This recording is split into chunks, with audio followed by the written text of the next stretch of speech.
Good morning.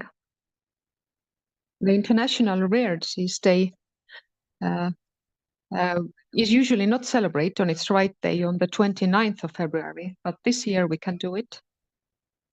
This year we are answering the question that you can see on the slide. So how old is too old not to be treated? And what is a price that's too high to pay to treat a rare disease? In the first section, we look at the availability of orphan drugs in underrepresented countries. We also have a look at the ways of supporting a person with a rare disease and the family. In the second session, we look at manufacturers' views on treatment availability, and we also give the government's view. At the end of the day, we'll have the round table and the discussion. And the aim of this discussion is to see what's the availability of orphan drugs. And we also encourage you to ask questions.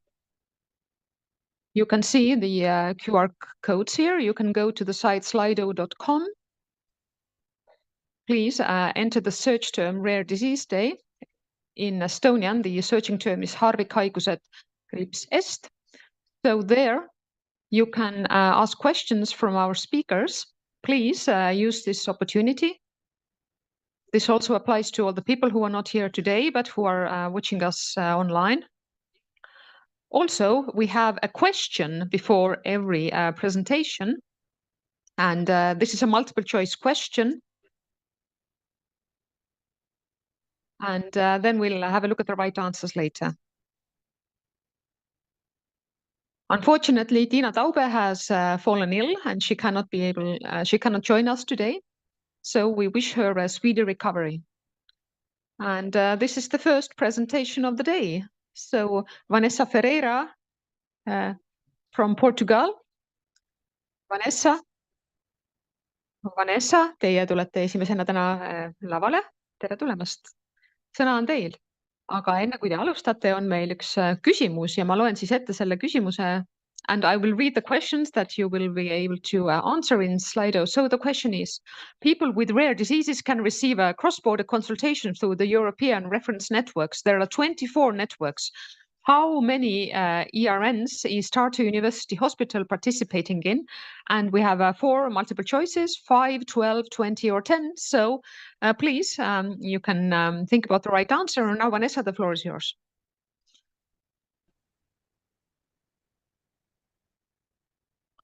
Suur tänu. Kindlasti meil oli väga märgiline aasta. Aastal 1981 paljud vaatasid Tallase seriaali. Paljud lugesid, et Nobeli füsioloogia meditsiini andi välja auväärsetele teadlastele.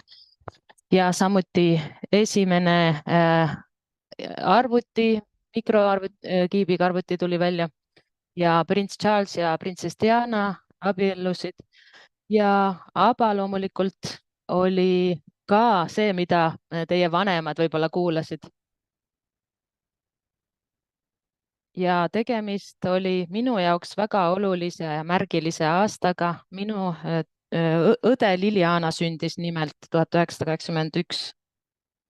Ja kohe oli näha sümptomeid, mis näitasid meile koheselt, et meie tee saab olema teistsugune. Tal olid erinevaid terviseprobleeme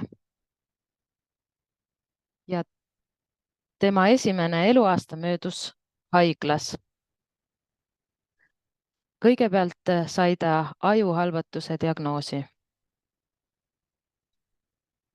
Või tähendab peakahjustus õigemini. Ja ta võis küll hommikul tunda end mõnikord hästi, aga teinekord oli tal kõrge palavik ja tekkis halvatus terves kehas. Ja tal olid sellised episoodid ja need olid tema elu jaoks ka eluohtlikud. Ja 1996 oli üks nendest suurtest episoodidest. Me tormasime haiglasse ja meil vedas, kuna meid võttis vastu arst, kes pööras väga suurt tähelepanu sellele, mida me täpselt rääkisime tema sümptomite kohta. Arst ütles meile, et temal tekkis kohe kahtlus, mis see diagnoos võiks olla,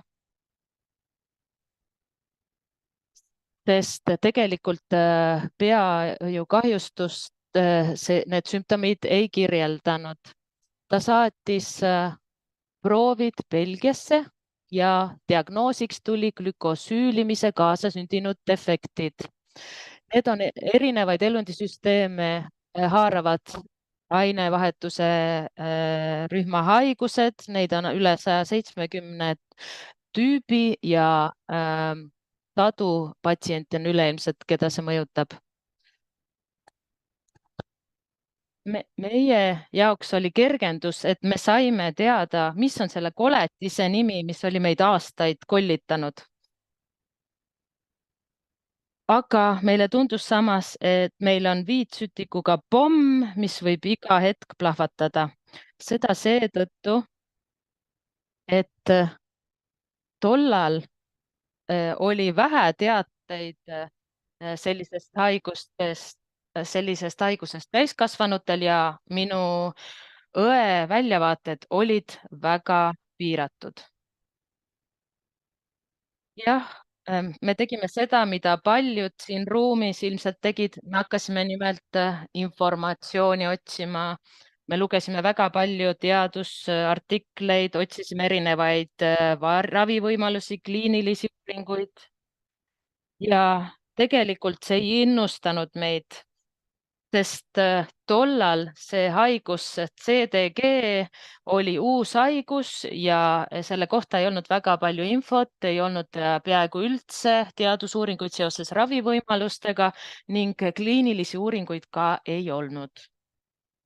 Tere, mina olen Vanessa ja täna räägin teile oma kinnisideest, sest aastate jooksul tekkiski just meile perel see kinnisidee, et uurida, mis teadusuuringuid on CDG kohta, millised on ravivõimalused ja miks on ligipääs raviteenustele nii madal. Ja see mõjutab ka teisi inimesi, kes harvikhaiguste all kannatavad. Ja me ka uurisime neid erinevaid võimalusi ja teemasid, mis on seotud harvikhaiguste kättesaadavuse raskustega teatud alaesindatud riikides ning Portugalis teiste riikide hulgas. Meil palju probleeme, kui me räägime erinevatest ravimitest. Meie jaoks olid 80-ndad väga märgilise tähtsusega, mitte ainult seetõttu, et sündis minu õde, vaid 80-ndatel oli väga suuri sündmusi ja kindlasti need pildid siin toovad ka teile mälestusi sellest kümnendist. Mind hakkas huvitama, mis on harvikravimite päritolu ja kuidas neile ligi pääseda. Ja tahaksin juhtida tähelepanu siin ühele inimesele, Abby Myers siin pildi peal. Tal oli Tourette'i sündroomiga poeg, ta elas Ameerika Ühendriikides ja 80-ndate alguses ta nägi, et skisofreenia ravimeetodil oli suur potentsiaal, et ka tema poja haigust ravida. Aga ravimifirma, kuna selle sündroomi populatsioon oli nii väike, siis nad ei olnud huvitatud sellest, et seda ravimit edasi uurida ja lisatööd teha. Ja Abby Myers tegelikult oli teerajaja ja ta pühendus sellele, et leida võimalusi oma poja ja sarnaste inimeste raviks. Ja siin ta räägib poliitikutega sellel pildil ja tollal oli selles ruumis ainult üks inimene ajakirjanike hulgast, kes kirjutas uudisloo, mis ilmus järgmisel päeval ajalehes. ja jällegi see oli juhus, aga seda artiklit luges Morris Klugman, kes oli tuntud telesarja produtsent tollal ja ka temal endal oli harvikhaigus ja peaosatäitja oli tema vend Quincy ja 2 sarja osa oli pühendatudki harvikhaigusele ja sellele, kui raske on saada harvikhaiguste puhul ravi. Ja sellel oli oma mõju, sest 1982. aastal oli võimalik jällegi poliitikutega rääkida ja inimesed tulid tänavatele, et näidata üles oma toetust harvikhaiguste kogukonnale. Ja siin oli harvikravimite seaduse kuulamine aastal 1982 ja seal öeldi välja see, et need, kes kannatavad harvikhaiguste all, on olukord traagiline ja lootusetu. Ja kui me arvame, et kuna harvikhaiguse all kannatajaid on nii vähe, siis nad kannatavad vähem, siis sellist asja tegelikult ei tohi aktsepteerida, seda olukorda tuleb muuta.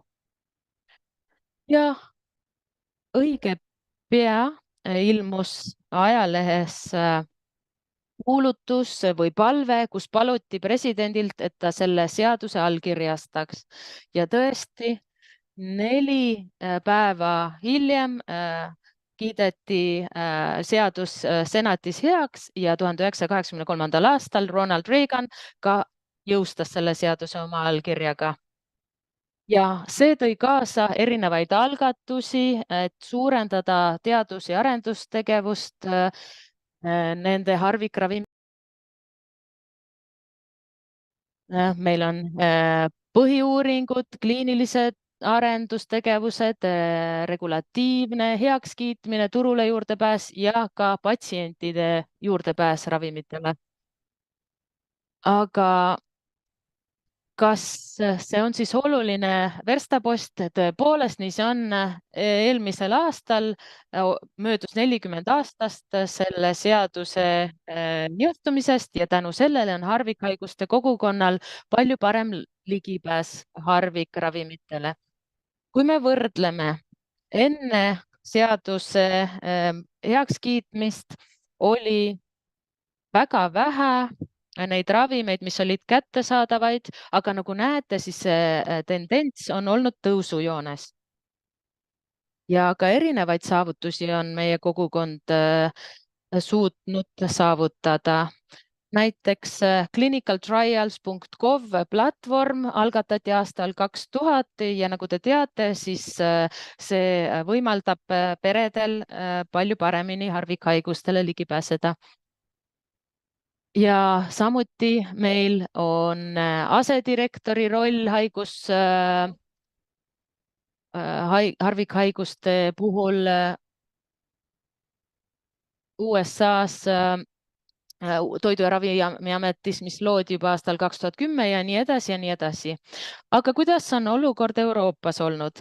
90-ndad olid suurepärane aeg Euroopas ja mitte ainult Spice Girlsi, Pretty Womani või muude kultuuri elementide või sündmuste pärast, vaid seetõttu, et see kujundas harvikhaiguste kogukonda Euroopas.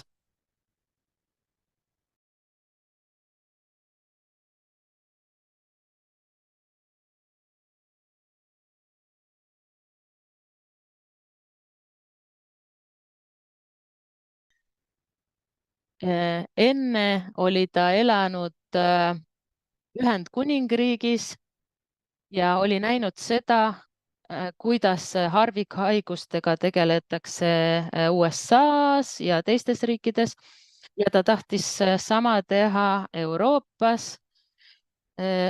Ja 2 aastat hiljem me saimegi sinnamaale, et võeti vastu uudsete ravimite seadus.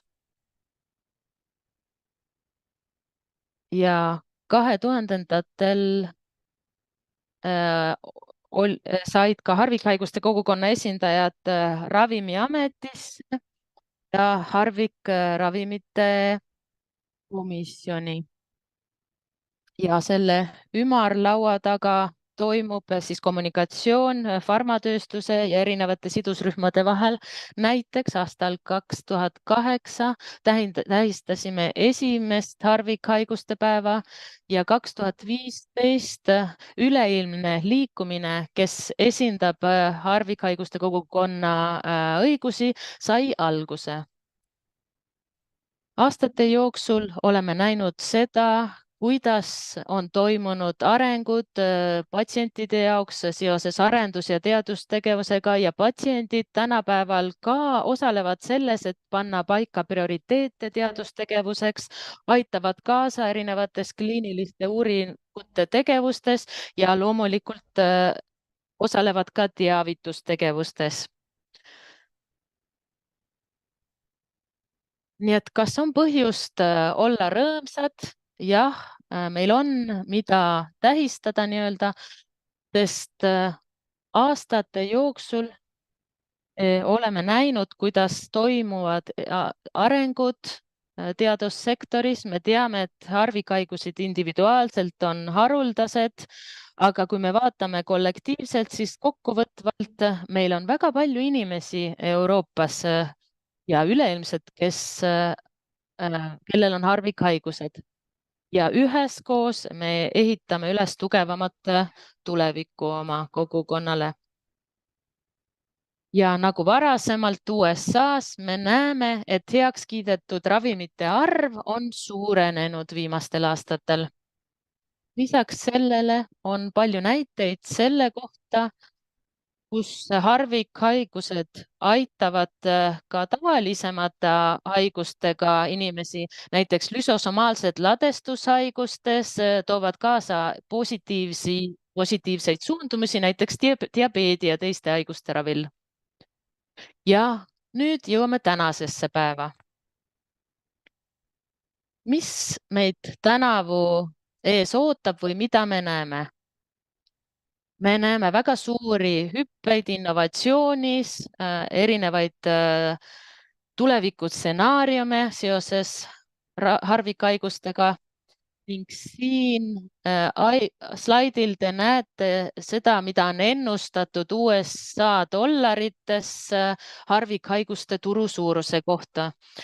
See on peaaegu $500 miljardit aastaks 2030.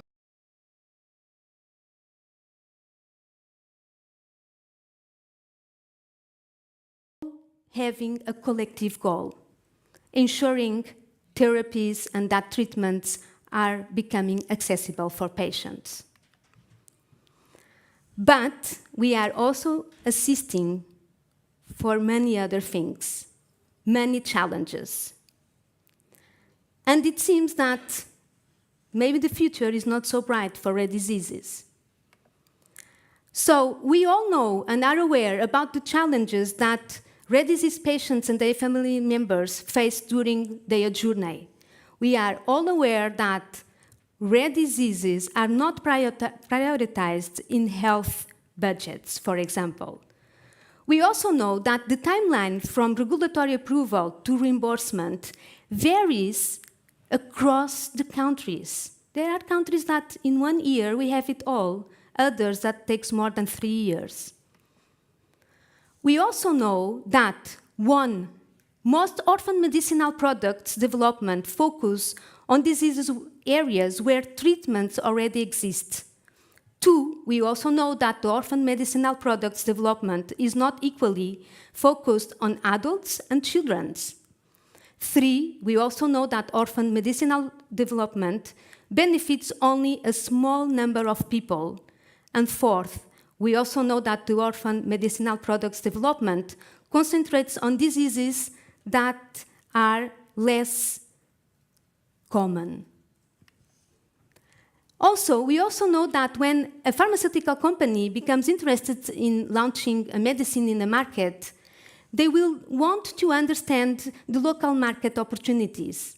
And we know that the number of patients in the countries is very important. Finally, the headlines that we are nowadays reading, they are not favorable for rare diseases because it's most of them about the high pricing of rare diseases medicines. When I was preparing this talk, I found this interesting document from the European Commission, Access to Medicinal Products, which I advise you all to read, because they have a focus on the rare disease community. And they say that 22% of people with rare diseases could not get, in 2019, the treatments they needed, and it was because they were not available for them. It also says that, for example, 94% of rare diseases don't have still a specific treatment. Altogether, this makes that organizations like Eurordis have a strong call to action nowadays and policy recommendations. They want to achieve 1,000 new therapies by 2030. And they also want that therapies are less expensive. So what will be the key to get and achieve these call to action and policy recommendations? Well, we should not forget what I told you at the beginning of this presentation. The resilience of those living with rare diseases, united with those that love people that live with rare diseases, like family members, for example, they can actually move mountains. Patient activism in research and drug development is here to stay. And along the years, we had many examples, not only in rare diseases, showing the power of patient groups when we talk about access to medicines. We, for example, have the example of HIV patient groups. But I have to say that access to treatments, it's a long journey and goes beyond the limits of regions and countries. United, we can definitely unlock the access to treatments. Patients and family members, they are key, but we need a united community with different stakeholders to make it happen. In this joint statement by EPFIA and Eurordis, you actually can read that patient access to orphan medicinal products across Europe remains imperfect, is not equal, and it is hugely delayed. Eurordis and EPFIA, they do a call to action where every stakeholder can have an important role. They also present some solutions that are actually some proposals that I advise you all to read because they are all very interesting. So the question now is, how can we make a difference in improving access to medicines for the rare disease patients? I'm sure that each of us has a role, and each of us can be part of the solution. I don't know right now, because I don't know you, what you are going to do from now on to make a difference, but I can share in the final part of my talk what I have done to try to make a difference. As I told you, I'm a sibling of someone living with congenital disorders of glycosylation. When we received our diagnosis, I was already studying biology. I did a PhD in cell biology, and I spent 10 years as head of patient advocacy working in the pharmaceutical industry. In 2010, I have founded the Portuguese Association for CDG that later on became CDG in the Lies. What is CDG in the Lies? CDG in the Lies is a community-centric international research network that is leading research for CDG. Since 2016, we have published more than 30 articles, which are, of course, some results that are having impact in the lives of many people living with CDG. Sorry, I just wanted also to share that along these years, as patient advocate, as researcher, and as a person working in the pharmaceutical industry, I have realized that there were many challenges when stakeholders want to integrate the voice of the patient advocates in everything that they do.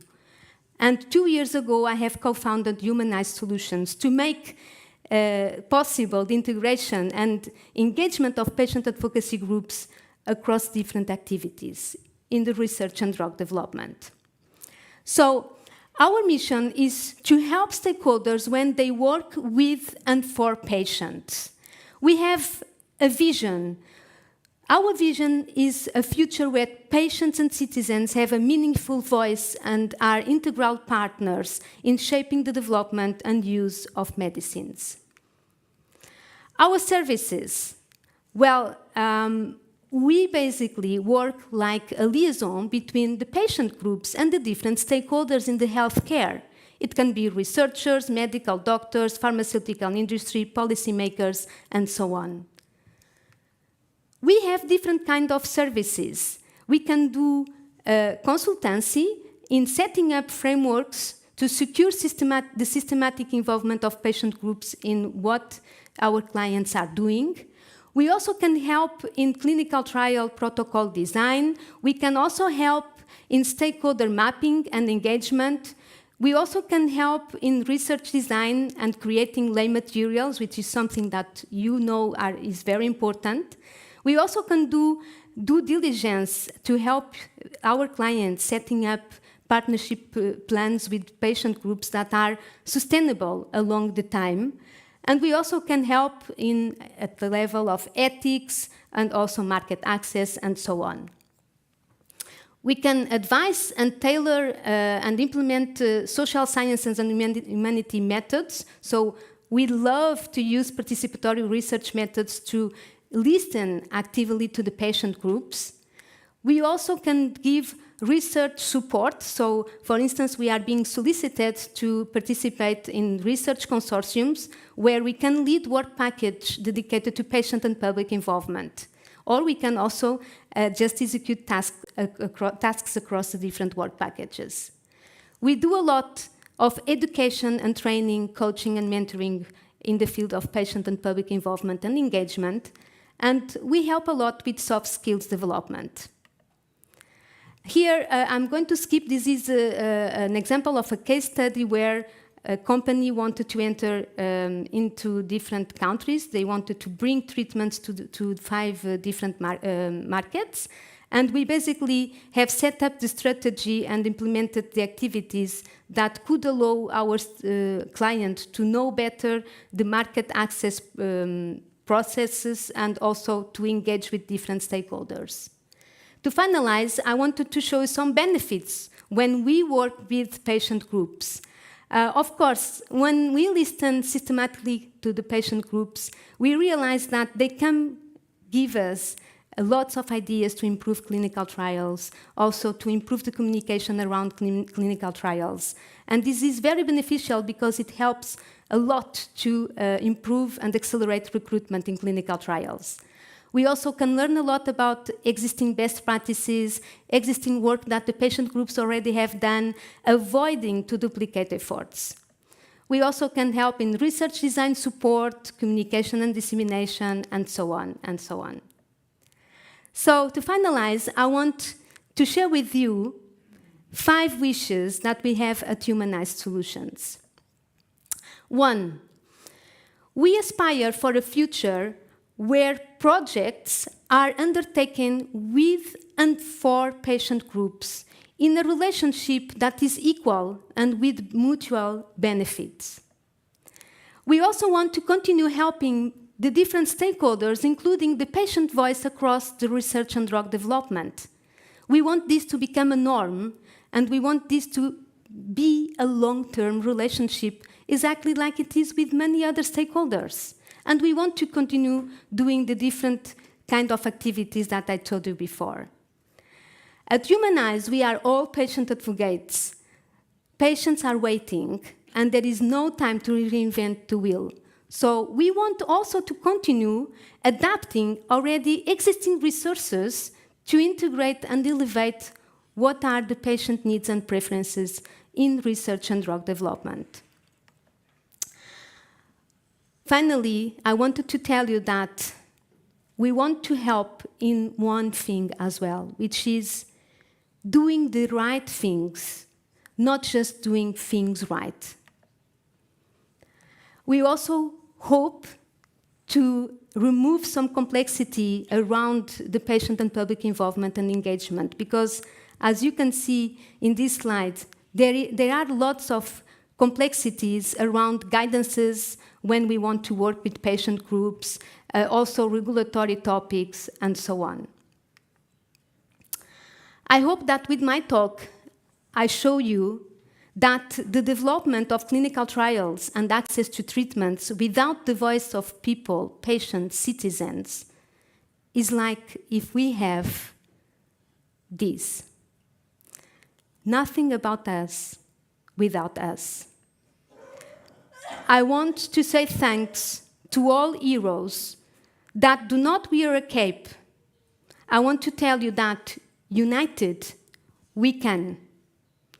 Today is the Rare Disease Day, and I hope we all can reflect about many things around rare diseases, not only access to treatments. I would like to ask what we here in the room, can do for a more perfect, faster, and equitable access to treatments in rare diseases in countries like Estonia. And for that, I want to bring this sentence that John Kennedy one day has said. Ask not what your country can do for you, ask what you can do for your country. I took the freedom to change slightly this sentence, and I want to finish my presentation with this one. Ask not what your country can do for rare diseases, ask what you can do for rare diseases. I want to acknowledge all the team for being so motivated and creative, because working with patient groups and different stakeholders represent plenty of challenges, and they are tremendously motivated. And please, I will spend 1 week in Tallinn. I would love to brainstorm with all of you about how can we do a brighter future for the rare disease community. Thank you. Thank you, Vanessa. Do we have questions for Vanessa? Kas meil Vanessale küsimusi on? Võib julgelt käe püsti tõsta, meil on mikrofon olemas. If you want to, you can just raise your hand. Jah, me toome kohe mikrofoni ka. We'll give you the mic. Thank you very much for your presentation. I still have one very precise question regarding availability of orphan drugs and clinical trials in small countries. What we should do internally to attract companies, for example, to register and to start reimbursement in a small country for one patient, for example. What are your suggestions? Here, one of my suggestions is really to show to that companies that the different stakeholders in countries like Estonia are united, no matter the number of patients that we want to treat. So, of course, I don't know so well the context of Estonia, so that's why I decided to spend the full week here to get to know more. But it's very important that the different stakeholders, they are aligned, so that the medical doctors are working together with the patient community, with the different governmental entities, to actually push that possibility, even if it is one patient. I mean, we are talking about almost human rights. I mean, access to treatments is a right. Access to care is a right.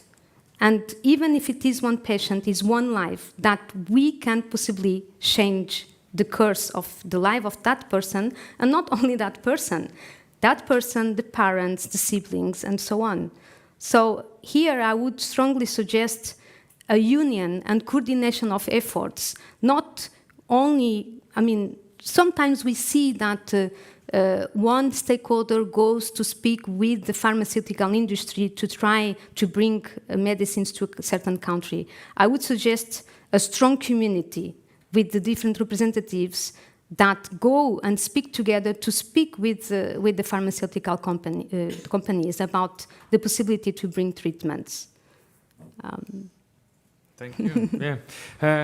As Vanessa said, she'll be here for the week. So if you have questions, nii et kui teil on küsimusi hiljem, võite siis Vanessa poole pöörduda. Thank you, Vanessa. Meil oli küsimus ka enne ettekannet. Harvikhaigustega inimestel on võimalik piiriüleselt saada konsultatsiooni Euroopa referentsvõrkude kaudu. ERN võrgustikke on kokku 24 ja me küsisime, kui mitmes ERN-is osaleb Tartu Ülikooli kliinikum. Variandid olid 5, 12, 20 ja 10 ja kõige rohkem õigeid vastuseid tuli ka 20 on õige vastus. Ja julgelt võite siis eestikeelsesse Slidosse sli.to sinna kirjutage, ma kohe otsin üles, meil on selline hashtag seal olemas ja see hashtag on hashtag harvikhaigused _ est. Et kui selle otsingusse panete, siis saate kätte selle, sealt saate eestikeelses küsitluses kaasa lüüa. Ja loomulikult küsimusi küsida, sest aeg ongi minna järgmise ettekandja juurde. Enne kui ma palun ta siia lavale, siis järgmine küsimus, millele te saate siis nüüd Slidos vastata. Teine küsimus. Austraalias 2017. aasta uuringus näidati, et harvikhaiguse diagnoosi kinnitumine võtab oluliselt rohkem aega võrreldes tavaliste pediaatriliste haigustega. Kui mitme arsti juures keskmiselt käisid harvikhaigusega lapse perekonnad enne diagnoosini jõudmist? Ja vastuse variandid on siis 10, 6, 2 ja 15. Et sli.to, sealt harvikhaigused _ est, saate eestikeelses küsitluses osaleda ja vastata, seal on variandid olemas või siis inglise keeles või Rare Diseases meil ka leiate üles. Aga nüüd on aeg asuda meie järgmise ettekandja juurde. I would like to ask on the stage now Annette Bosch from Amsterdam University Medical Centers from the Netherlands. She's been working with rare diseases for 30 years now, and she's also from Children's Hospital. So Annette, please. Thank you so much. First of all, I would like to thank the organizers for inviting me here on this very special day. And I'm delighted to talk about one of my favorite subjects, which is quality of life of patients. I'm a pediatrician in the field of inborn errors of metabolism, which are all rare. And I think we need to pay more attention to quality of life of our patients. I will talk to you why we need to look at quality of life, how and in whom we should measure quality of life. Why? Quality of life is the essential outcome of any treatment. It's the ultimate outcome. We do not treat our patients to have a certain biochemical level or not even to walk a certain amount of steps on a 6-minute walk test. We treat them to have their best possible quality of life. And any treatment that improves biochemical assessments or minor things that are not experienced as improvements by the patients are not effective. Quality of life is the ultimate outcome of any treatment. And it has increasing relevance with increasing survival. In my field of inborn errors of metabolism, we now see adults with diseases that we never saw before because patients passed away before reaching adulthood. Now with better care, more structured care, more knowledge, they are reaching adulthood, but they should be able to have a life of good quality, a life that's for them really worth living.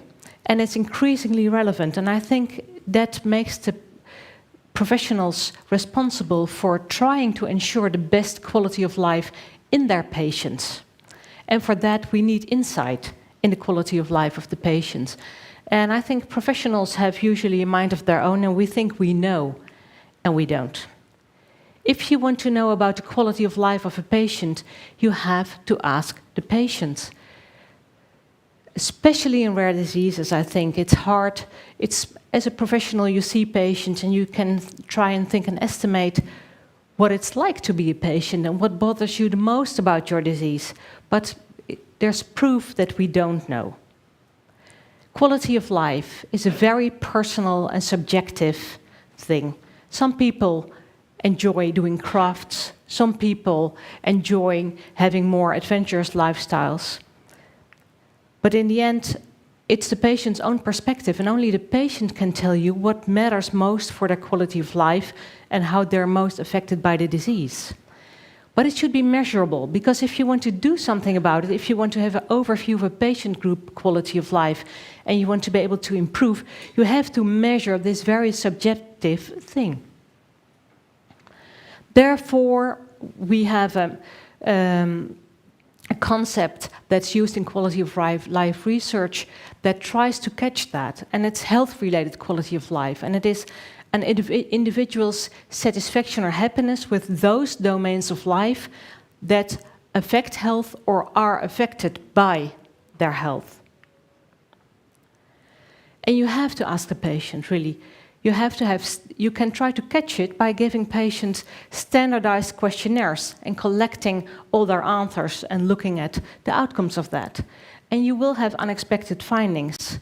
One of the most striking examples, I think, is studies in doctors and patients. They asked doctors to rate the quality of life of the patients, they asked the patients. And they did that in a very simple situation. They asked dental surgeons about the effects on quality of life of the patients after removing a molar, removing a tooth. Very simple, takes a few days. After that, the patient doesn't have complaints anymore. They asked the patients, they asked the professionals, and they asked about things like sleep, eating, pain.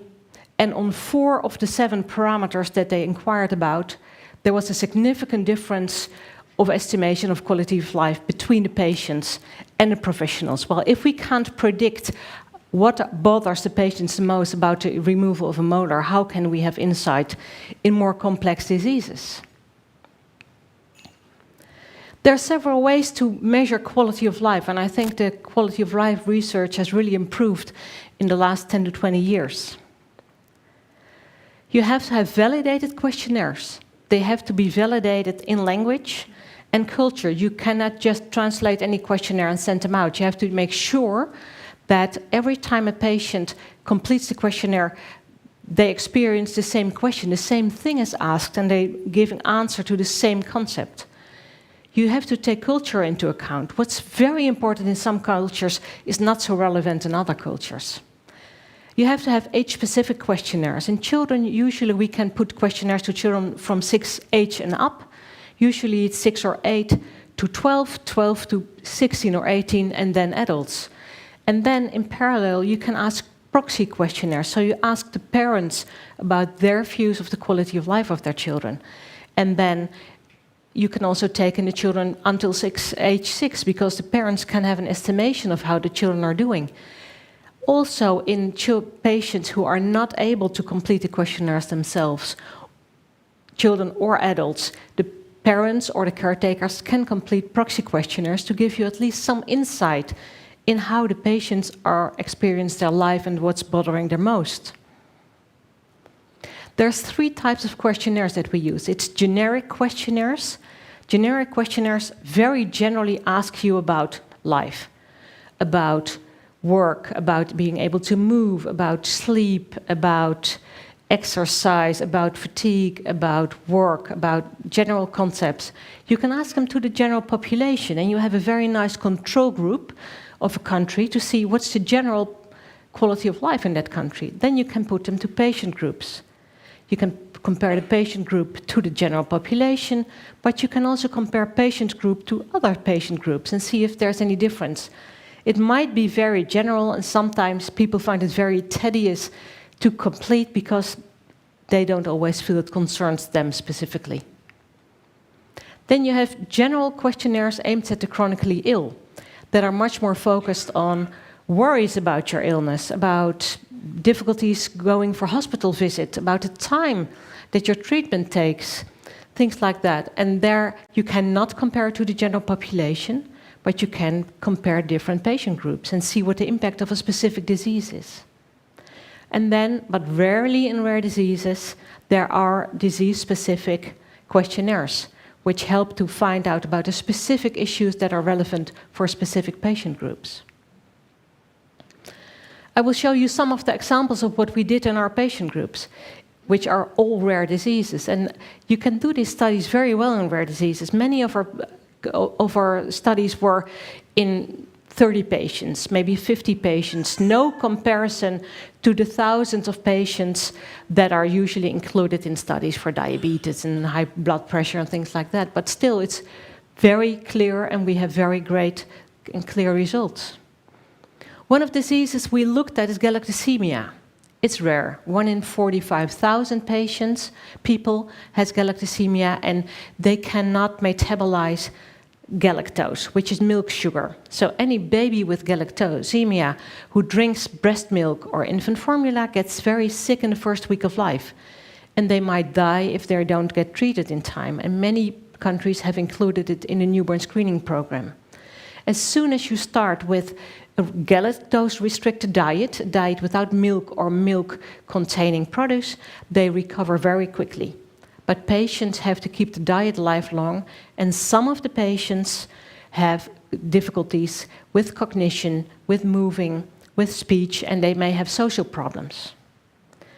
In this group, the first time, I think the group was 45 patients, we looked at quality of life with generic, very general questionnaires, and we saw that their quality of life was severely affected. And then it's hard to decide, is it because of the strict diet, which causes social isolation? Is it because of the development and social problems? Then we looked also at PKU. It's probably the best known inborn error of metabolism, included in pretty much every newborn screening program. It's a protein breakdown disorder. If you start patients on diet in the first 3-4 weeks of life, they have a fully normal outcome and a fully normal development. But they have an extremely strict diet. They can hardly eat any natural protein, and they eat lots of specific products that are developed for them that are not very good tasting. It's a very hard diet, but they have a very good development afterward. And in them, we saw that their quality of life was fully normal. In spite of a very strict diet and awful foods they had to take, they had a fully normal quality of life. And that means that probably the diet might also in galactosemia not be the most impacting factor. And indeed, we saw that the developmental problems and the social problems were the most impacting factor in galactosemia. And at that time, you're able to work with that. And what we did was we included it in our future studies, and we included it in the international guideline to take more notice of the social difficulties, of the cognitive difficulties, and offer more support in that area. And while we cannot treat it, we cannot prevent the cognitive difficulties, we can deliver timely support and pay attention to it. Then, in PKU, a new treatment became available. It was called sapropterin, and it is chaperone therapy. The enzyme in PKU is deficient, and sapropterin does stabilize the enzyme, which made that patients could eat more natural protein. Some patients could go totally off diet. The majority didn't, but they could eat much more natural protein, which really relaxed their diet and made life easier, we thought. It's effective in about 30% of patients. And we performed a prospective study of their health-related quality of life while introducing this treatment. And we did this without the industry. You said we want to look at our own patients. We don't want any, because there's always different gain in industry. We want to to study it ourselves. We tested the patients with generic and disease-specific questionnaires before we tested for responsivity to this treatment. So everyone was excited, everyone had the same expectations. I hope I will be responsive to this treatment. Then they went through this responsiveness testing. Approximately 30% was responsive, could relax the diet. And then after 1 year, we tested their quality of life again. And we waited 1 year because the ones who were not responsive, it was a severe disappointment, and it does affect your quality of life. But it fades with time. So after a year, we tested again, and we found no improvement. That was odd, because patients were telling us, the patients who were on the medication said, my life is easier. I can go out with a friend, just have dinner somewhere. I can eat some more protein. I don't have to worry about my diet all the time. My levels of my biochemical levels are more in balance, doing much better. But then again, we couldn't find it, but their health-related quality of life was already fully normal before, and specific issues that were important to them were not addressed in these general questionnaires. So it's not so surprising that we could not demonstrate it, but that may hamper evaluation of new therapies, that you cannot demonstrate it.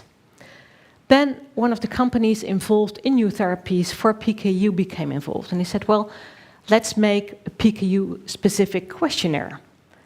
And that was a very interesting journey. It took 3 years, almost 4, I think, selecting the relevant issues for these patients, validating the issues in 7 countries, validating the questions in 7 languages, development of a scoring tool, and then we did a major study including like 350 patients, still not a lot, worldwide concept, but for a rare disease it was a lot, to see if the questionnaire worked, and it really worked. We saw that it elucidated the most important issues, and we could see clear differences between patients on different types of treatments, patients with different severities of illness, and that was very clear. Wonderful.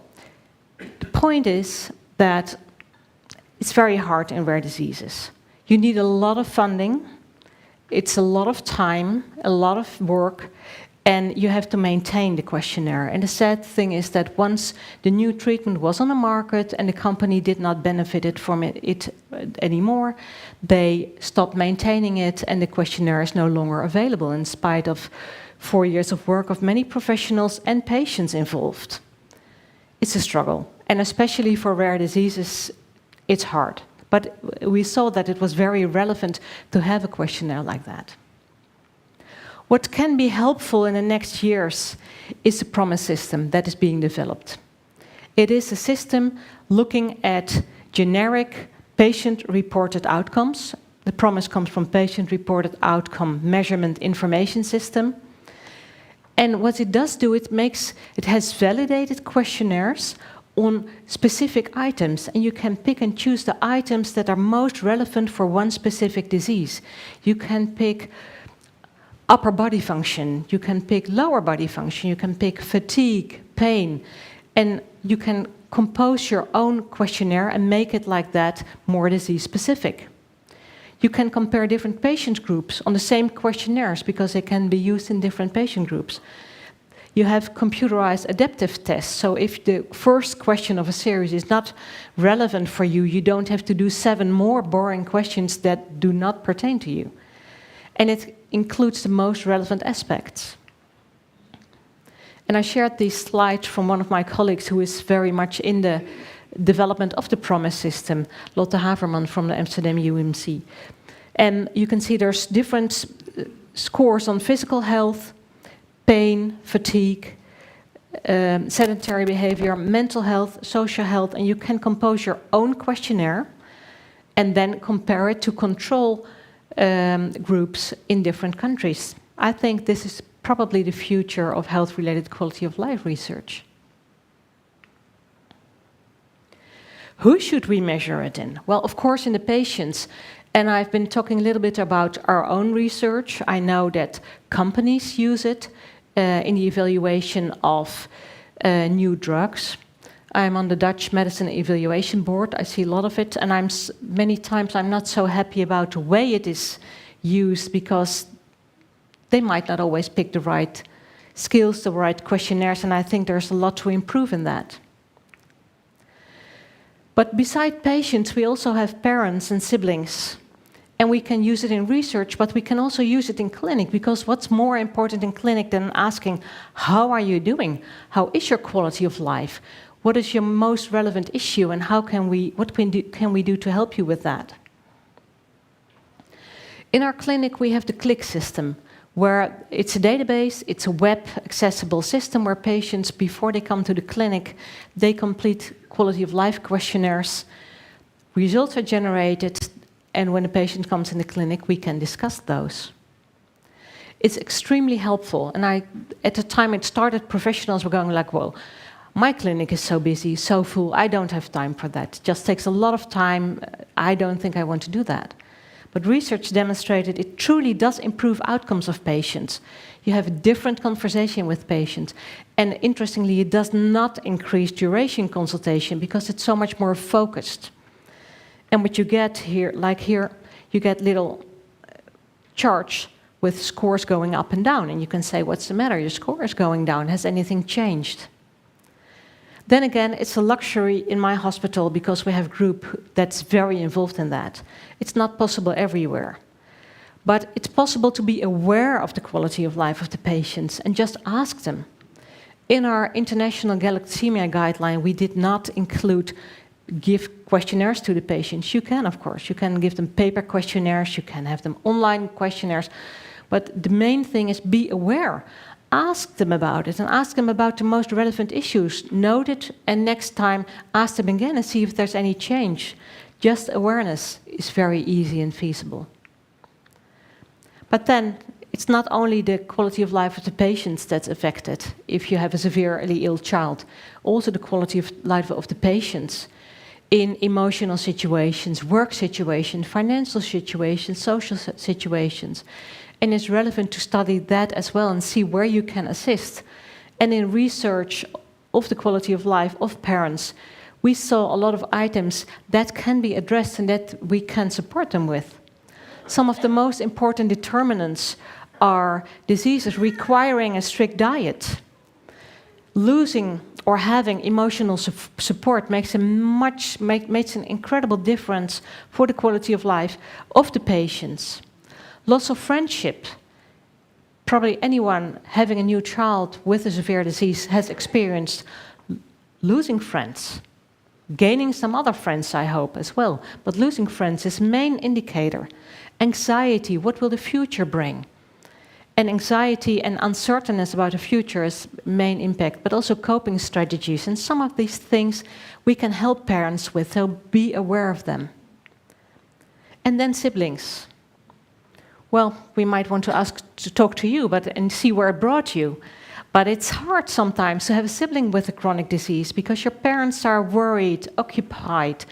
You're worried. It does impact your life. There's very little research yet in siblings of someone with a rare disease. But it's important, and we should at least ask about it, and I think much more research is needed. So I think, especially on this Rare Disease Day, quality of life, it should be the ultimate outcome of treatment, and we should research it in patients, in clinic, but also in research settings, and we should look at parents and siblings. And I would like to thank all the patients and other professionals participating in our studies on health-related quality of life research. Thank you so much for your attention. Thank you, Annette. Do we have questions for Annette? You can just raise your hand, võib käe püsti tõsta, kui on küsimusi Annetile. Julgelt küsida. Yeah, on. Vanessa has a question. We can give you a microphone. Yeah, thanks. It's a super important topic, and I agree also that siblings have more to say in that research, so I'm happy to catch up with you and maybe do something around there. I wanted to share that to what concerns congenital disorders of glycosylation, the research focus on health-related quality of life was led by our group. And this was because we listened carefully to the community, and we realized that this was a topic considered very important, not only for families, but also for our clinicians and researchers. And what I observe is in diseases like CDG, where I have to say, we only have like one company a little bit interested in CDG, so it's very hard. What can we do to boost more studies around this topic for those diseases that are orphans among the orphans? I don't know if you can share some. I think it's not so hard. It's not also, they're not expensive studies. The questionnaires are there, especially if it's academic research and not company research. Usually the questionnaires are available free. It takes some time to professionals, but you can do it on paper, you can do it online. You need experienced psychologists who can do the analysis and discuss it, but it's not so hard. And I think if you have a group of patients who together say, we would like our quality of life to be registered, and you already have the group of patients, and you go to the professionals, it's for them very easy and effective to send out the questionnaires and have everyone complete it. The participation, I think, in our studies is about 65 to 70%, which is higher than most questionnaire studies. But still, I think for patients with rare diseases, it should be above 90% because you want to have your voice. But if you organize and go to the professionals or go to a center of expertise and say, we would like to have our quality of life measured, it's not so hard. Thank you. Anyone else? Do we have more questions? Kas meil on veel küsimusi? On? Palun. Thank you very much for your interesting presentation. I have a question regarding your work in clinic. If a patient is clicking the answers for questions before going to a doctor, and if a doctor is seeing that, today the results are really bad, is it organized immediately the support by psychologist on the same day or on the same week for this family or patient? Maybe not the same day, maybe not the same week, but we pick up and see what's necessary. If there is indeed psychological support necessary or a physical therapist or extra care by the dietitian, and we organize it within the next few weeks. But it's a luxury. I realize that's not available everywhere. We have a question from Slido as well. What is the next step? Could the results of the questionnaires be implemented on the government level health regulations?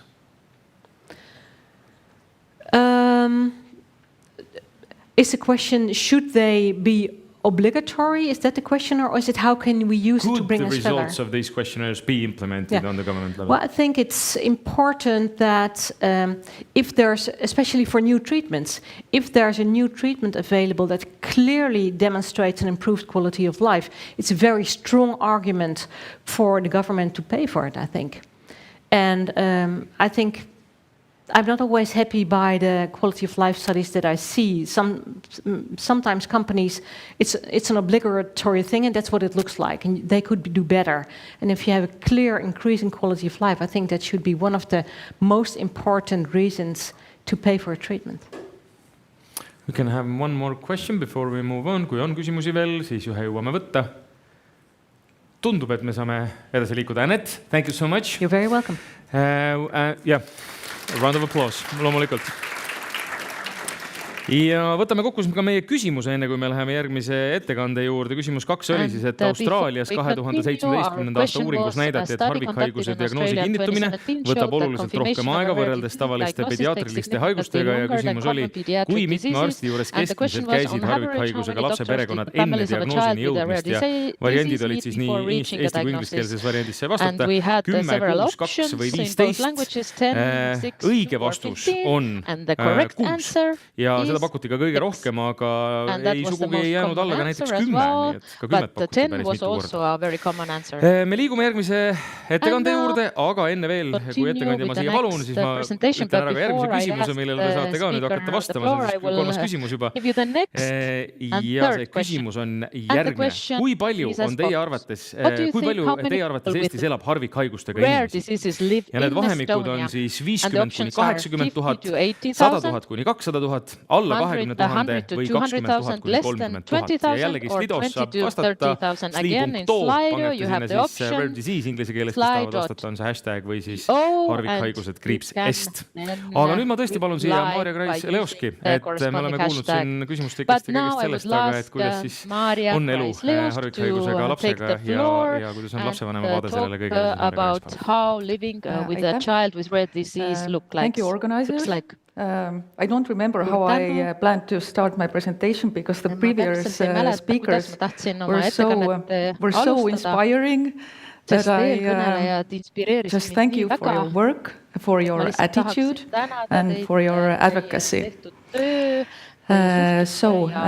Tere, mina olen Maarja, olen harvikhaigusega tütre ema, töötan Eesti Puuetega Inimeste Kojas.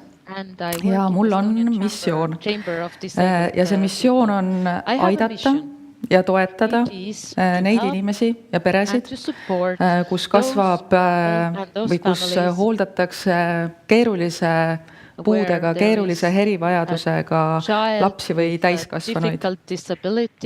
Et mõnikord ei ole see kerge olla see inimene, kes räägib meedias, sest et uskuge mind, kõik kommentaarid ei ole kaugelt positiivsed, kuid ma võtan ka edaspidi sõna ja ma ei tee seda iseenda pärast, sest mina olen täna siin ja see, et ma siin olen, näitab seda, et mina suudan enda eest seista, ma suudan oma lapse eest seista ja kõneleda, kui väga paljud inimesed ei suuda. Ja kui ma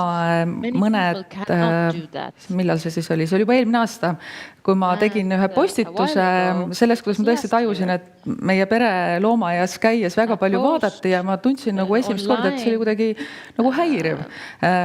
Ja ma tegin selle postituse ja tõesti sellele tuli tohutult palju positiivset tagasisidet.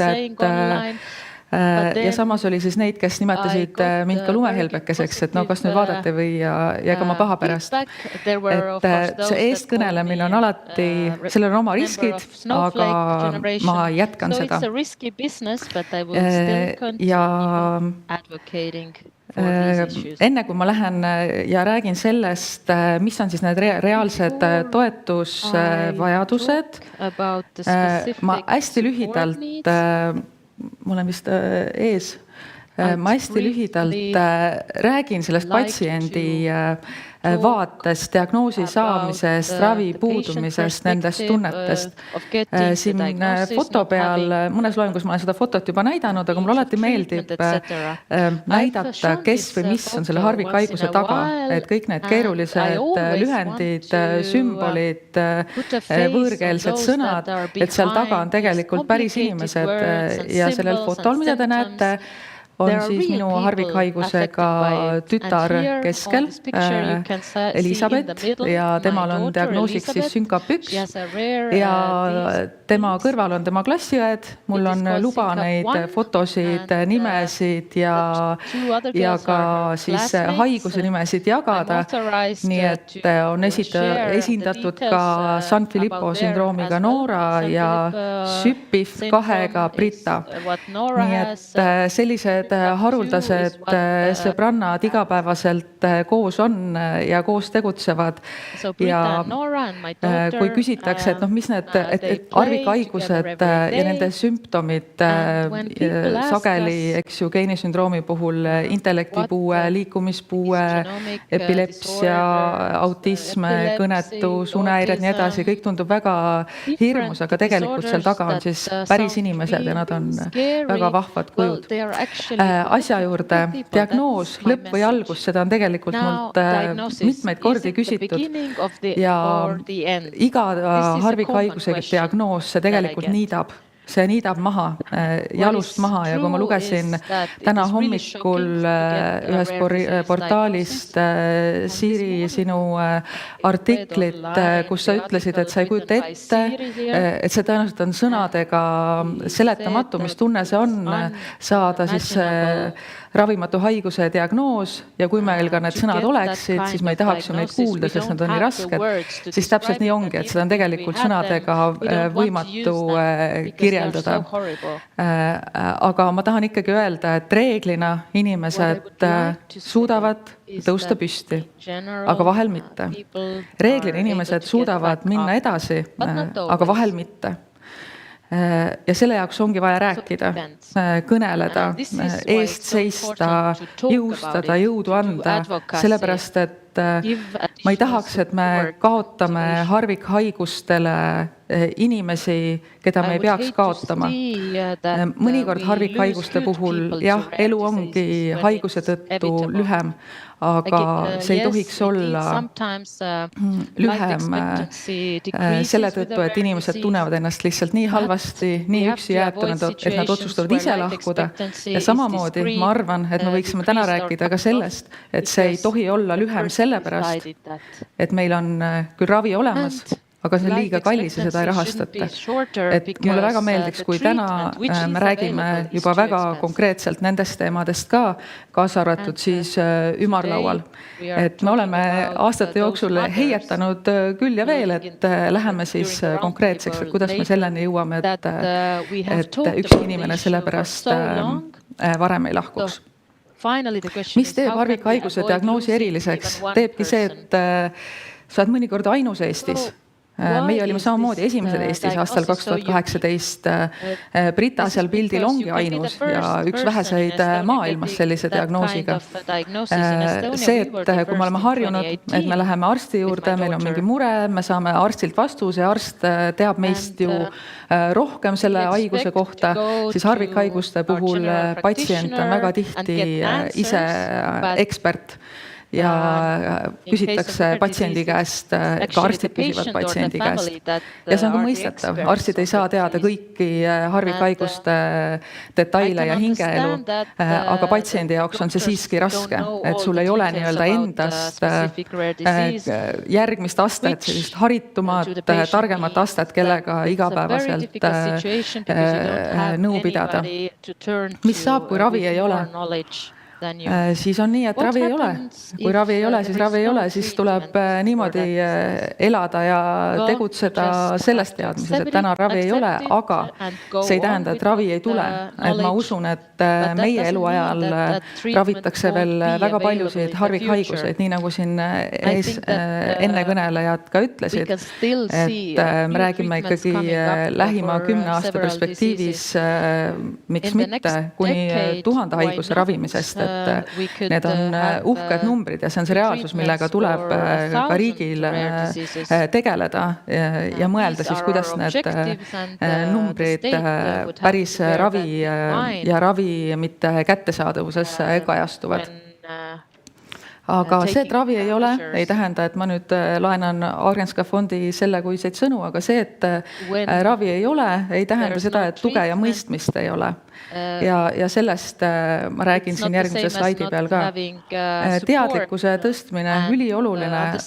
Ma vahepeal tunnen, et võib-olla mind on liiga palju, aga samas täna hommikul, telehommikus, kui Kristjan Romi küsisid, mis on sinu lapse diagnoos ja ma ütlesin sünkapüks ja nad küsisid, mis assi, et siis ma sain, et ei, mind äkki veel liiga palju ei ole, et see sünkapüks ei ole siin kuidagi Eestis ära leierdatud. Nüüd rääkida tuleb ja ma räägin järgmisel slaidil lähemalt ka, et miks on teadlikkuse tõstmine oluline ja mitte ainult harvikhaiguste päeval. Ja patsiendiorganisatsioonide tegevus ja tähtsus jälle juba enne räägiti sellest, miks see on nii oluline, et patsiendid koonduksid ka siis, kui neid on vähe, koonduksid kas või erinevate diagnoosidega koos, et hääl oleks kosta, et hääl oleks kõlav, et neid oleks võimalik ka kaasata näiteks poliitilistesse protsessides, arvamuste küsimisse ja nii edasi, et see on väga oluline, et patsiendid ei oleks üksi, ei mõtleks üksi, ei tegutseks üksi, vaid me suudaks koonduda ja ühiselt harvikhaiguste eest seista. Kristjan, äkki sa ütled mulle kaua mul aega on, kuna meil üks esineja, eks ju? Okei. Et siis umbes siis ma jälgin kella, et ma kuidagi kellestki üle ei sõidaks. Minult küsiti täna, et mida vajab harvikhaigusega inimene ja tema pere. Ja ma siis sättisin selle inimese ja pere kõige keskele ja ümber siis erinevad tahud, mis igapäevaelus väga olulised on. Ja need ei ole kuidagi suur kast, ei tähenda, et see teema on olulisem ja väike kast ei vähenda selle olulisust ja siin nad on suvalises järjekorras. Ja ma käiksin neid natuke läbi ja selgitaksin seda tausta, et miks just sellised teemad. Ma alustaksin, vaatama, kas ma peaaegu, nõustamine, psühholoogiline nõustamine, kogemusnõustamine, miks ka mitte toitumisnõustamine, kohaliku omavalitsuse poole nõustamine, harvikhaiguse kompetentsi poole nõustamine. Nõustamine on väga oluline, väga kriitilise tähtsusega.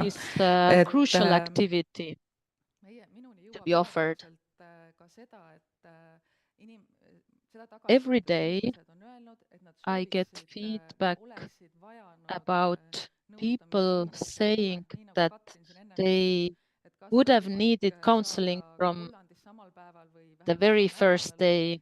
There was a question if psychological counseling was possible from the first day, but it's not always possible even in the Netherlands, as we heard. So one example of a mother, she said that when she left the hospital, the first thing that came to her mind was to drive her car off the cliff with her daughter. Another mother said that she drove home without having realized how she even made it home. She didn't remember the process at all, so she was a danger to herself and to others. Therefore, it is crucial that when a person gets this life-distorting message, then we have to ensure that when they leave the hospital, the doctor's practice, that their way home is safe, that they will make it. This is what we have to make sure happens. Secondly, and it's very complicated to interact here with the slide.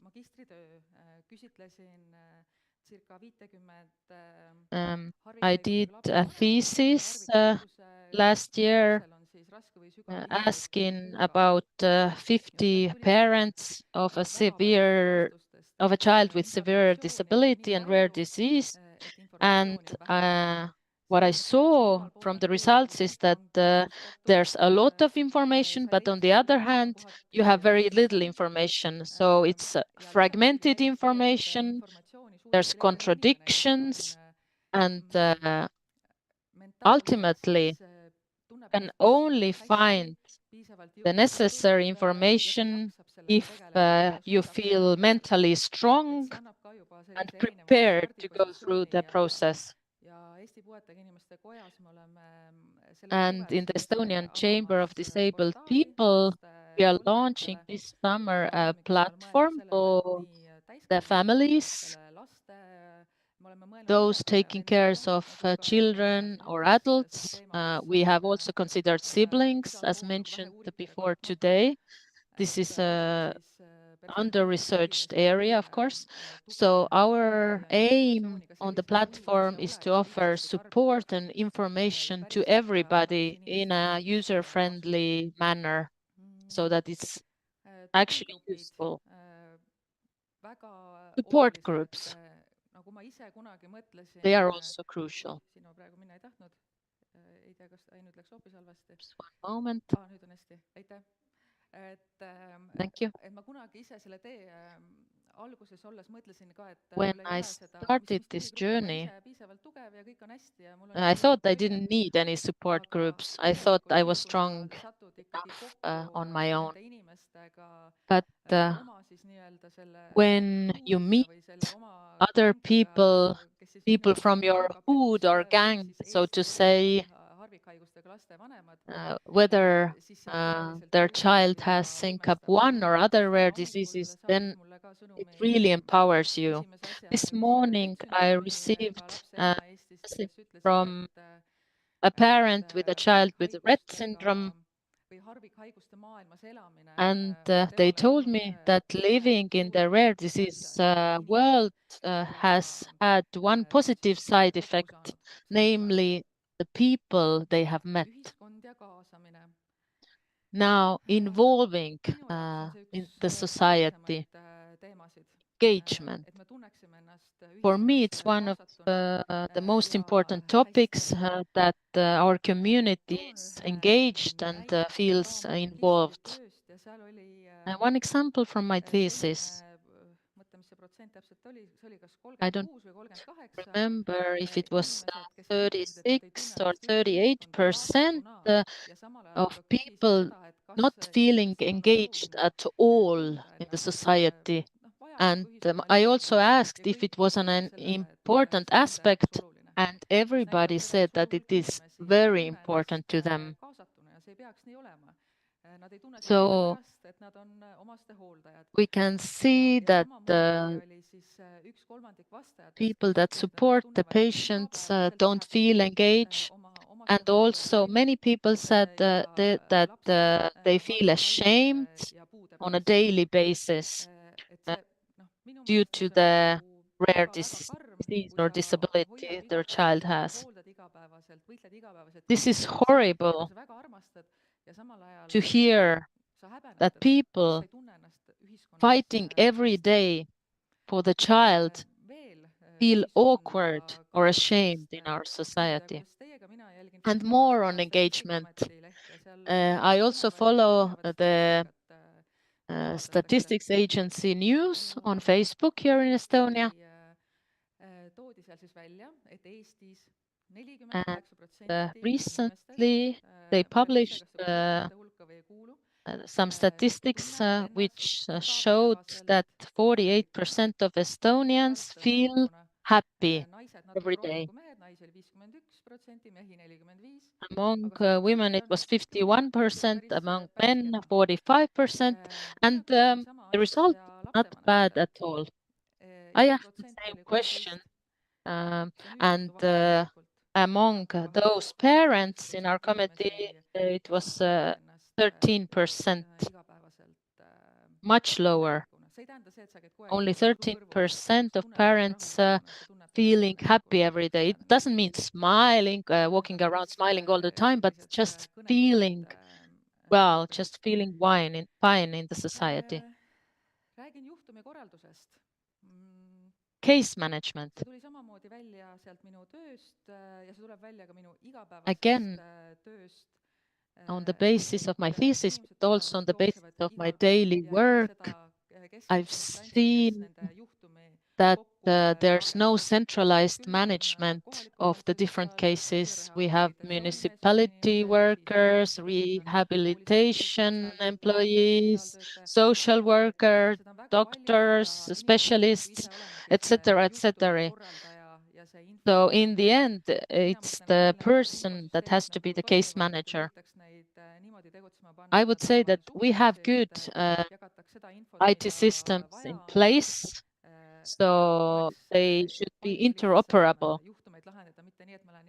making it much easier to manage cases so that we don't have to start from scratch every time or to see a different specialist. This is a lot to handle for a person. Also, accessibility.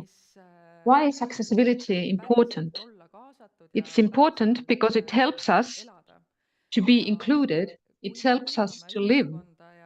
And when we change the society and the services and the public space and the different events more accessible to disabled people, then I assure you that nobody loses because of that. Today we have here speech-to-text reporting, and sometimes it's good for me to watch this text here on the screen. So nobody loses because of that. This speech-to-text reporting is mostly people with hearing impairment, but it benefits everybody. We also have sign language interpreters here today.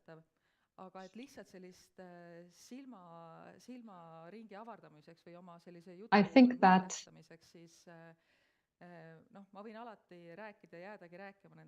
I can go on speaking about the big trolleys in the Selver supermarket, which is wonderful because I can use it to carry my child.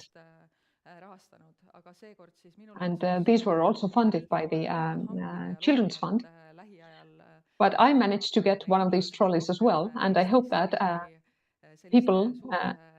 these trolleys will be seen more in Estonia. That gives the entire family the opportunity to go out together. Of course, also the playground that we have in Tartu and Pärnu, and Haapsalu, where also children who have disabilities can play and feel that they are regular children, and actually they are regular children. Or at the weekend, well, my son plays football. We went to a football competition.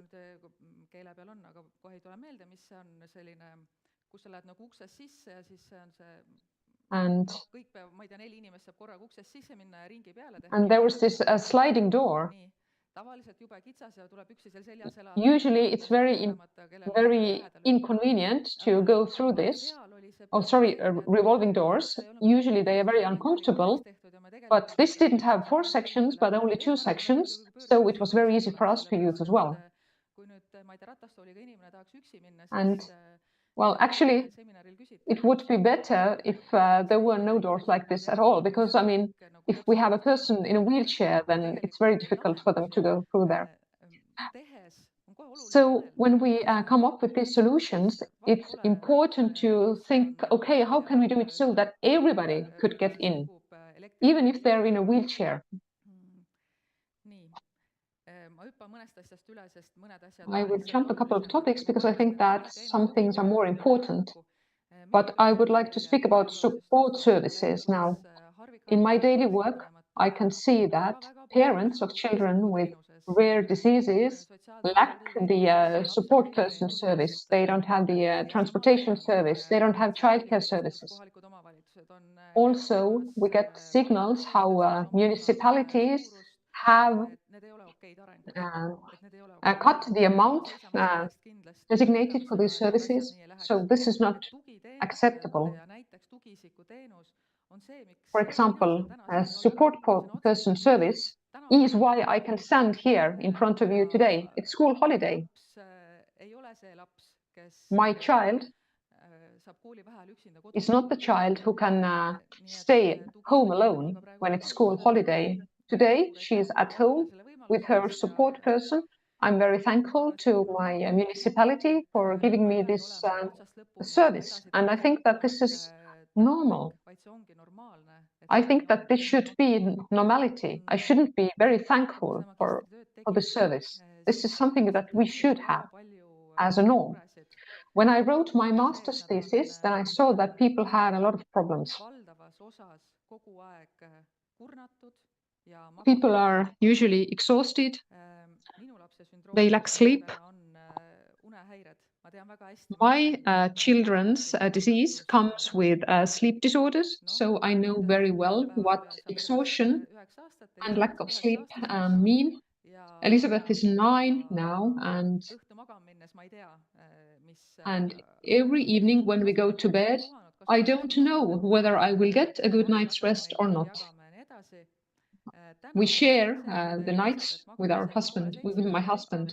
So today she actually slept until 6:30, but my younger child had a fever, so I didn't get a good night's sleep. But this is the reason why we need support services. We have to give the parent time to recover. The parent needs time to go to work, to meet their friends, to restore their energy.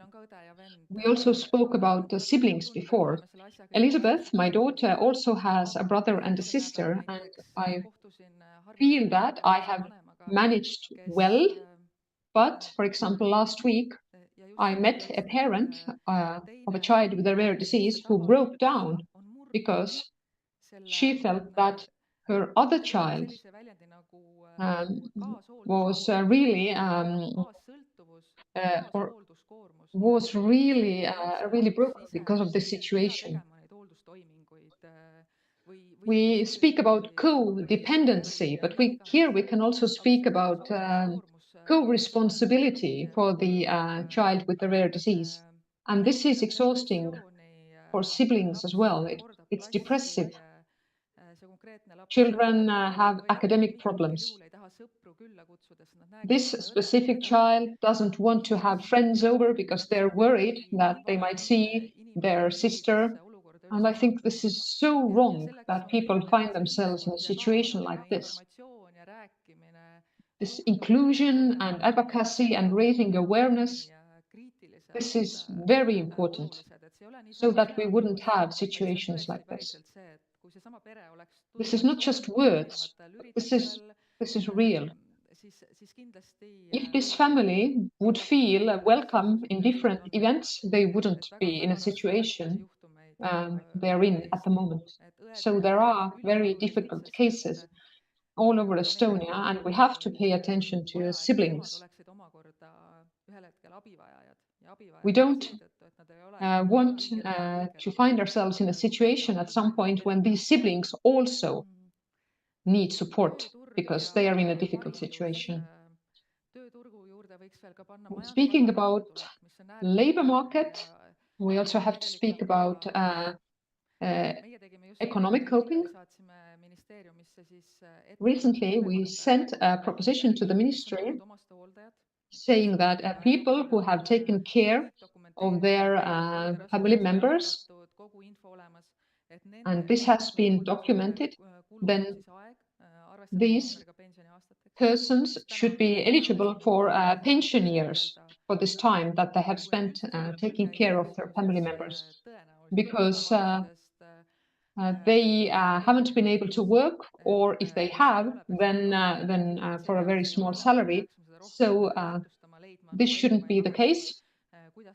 They should be eligible for pension for this time as well, and we should support the people who take care of their family members. Also, in the labor market, we should have more flexible forms of work, part-time work.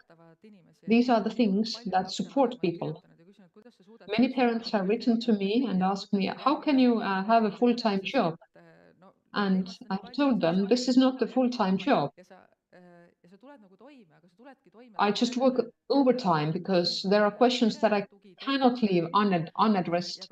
And well, you use support services, you are flexible in your work, and you manage. The next point, family and friends. Well, I will be very quick. So family and friends. We heard in the previous presentation about people losing friends. I have lost friends, and I don't know any parent of a child with a rare disease who hadn't lost friends. This is a difficult topic. However, I have also got many new friends, many wonderful friends. I've met amazing people. And maybe this is how it was meant to be. I've also said before that when you are in the deepest of crisis, after having received a diagnosis, maybe you are not able to be the best friend. Maybe these old friendships can't go on. So please be patient. Be there for us. I don't think that people want to lose their friends, but this is what often happens. And also invite people over and invite friends over. Friends who have children with rare diseases. I know it's difficult to organize, but it's very special for us. The next topic is education. This is a huge topic. And this is a topic that people approach us with a lot. Recently, I heard from a parent who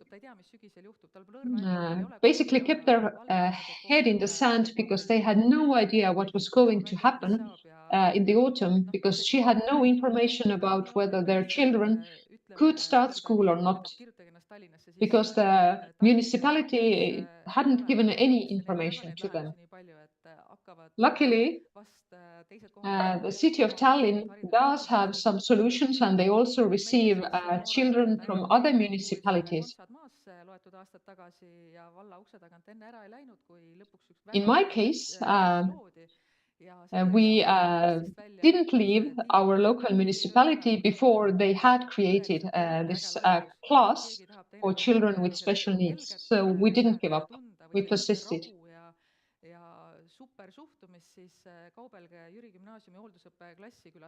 And now our child studies at Jüri Gymnasium, and there we have a wonderful learning environment for the children. and it does work. And the last topic, medicines and treatment. This is a focal topic. As I said at the beginning of my presentation, we are looking forward to medications, and we know that they cost a lot. We knew that 5 years ago, and we will know that in 5 years' time. And they are expensive, yes, that's clear. But what's the plan? How will we finance these medicines? Of course, they are expensive, but this can't be the final conclusion. It was the same.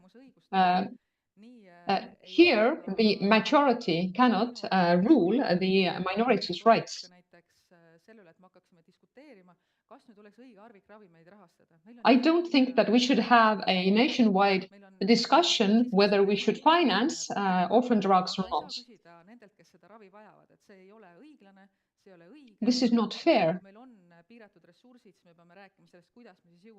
When we have limited resources, we have to discuss how we can reach a situation where people do get the medicine they need.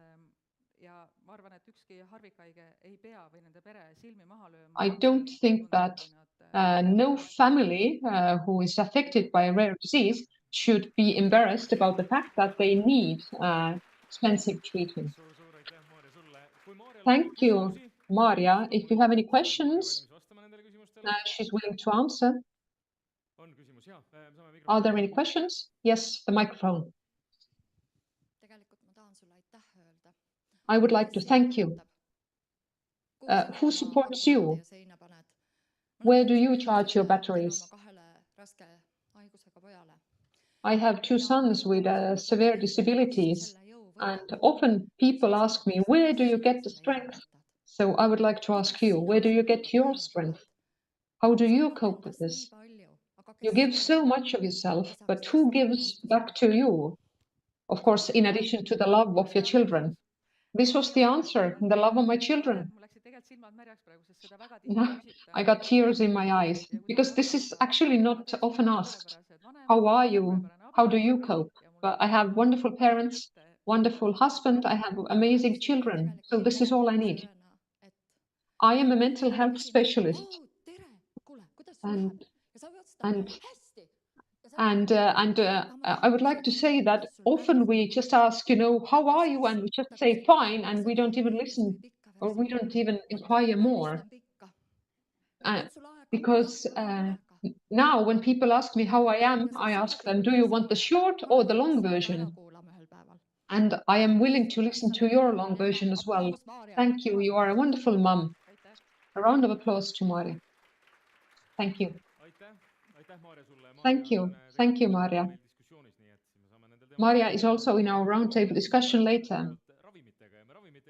But Maria ended her talk with medicines, and our next presentation will be on the same topic, but now our next question. So the question was about the number of people with rare diseases in Estonia. And there were 4 different options, and the right answer was 50 to 80,000 people with rare diseases in Estonia. And this was the answer that we received the most. By the way, at the webpage kliinikum.ee/harvikhaigused, there you can also watch this conference later. But now we have our following speaker, and the floor is yours, Marika Lepaste. Thank you. It's a great pleasure to be here. Thank you for the invitation. And listening to the different stories, it really has touched me. So I would really like to thank the organizers that we have this possibility to celebrate the Rare Disease Day. And I believe, as said earlier, that together we can change the world. My name is Maria Kreis-Leosk. Marika Lepaste. I work in Bosch on a daily basis, but today I am here to represent the Association of Pharmaceutical Manufacturers in Estonia, and I lead the market access working group, and its aim is to finance the different medicines to improve the lives of patients in Estonia. About the access to medicines in Estonia and the comparison with the European Union, we can see that Estonia is here and the average is here. So there's a long way to go to be on the average level when it comes to medicine availability. And if we compare ourselves to the Czech Republic, where the economic situation is similar, then they are 3 times ahead of us. So we different evaluation criteria for medicines in Estonia. They haven't changed during the last decade, but actually it's been longer even. And the issues with accessibility has also to do with the fact that elsewhere the criteria has been updated elsewhere in the world, and that's why the Association of Pharmaceutical Manufacturers asked the Center of Applied Research in Estonia to give us some information on the topic. And they provided a report on health technology assessment and process and decision criteria. They compared the data with other countries such as England, Ireland, Sweden, and Estonia, and they looked at different criteria, including the discount rate that I will talk about, and compared us with other Central and Eastern European countries such as Latvia, Lithuania, Slovakia, Slovenia, and Czech Republic. And we did have these 2 comparisons because there's specific guidelines in England, Ireland, Sweden, and Estonia, but in other countries we compared the specific criteria. What are the main conclusions? The main conclusion is that the cost effectiveness thresholds have remained the same in the last decade. But if we look at the threshold ratio to GDP per capita, then 10 years ago it was 1.5 and 3, but now it's 0.9 and 1.8. So comparing that with thresholds of other countries, we are far behind compared to other countries, also in Central and Eastern Europe. And we did have many constructive meetings with Health Insurance Fund. It was a pleasure to see that the fund also found that we have to make some changes. And last year,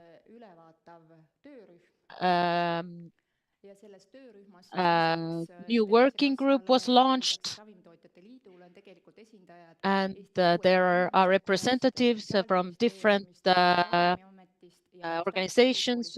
We have also the Estonian Chamber of People with Disability, the Ministry of Social Affairs, State Agency of Medicines, and our association, and the Health Insurance Fund, and the university. And the working group comes together once a month. Last year in April was our first meeting, and we had hoped that by the end of the year we would go through all the topics, but the reality is that we continue meeting today because we still have different topics to cover. We have talked about the preferable study designs. First of all, this is because we don't have to focus on randomized clinical trials, but in the context of medicines, we have different studies without reference groups that should be taken into account as well. And we do agree, more or less, that the more data we have, the better. And we have to use real-life data. In Estonia, though, we have serious problems with the real-life data. because we don't have enough, but if we include data from other countries, this would be helpful. Also, in today's context, we are also planning to discuss the issue of rare diseases and rare medicines. We have already made our proposals, but we haven't heard the proposal by other groups yet. So that will be the topic in detail in our next. The main basis to decide whether to finance a medicine is ICER. This is a cost efficiency threshold. That means that this is an amount that we are willing to pay for a quality adjusted life year. And we already heard about QALY. This is the quality adjusted life year and quality of life. This is also taken into account by our health insurance fund. And the more we use it, the easier it will be to get financing.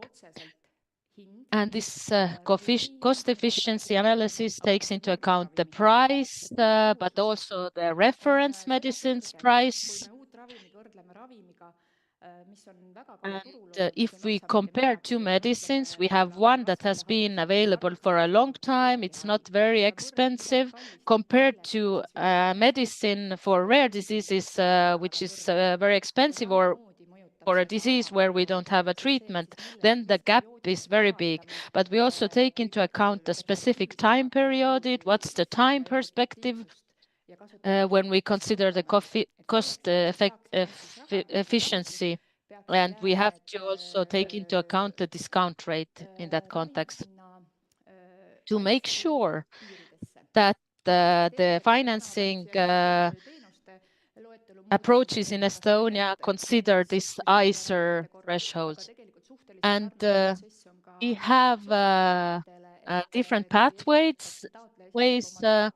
This is the decision pathway of the health insurance fund, but it's similar for the rare disease and for the rare medicines, where we have different stakeholders that play their role in giving input. And it's the health insurance fund that evaluates if it's cost efficient or not. And currently, if ICER is 20,000 euros, then it's used for chronic diseases, but also for some cancer diseases that are early stage cancer diseases. Then QALY 40,000 euros we have for terminal illnesses, and sometimes it has been 100,000 euros for rare diseases, but there's always a ceiling that determines that the maximum amount per patient per year is 100,000 euros. And we have approximately 10 patients like that. And then for ultra rare disease, there's no ICER, but the ceiling is 300,000 euros, and we have seen that it has been used for only a couple of patients. And our association has proposed several actions and activities.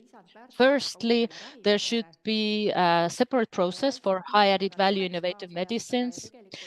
We should update the ICER thresholds, and they should be differentiated, and it should be severity based. That means that we have an agreement in their society that we contribute more in case of very severe diseases, and that has already been agreed, for example, in the UK, the Netherlands, Norway, and also in our neighboring Lithuania. So if we have a milder disorder, then we have lower ICER, and for severe disorders, we have a higher ICER threshold. And our proposal mainly is to simplify the process case for rare diseases. And what we've seen is that for over 90% that there's no treatment. But if we do have a treatment for a rare disease, then it should reach the patient. When we look at the definition of rare disease, then in the European Union, it means a disease with a particularly low prevalence when it doesn't affect not more than 5 per 10,000 people. In Europe and Estonia, it's 50 per 100,000 people. And they also consider the fact that if it brings specific benefits to the patient or it has really serious impacts on the patient's condition. And there's also a rare disease list to designate the specific diseases accordingly. We also analyzed the situation of rare orphan medicine financing. And in Scotland, for example, there is a different pathway for ultra rare medicines. There's different criteria. So it's 1 in 50,000 people, the prevalence. There has to be a marketing authorization. It has to cause chronic or severe disability. And there's a need of very specific treatment. In that case, there's no need of cost efficiency analysis, and the financing is given for 3 years when additional data has to be collected. In Lithuania, on the other hand, for very rare diseases, there's a pathway which is patient-based, and it's possible to get the financing from the patient.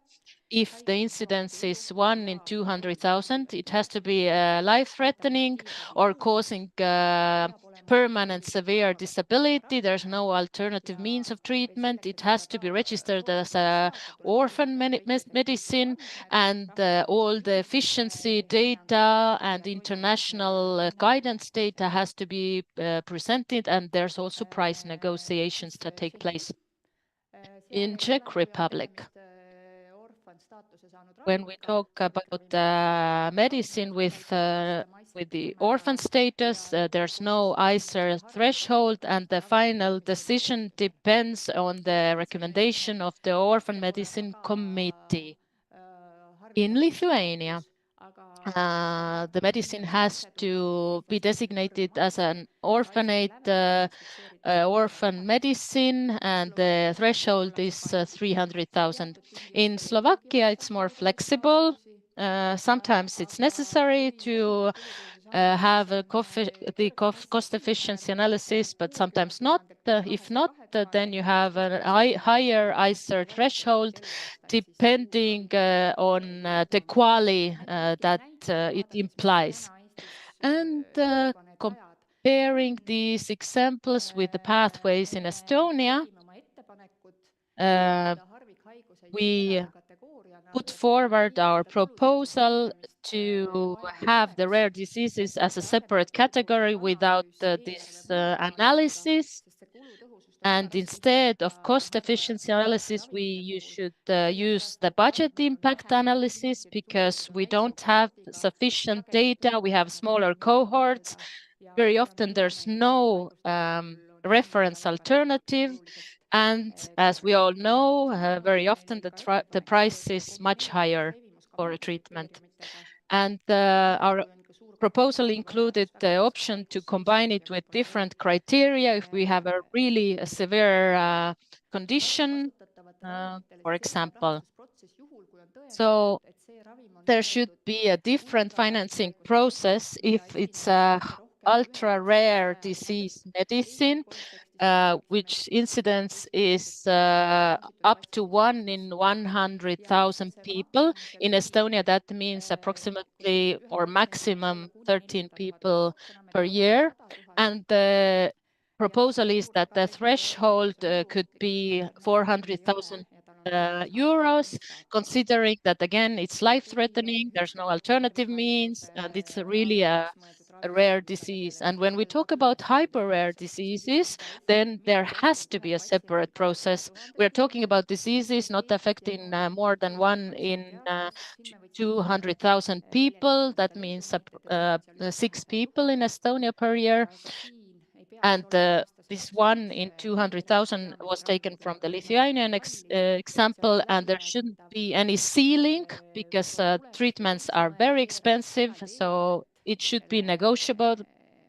There should be maybe a separate budget for those diseases, and maybe the doctor should have the ability to apply a personalized discount rate, and it should be something similar to our current patient-focused approach. And when initially we were supposed to talk about rare medicine financing in November last year, but last month was finally when I presented the same topics to the committee, and we will discuss it in April. Thank you very much for listening. Thank you. Any questions? Microphone, please. Yes, I'm also from the Association of the Doctors and the Gene Therapy. I wanted to ask if you analyzed if the availability was somehow connected to the health spending, because the spending levels in Estonia are different compared to other countries. And secondly, how often is the price policy taking into account the common rules in the European Union? Thank you very much for the question. Firstly, we did analyze that, and I didn't mention it, but in our working group, we do discuss, among other things, that the healthcare spending should be looked at as an investment. So we talk about direct and indirect costs. So if we invest in rare diseases, we could spend less in other spheres. We can boost our economy, we are helping our society, our people. So in the end, it's beneficial if we don't, for example, have to pay unemployment benefits. Now, secondly, the price. Indeed, we're a small country, so we don't have separate prices. And we do appreciate those companies that have come here and have stayed here, because looking at our thresholds, financing is extremely difficult. So from our side, we try to find the most flexible options, and very often more flexible than in bigger countries. And today we have different schemes provided by the health insurance funds. As a member state of the European Union, of course, we have certain rules, but we have then different schemes to take into account when applying reimbursement rates. Yes, thank you. I have a question about the working group. Maybe I didn't see well, but I wanted to ask about the working group that started meeting since March last year. You have concluded that things are not well, but do you really have specialists that work with patients every day in your working group? Unfortunately, I have to admit that no, we have proposed it several times that we should have experts in our working group. It hasn't been up to us, but currently they are not engaged, and it would actually be very important. Thank you very much, Marika, for this presentation. We are in a hurry, lunch is approaching fast, but I would remind you once more that we have constantly questions on Slido, and our last question was that the competence center registers and follows different diseases, and the question is like how many registry entries were created, like what do you think approximately how many new referrals to this center were in 2023? And the correct answer was 200, not 100, which was the most common answer.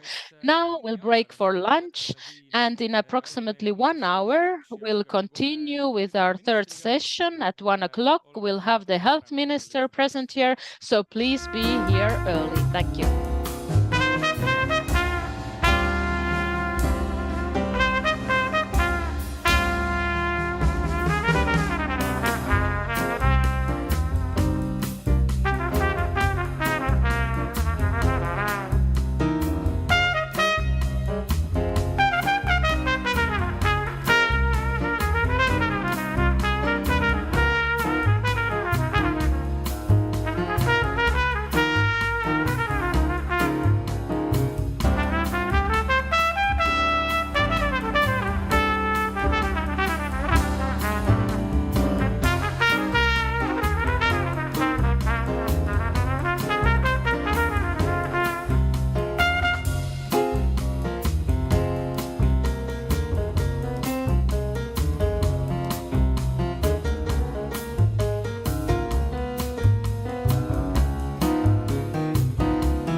Welcome back.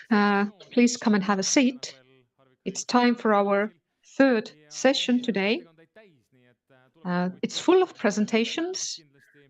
We'll hear interesting stories from people who are connected to rare diseases, but we'll also get to see the government's view on the topic.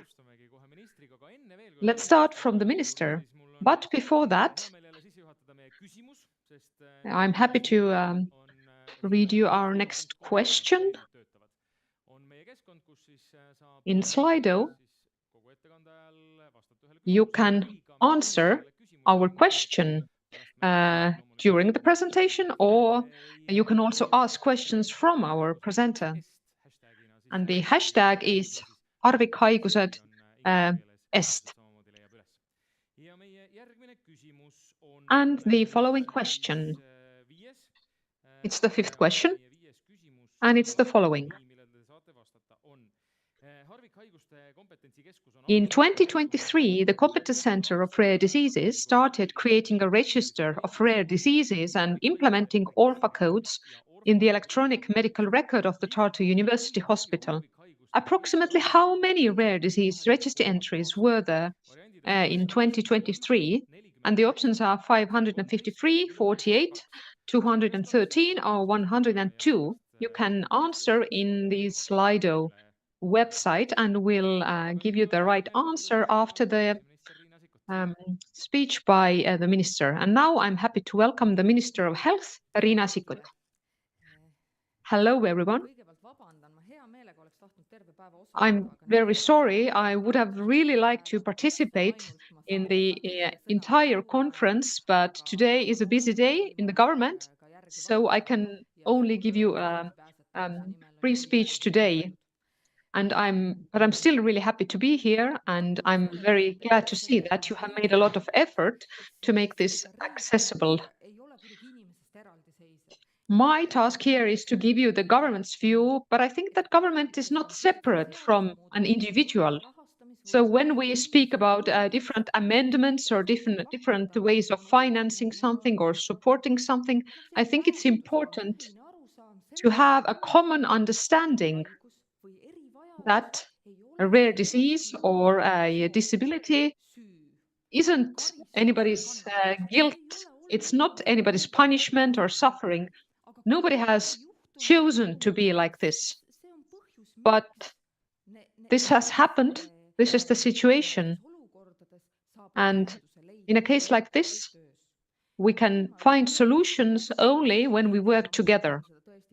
By working together, I mean a very broad view. And now from the government's perspective, the first thing is cooperation on the European Union level.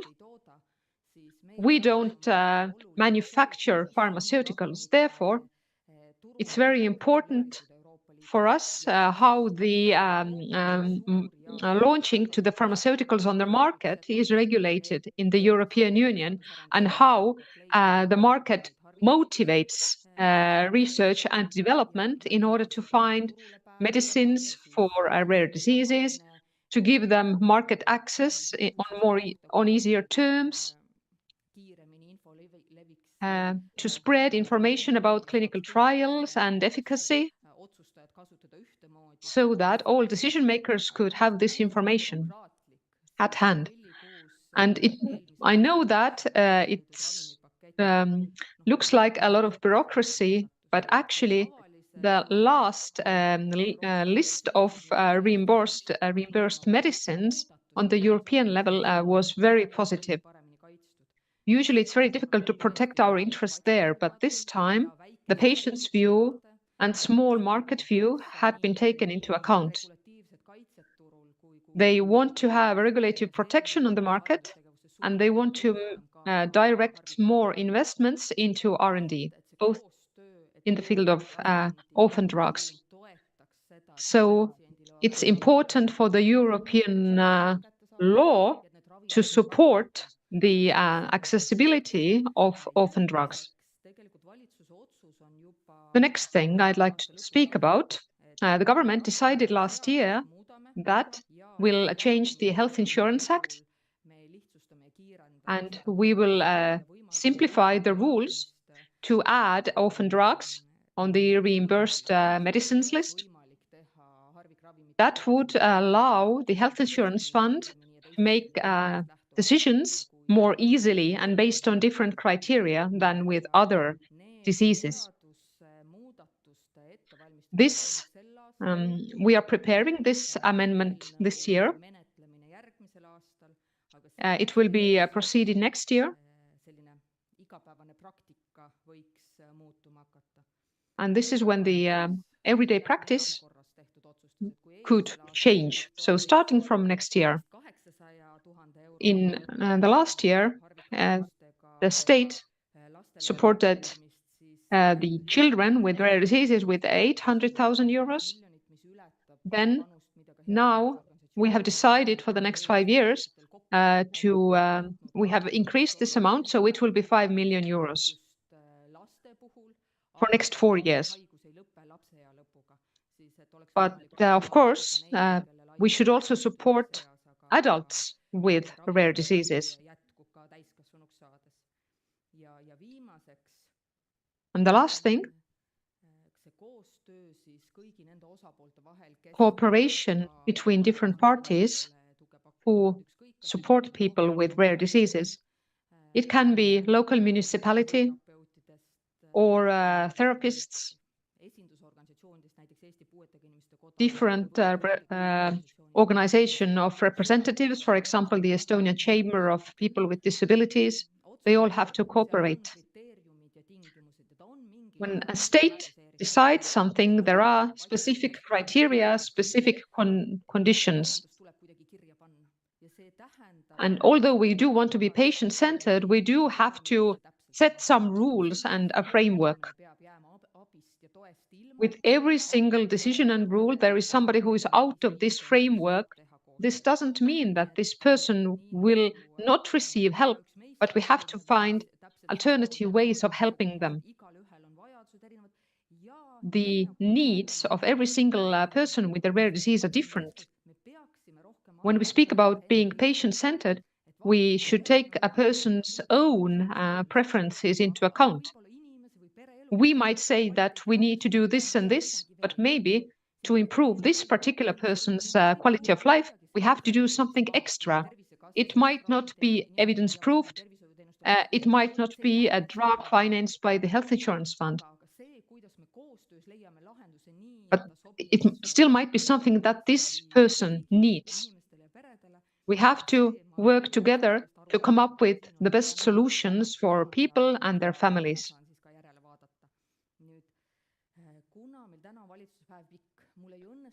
Today we have a very long working day in the government, so I will not be able to participate in the roundtable discussion. But if you have any questions, then I will be very happy to answer them here and now. Thank you. So, questions for the minister. This is not an everyday opportunity. So, if you have a question, please raise your hand. We'll give you the microphone. No need to be afraid. Okay, there's a hand. Hello, and thank you. My question would be, how do we divide these 5 million euros? The conditions of this support measure, I have seen them, and the round of applications will be opened soon, but since the amount is bigger than the one we had last year, then the Minister of Social Affairs will include all the organizations that we have supported in the previous year, so they might be connected to transportation, different types of therapies, support of the cost of medicines. So we would like to give all organizations the amount that they need. We support the organizations that are there already that have provided support in the past, so you can't start a new company today to get the funding. And also we fund certain types of activities. But we have a bit more flexibility here. The health insurance fund has a certain rules, certain framework, but we have a bit more flexibility, so we can decide what kind of support particular people need.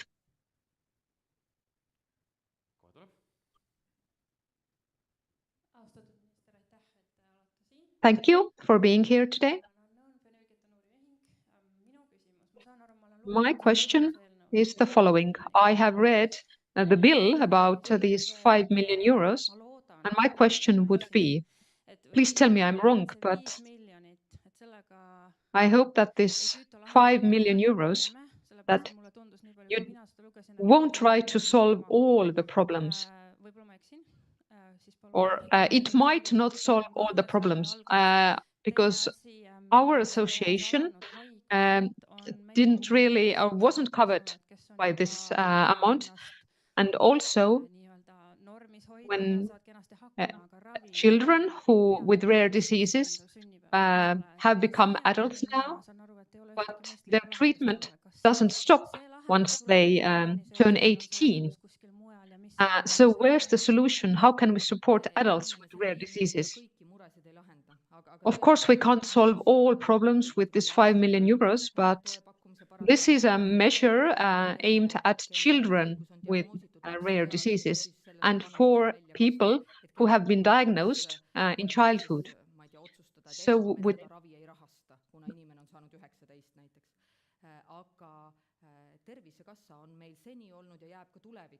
I think that the health insurance fund will be the organization that will mostly finance orphan drugs and services aimed at people with rare diseases. So this will be their task. We will amend the law. We will this way a health insurance fund can make decisions more quickly when it comes to funding orphan drugs.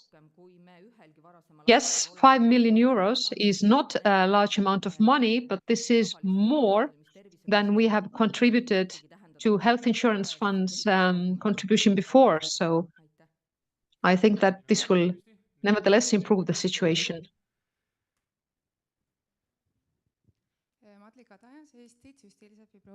I'm Matli Kadajas from the Estonian Cystic Fibrosis Association. There is a very effective treatment for our patients, but unfortunately, it's not reimbursed in Estonia.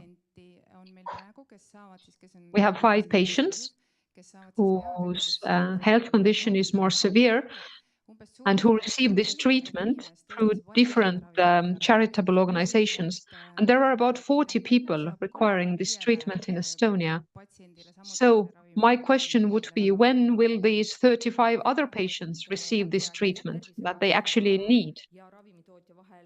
I note that there are ongoing negotiations between the manufacturer and the health insurance fund.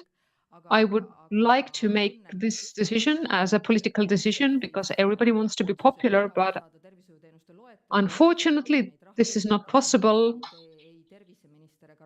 The Minister of Health or the Minister of Finance don't decide which drugs will be reimbursed. It depends on the negotiations between the manufacturer and the health insurance fund. So when they find an agreeable price, then this medication will be available for the Estonian patients with cystic fibrosis. Coming back to these 5 million euros. You mentioned many different types of services that it would cover. Transportation, for example. This is the responsibility of municipalities. Today, the burden of lays on local municipalities. Shall we solve the problems of local municipalities from the government's perspective now?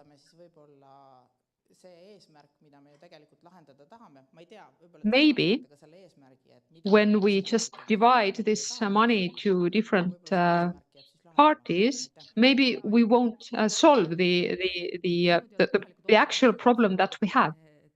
As far as I know, local municipalities cannot apply funding from this 5 million euros. This is an extra support for people. This 5 million is not meant to increase or to lap the budget of the local municipality.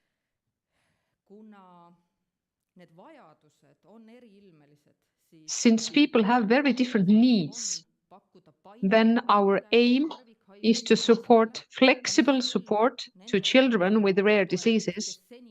And this involves supporting the work of the organizations who have been doing it so far. And we don't set a very strict cost limit. For example, if a child needs hippotherapy, then we can fund it, because this is not funded by the health insurance fund. I think that this is a flexible measure that helps us cover different types of costs. So far, these costs haven't been covered by municipalities or by health insurance fund. If there are municipalities who have done it so far, this doesn't mean that we will do it for them. No, this 5 million will definitely not go to support local governments. I don't know if it's a question, maybe a remark about this 5 million. Aga selles mõttes ma olen Marista räägib väga kõrva kellelegi. Ma olen Siiriga väga nõus, et sealt tegelikult ei tule välja ainult see hobuteraapia. Agree with Siri that this is not about hippotherapy only. When rehabilitation services will go to the responsibility of the health insurance fund, then yes, but when it comes to these 5 million, then I saw that this was aimed to support the treatment of children with rare diseases and to continue their treatment once they reach adulthood. I don't really understand why we should pay for the services that should be provided by the local municipalities. When the state has given a responsibility for transportation or childcare services to the local municipalities, then we shouldn't cover these costs from this extra 5 million. And I don't think that it's very reasonable to tell the service providers that, you know, you can do whatever you want with the money, because we lack resources and it should be allocated with a very specific purpose.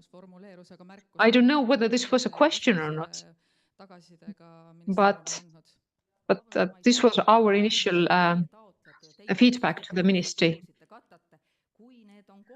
When you apply for money, then it's up to you to decide which costs you cover. When these are covered by the local municipality, then, of course, yes, this is their legal responsibility to provide certain services, and we assume that this is what they do. The organizations that apply this money, they are organizations that provide different types of services. They can also be services that are provided by the local government already, but we don't tell you that you can't provide the services provided by the municipality. Yes, but for example, when we fund childcare services from this 5 million, but also it's funded by the local municipality, then it doesn't sound reasonable, because actually we have a responsible party here and it should be the local government. I do agree, and in an ideal world, this would work, and I really wish we lived in an ideal world. But when we have a local municipality who hasn't funded the childcare services, for a child with rare disease, then it's up to you to decide whether you want to cover this cost from this extra money that you can apply for from us. So we have this political decision to allocate this 5 million euros. And this is because we know we don't live in an ideal world. So this 5 million gives us flexibility to solve problems we have. Your organization doesn't have an obligation to cover costs that local municipalities don't, but if you want to, you can. From the Children's Fund perspective, I can say that we will not fund therapies and transportation. We think that this is the duty of the local municipality. We always ask for their help. And we work to assure that local governments would contribute.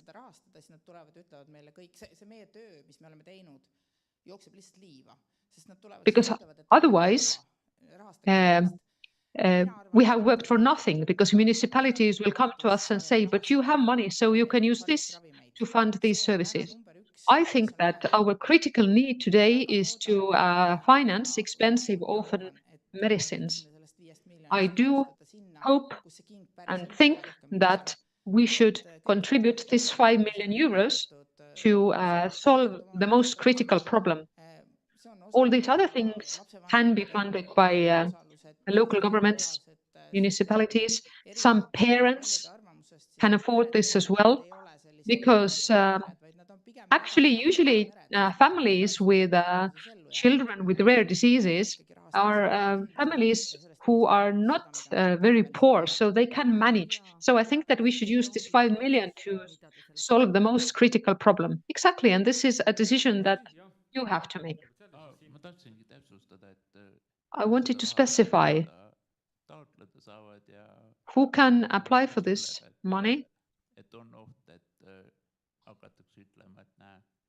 And maybe there is this danger of people saying, you know, the money is there, why did you come to us? So maybe the local municipalities will say that.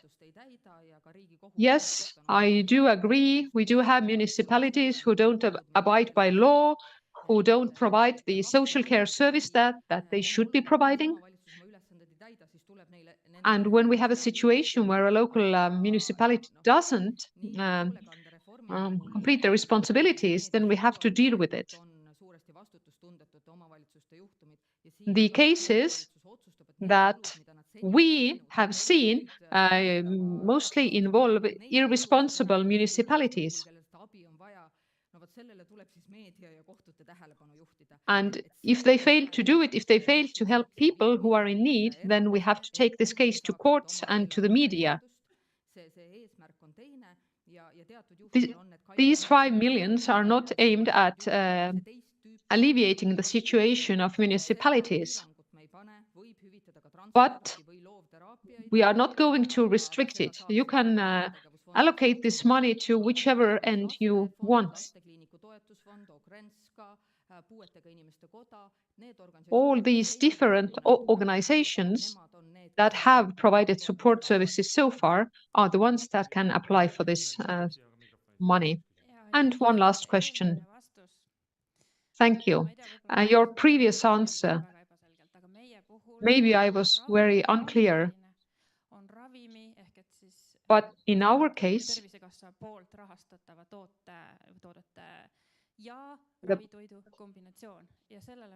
the problem is a combination of medicine and medical food. And I got the idea that this 5 million is given to these different funds and support organizations. I think that medical food also qualifies.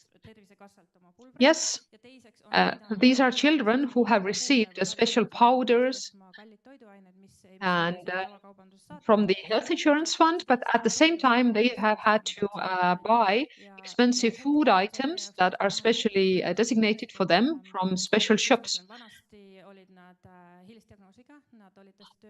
These people who have this disease used to be unable to work, But nowadays, with a proper diet, they can manage with their lives. So I think that this 5 million still doesn't solve our problem, and we feel that we are left out. I understand that this is a very specific problem, but I just wanted to explain or express our concern. Yes, I am not a lawyer, so I am not sure whether you can apply for this support measure. So when the problem started in childhood and the person is now an adult, then we can support them from this measure. But when the diagnosis was received in adulthood, then we cannot fund this treatment from these 5 million euros. I'm not a lawyer, so I'm not very sure, but this is my understanding. Thank you for a wonderful overview, and I am Raul Saare from 6bio Pharma.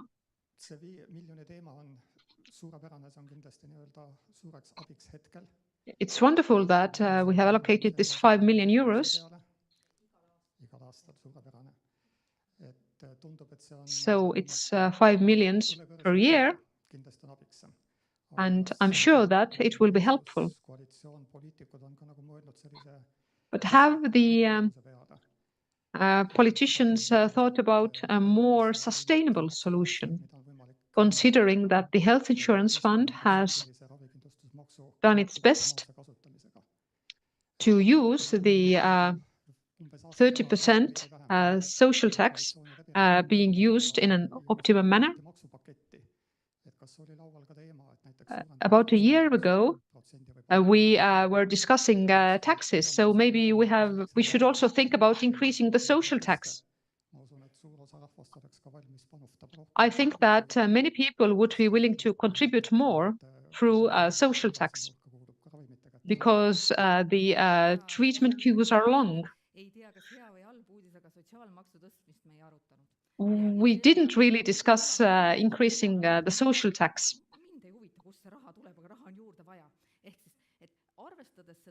It might sound weird, but I don't really care where the money comes from, but we do need more money. It seems that we need to find an alternative way to increase the funds of the health insurance fund. It doesn't have to be social tax, it can be car tax or some sort of excise duty, so it doesn't matter. But we have a shortage of 150 million for next year, and we can't really have shorter treatment queues or more reimbursed drugs when we don't have increased funds. The general financial framework affects our ability to improve treatment for patients. Looking at contribution from other countries, then when we have contributed €1 to our healthcare during this 32 years that we have been independent, while other countries have contributed €1.5. So over a long time period, this makes a difference. When we look into the future, we need a lot of extra financing. We should need about 400 million euros. This is about 1% of our GDP, but probably it will be more.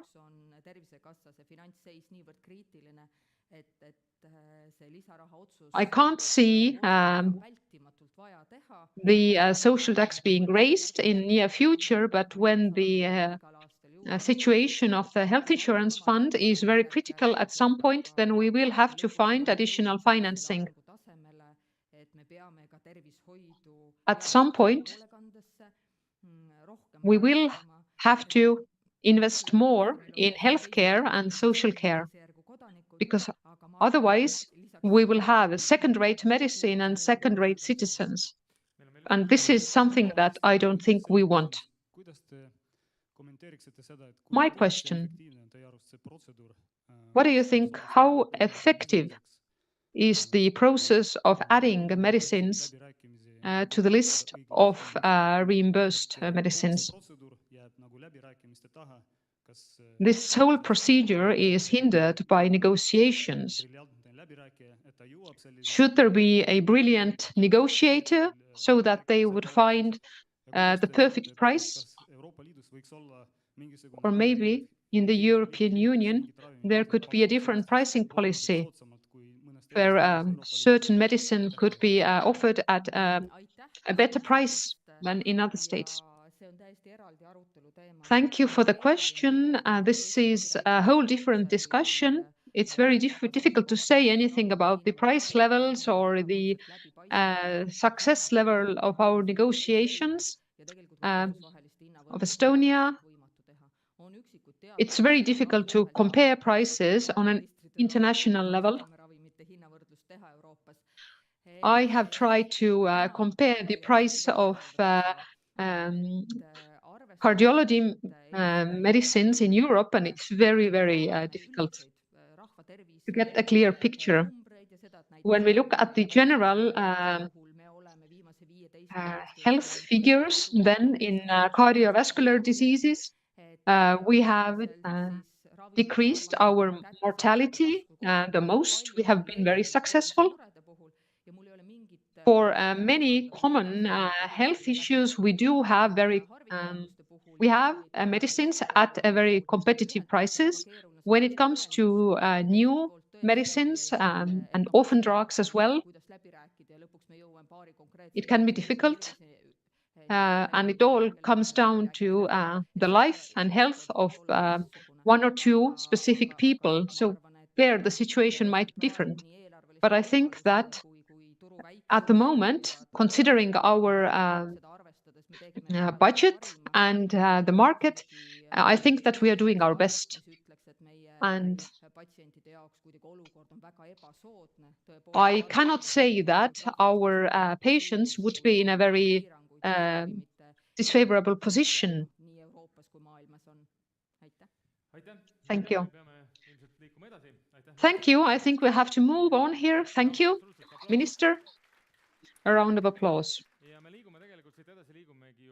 And now we will continue with some specific stories. But before that, I would like to give you the summary of the previous question about creating a register of rare diseases and implementing ORFA codes.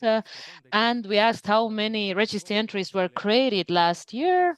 And the correct answer is 553. And it was the most common answer as well. But now I would like to ask the next speaker to come and talk about their family's experience of living with cystic fibrosis. Vladimir Gustanov, please. Good afternoon, everybody. I have to read my presentation out loud because I don't want to forget about anything. Honorable Health Minister and other guests, the Children's Fund of the Tartu University Hospital, all the employees of the Children's Hospital, and everybody listening to and watching the broadcast or being present here and having some kind of touch point with the genetic diseases. It's an honor to be here, and I would like to thank the Children's Foundation of the Tartu University Hospital for everything you do for our children every day. My family is just an example of fulfilling a child's dream. I asked some time ago from my eldest son what he wanted from life. What was his life's dream? And he replied that he didn't want to cough ever again. And this dream has remained to be the same. And in autumn last year, he was able to fulfill that dream thanks to the treatment He has basically no cough. It was a change from one day to another, basically. And those who donate to the Children's Foundation saved my son's life, literally. You saved his life, you gave him back a normal life.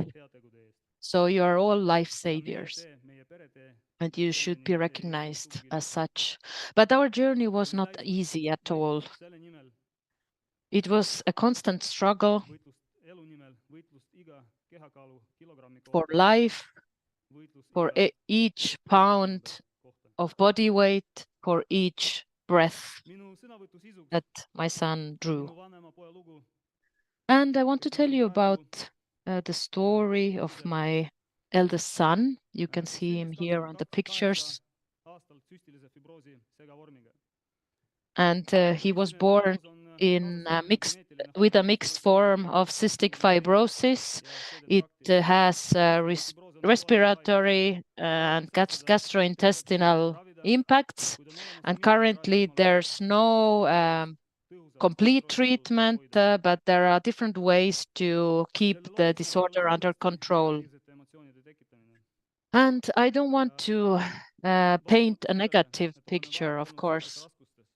Even though we've had great challenges, we were always hopeful and did everything we could to fight the disease. It is important to understand we have expectations for our government, children have expectations for their parents, employees have expectations for their employers, etc. And in developed countries, these expectations are met as well as possible, be it by ensuring the safety or security of the citizens. And the patients are also entitled to expect to get the best treatment available.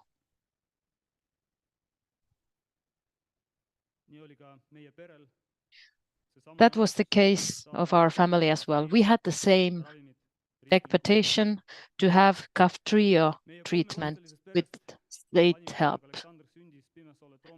And Alexander was born early due to complications, and he was in intensive care for a while, right after being born, but we didn't know at first that he also had cystic fibrosis. And a very well-known surgeon performed the surgery on my son, Dr. Mari Maya. Thank you so much for saving our son's life, for fixing him.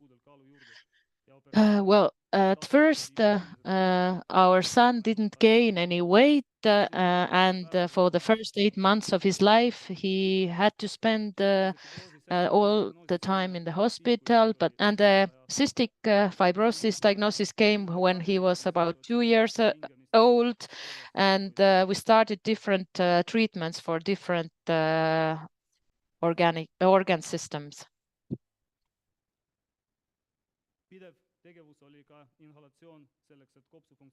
Inhalation was something that we did constantly to keep the lungs functioning at an acceptable level. We have used these medicines for the whole lifetime of my son. We continue with some of them also today. We avoid crowded places. My son leads a very strict diet. It's a daily effort, but we are motivated by the hope that there's ongoing research to find an effective treatment, and that someday we would be able to use that treatment, to have access to the treatment to improve our child's quality of life, or even get rid of most of the symptoms. Accepting this reality took some time. It's still an ongoing process, especially because in the beginning, the quality of life wasn't affected too much, but bit by bit, the symptoms got stronger, and it started affecting him more. He was tired, he had weight problems, etc., etc. And it is almost impossible to explain to a child why there are restrictions and limits that he has to consider. We have had many fights over the topic of following a treatment, being disciplined, but we always supported each other.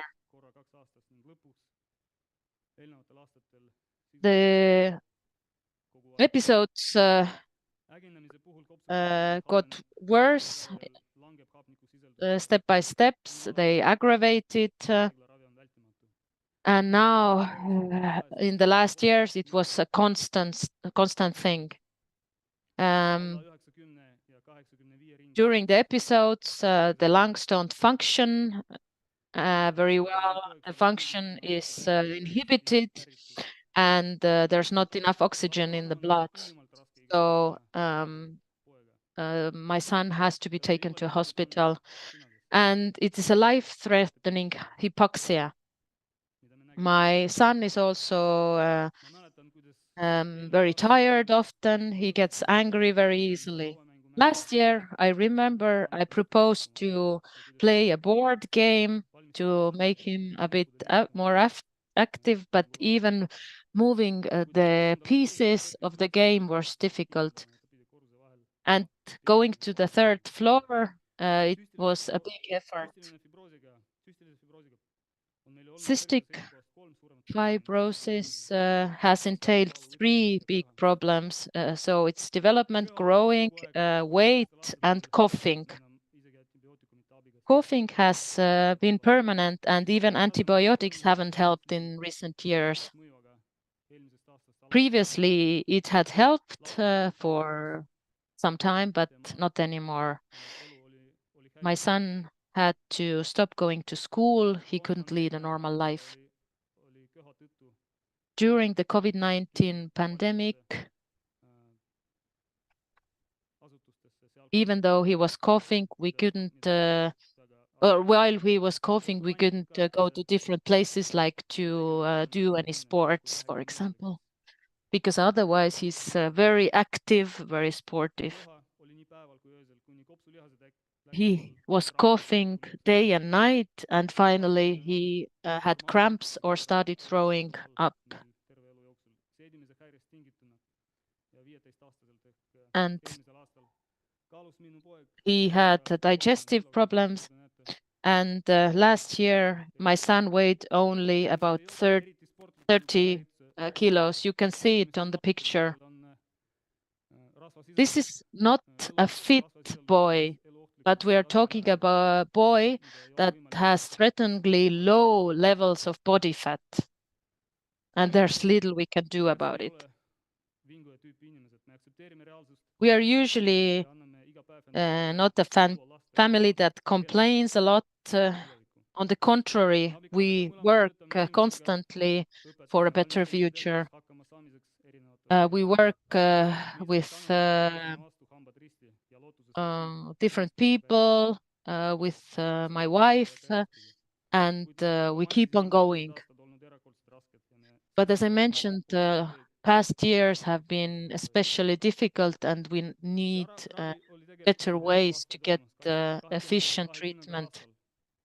Already in 2020, actually, Kaftrio became available. This is meant for patients with cystic fibrosis. It got the EU market authorization.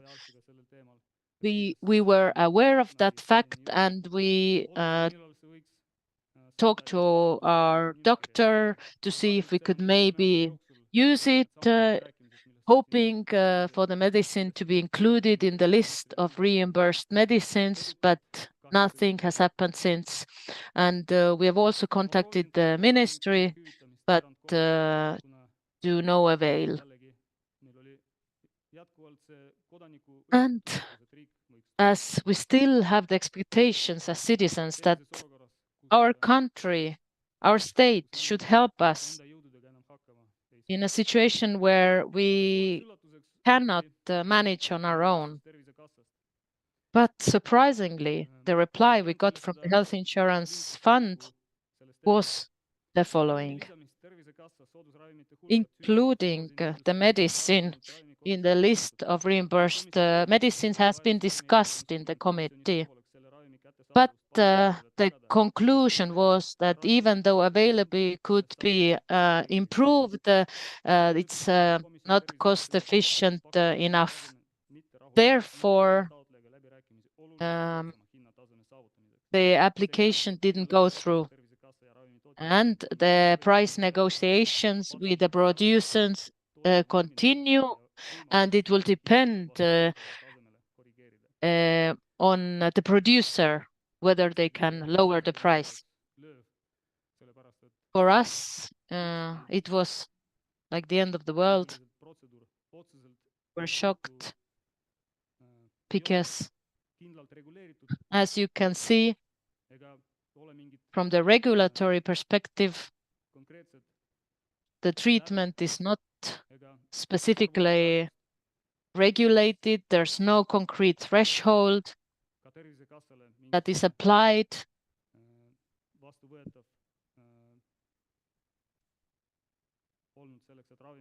No criterion that would make it possible for the Health Insurance Fund to include it in the list. For 3 years, negotiations have continued without basically any result at all. But now, for over 4 months, we've been using Kaftrio, and we've seen the cost efficiency, the benefits. All the formulas and principles that the health insurance funds use in their practices don't correspond to what we've seen. There have been no explanations about those correlations that they use. I would like to tell you about the efficiency level using my son's own words. I have no thoughts in my head considering how I can draw my next breath, thinking about how to get enough air. I don't have to think about not being able to go on with my life. This is how he described his state of mind, how he described his world. He didn't weigh enough, he didn't have enough oxygen in his system, he didn't want to do anything. He was passive, even with daily routines like such washing up or even sleeping, eating. But after these 4 months with Kaftrio, daily treatment has enabled to give my son back a normal level of life, a normal life. He's back in school, he's planning for his future to continue his studies. He's happy, he trains regularly, he has gained weight, namely almost 20 kilograms in these 4 months. His cough is almost inexistent. During the 3 4 months, he didn't cough almost at all. And this list goes on. So I had never imagined that we could achieve this kind of efficiency overnight, basically. Probably we won't need the rest of the medicines that we've been using, and probably our son can be a useful citizen to the state in the future.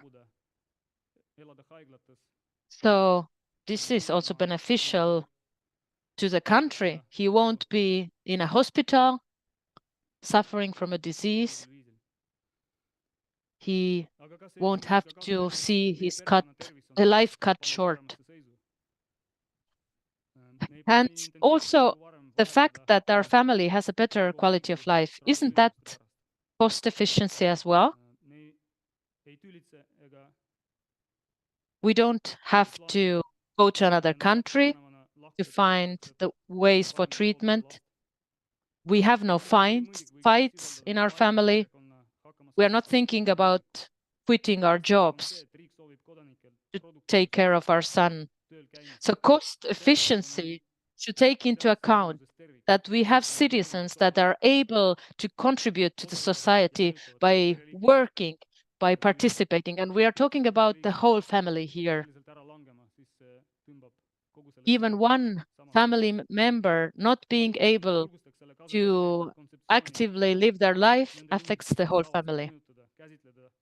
So I would encourage you to have the same approach to this cost efficiency, to this notion, taking into account all the details and all the context. When we look at the different member states in the European Union, then we can see that Kaftrio is on the list in several countries. How come is it possible that it's not the case in Estonia?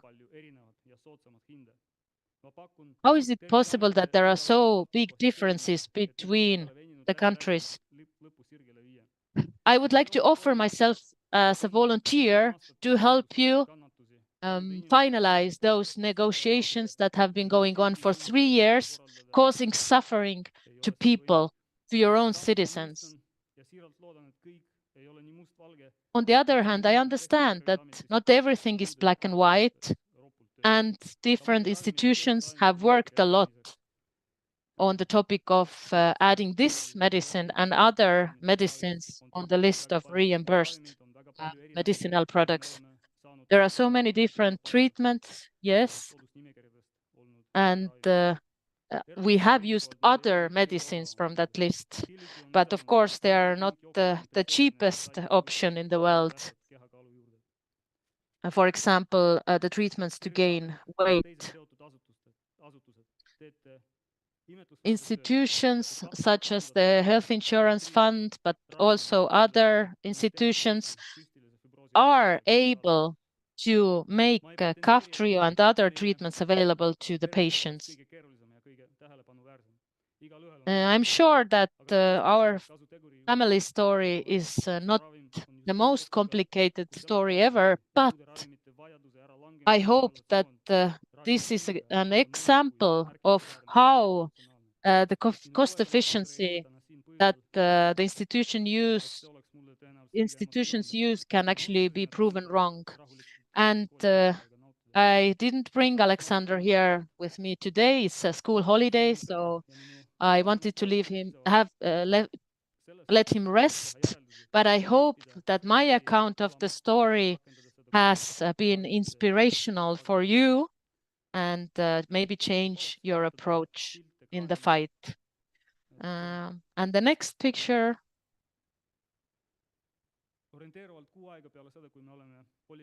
shows the situation approximately 1 month after starting the treatment with Kaftrio. And he actually came to me with the Estonian championship and got really good results. So I really wish strength to all of you that have touch points with such stories and fights, and I'm willing to reply to any questions you might have. Thank you very much. Does anybody have a question for Vladimir?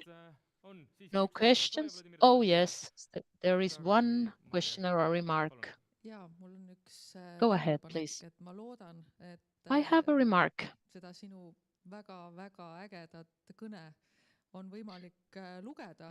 Your presentation, your speech was just awesome. Is it possible to have it on paper? I think so. It would be nice if everybody could have access to your speech. because it was really on the point, and I'm sincerely happy about how the situation of your family has changed. I don't envy you truly. I'm just really, truly happy for you. Yes, thank you. I'm always willing to cooperate.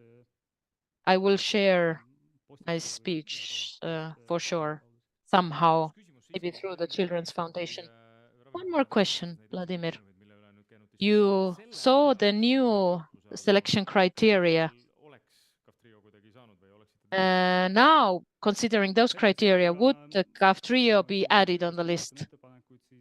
If I'm not wrong, it wouldn't be the case unless it was considered as ultra-rare orphan medicine or as a medicine with great benefits for the patient. So these new criteria are indeed a step forward, but we have to look for additional ways so that Kaftrio can make the list as well. Another round of applause, please.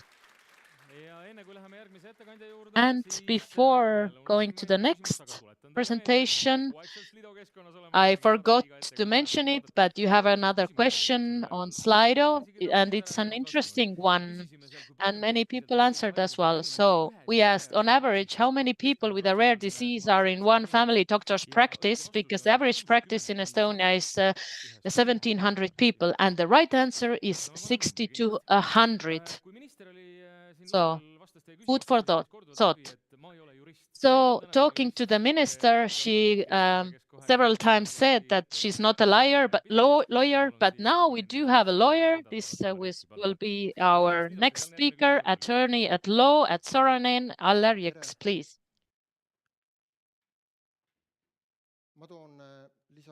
Hello.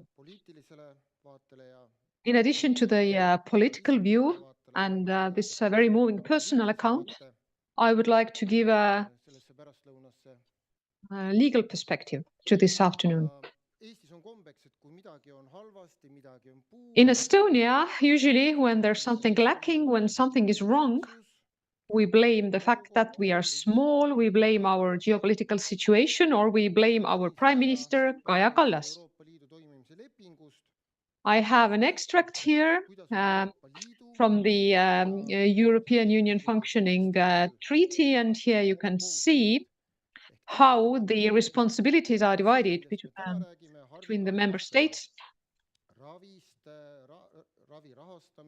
Today we speak about funding the treatment of rare diseases. So you see here that the responsibilities of the member states include the management of health services and medical care and the allocation of the resources assigned to them.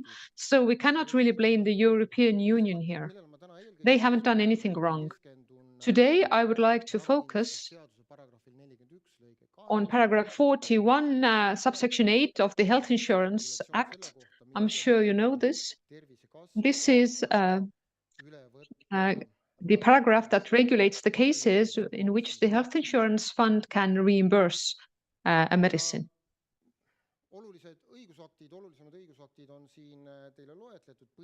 You have the list of important legal acts here.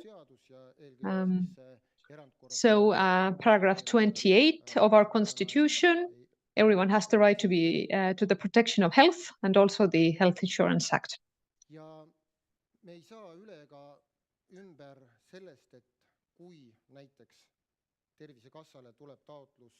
We cannot escape the fact that when the Health Insurance Fund gets an application to exceptionally finance a medicine, then this decision has to be taken by the rules of discretion. There have to be specific criteria. This is what Vladimir was speaking about. He didn't understand why his son, Alexander, didn't receive the medicine. And we also have to have a regulated procedure. Without the regulated proceedings,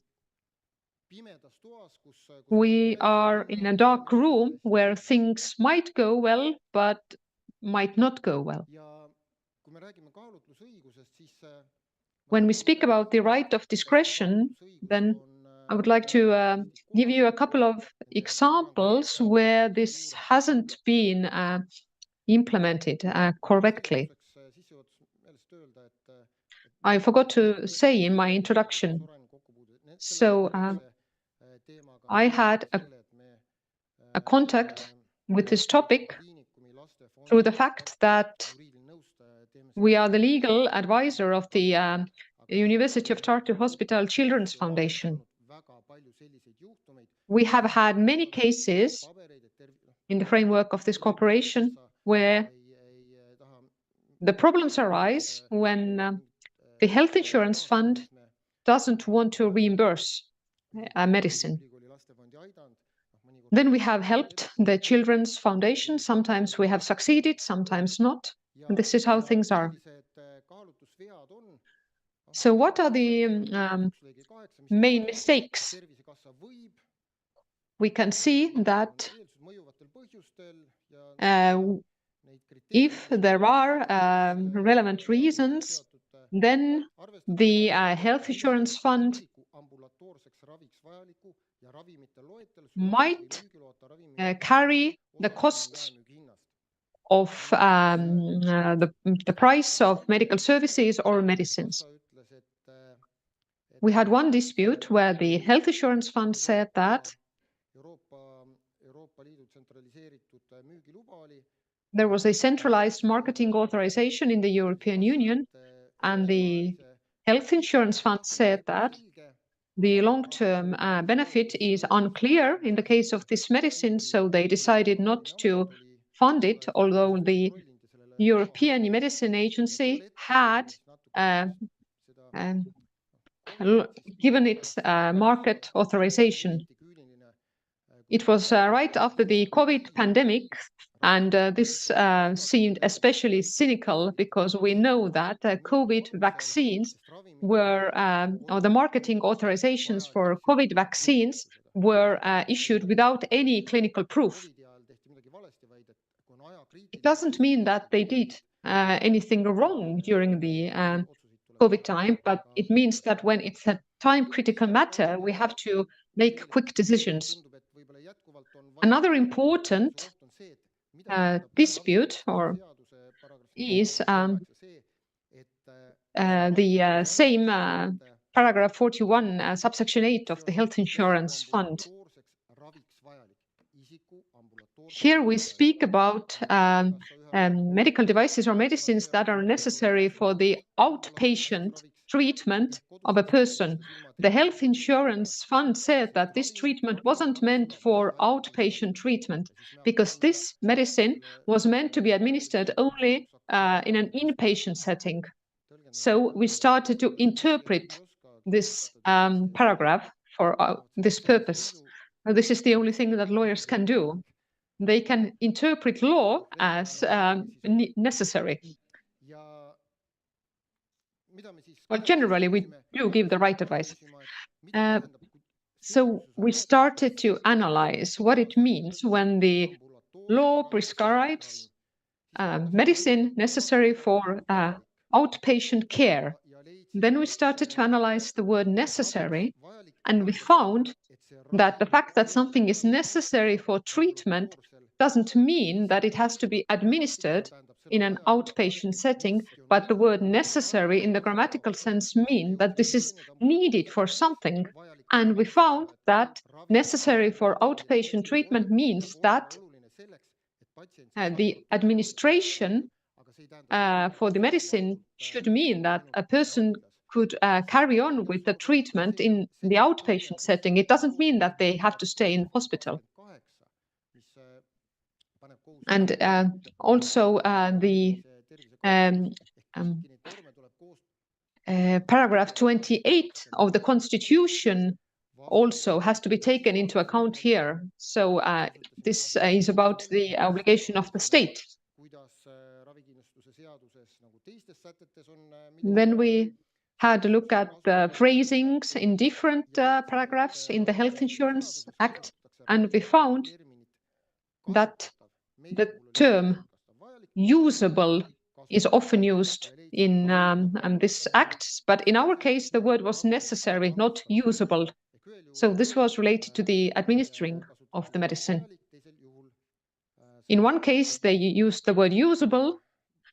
In the other case, the word necessary. So we found that such a restriction is not justified if this leads to a situation where the medicine is not reimbursed.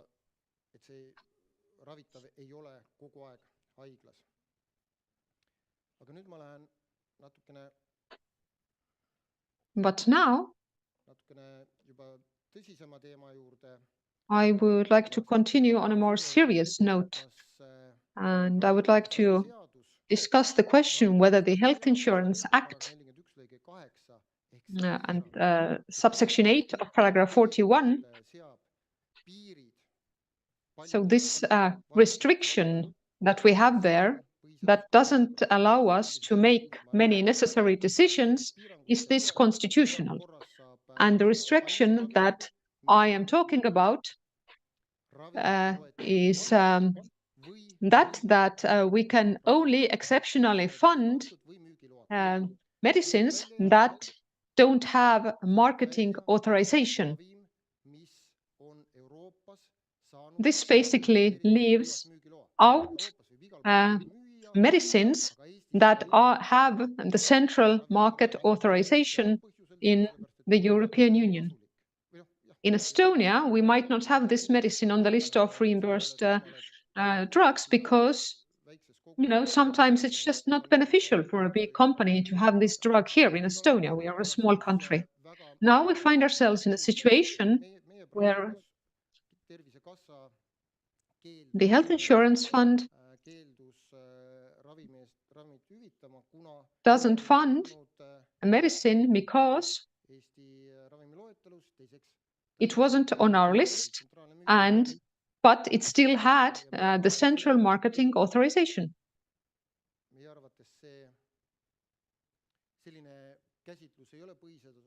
We think that this is not constitutional because this creates inequality. Why is it possible to reimburse one medicine but not the other? I do understand the government.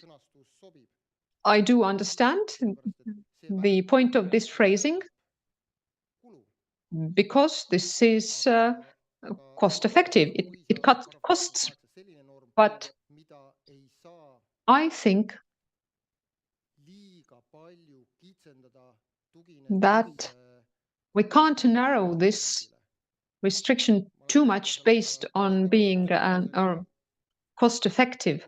Recently, I've been dealing with the topic of closing small schools, and I've often heard the argument, this is an expensive thing for the local government, but expensive compared to what? I think we can always set priorities when we make our budget. I don't think that we should direct our entire state budget to treat rare diseases.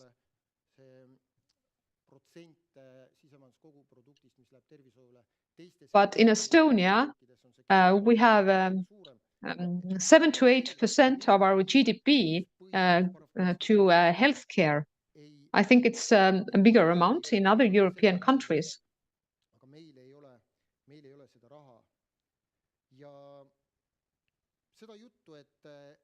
So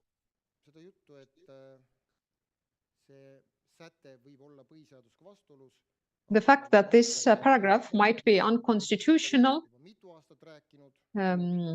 is there, and we have been talking about it for many years to no avail. But there's also good news, or maybe not so good to others, but in May last year, the Tallinn Circuit Court ruled that the main question in dispute is whether the paragraph in the Constitution is in accordance to the paragraph in the health insurance that stipulates that the financed medicines should be on the list of reimbursed medicine.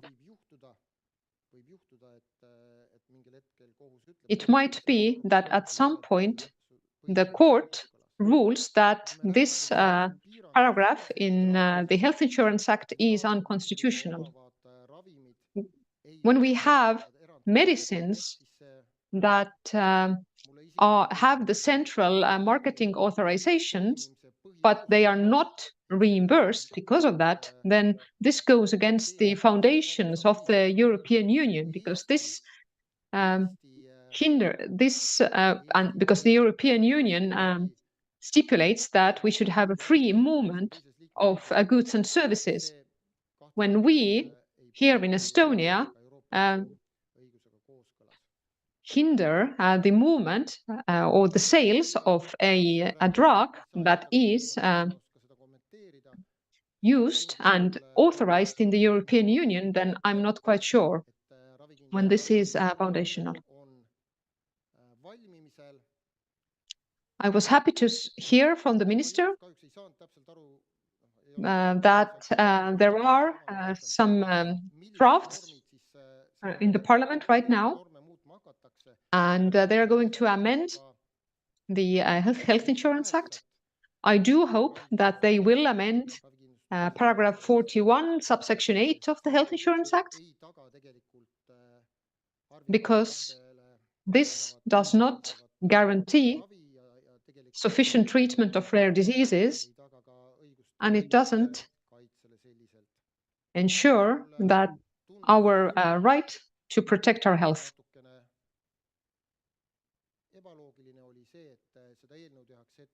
What didn't make sense to me was that they are preparing this draft in 2024, and it will reach the parliament in 2025.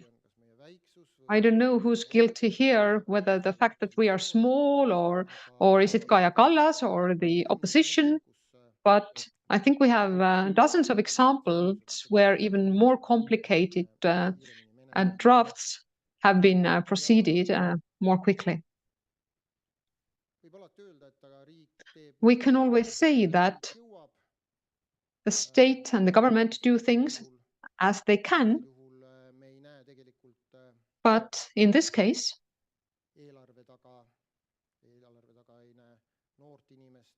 we can't see the young person like Alexander behind the state budget.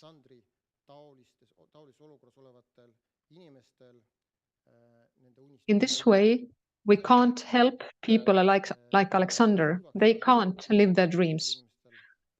In order for us to be able to help them, we would like for the government to keep their promises when they amend the Health Insurance Act. And we hope that this will happen as quickly as possible. Thank you, Allar Jõks. Please, can you stay here for a moment? I know that Karmen Joller had a comment from there. And if you have any questions, then please raise your hand.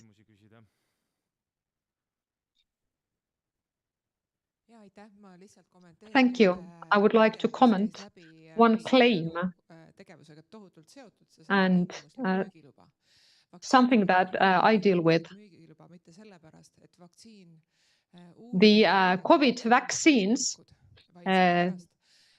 got a provisional marketing authorization not because there would have been insufficient clinical trials, but during the COVID pandemic, we had to get the vaccines on the market as soon as possible, and we expedited the bureaucratic procedures.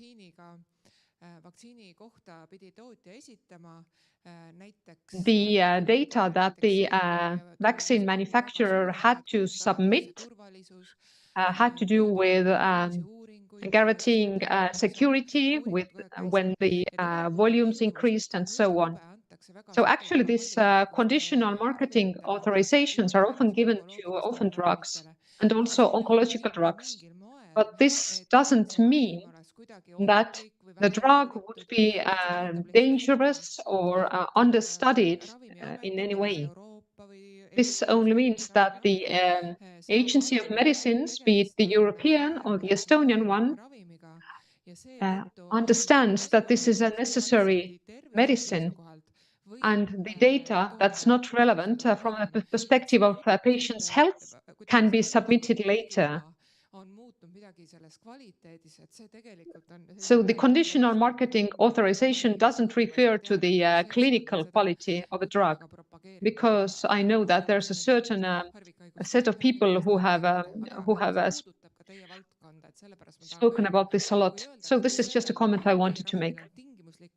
When drug has a conditional marketing authorization, it's still clinically proven. Yes, I take it as a compliment because my point was that when we could fund vaccines with conditional marketing authorization, we should do the same with orphan drugs. Okay, it seems there are no other questions. A round of applause, please. And before going to the next speaker, let's have a look at the results. The question was on Slido. You can answer questions during the presentation, and the question was about cystic fibrosis, and the question was how many patients with cystic fibrosis live in Estonia. The options were 12, 64, 24, or 36. The right answer is 64. During our next presentation, there will be 2 questions up in Slido, so go and have a look. But now, please, Sirje Otender-Paasma from the Children's Foundation of the Tartu University Hospital.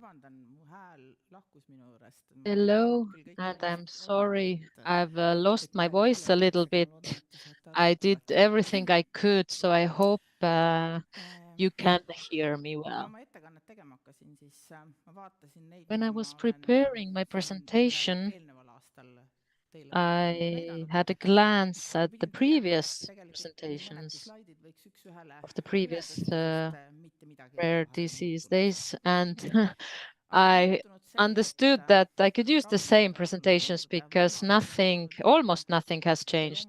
Yes, there are new options, new treatments, and of course there are more children and youngsters who have asked for our foundation's help and have received our support.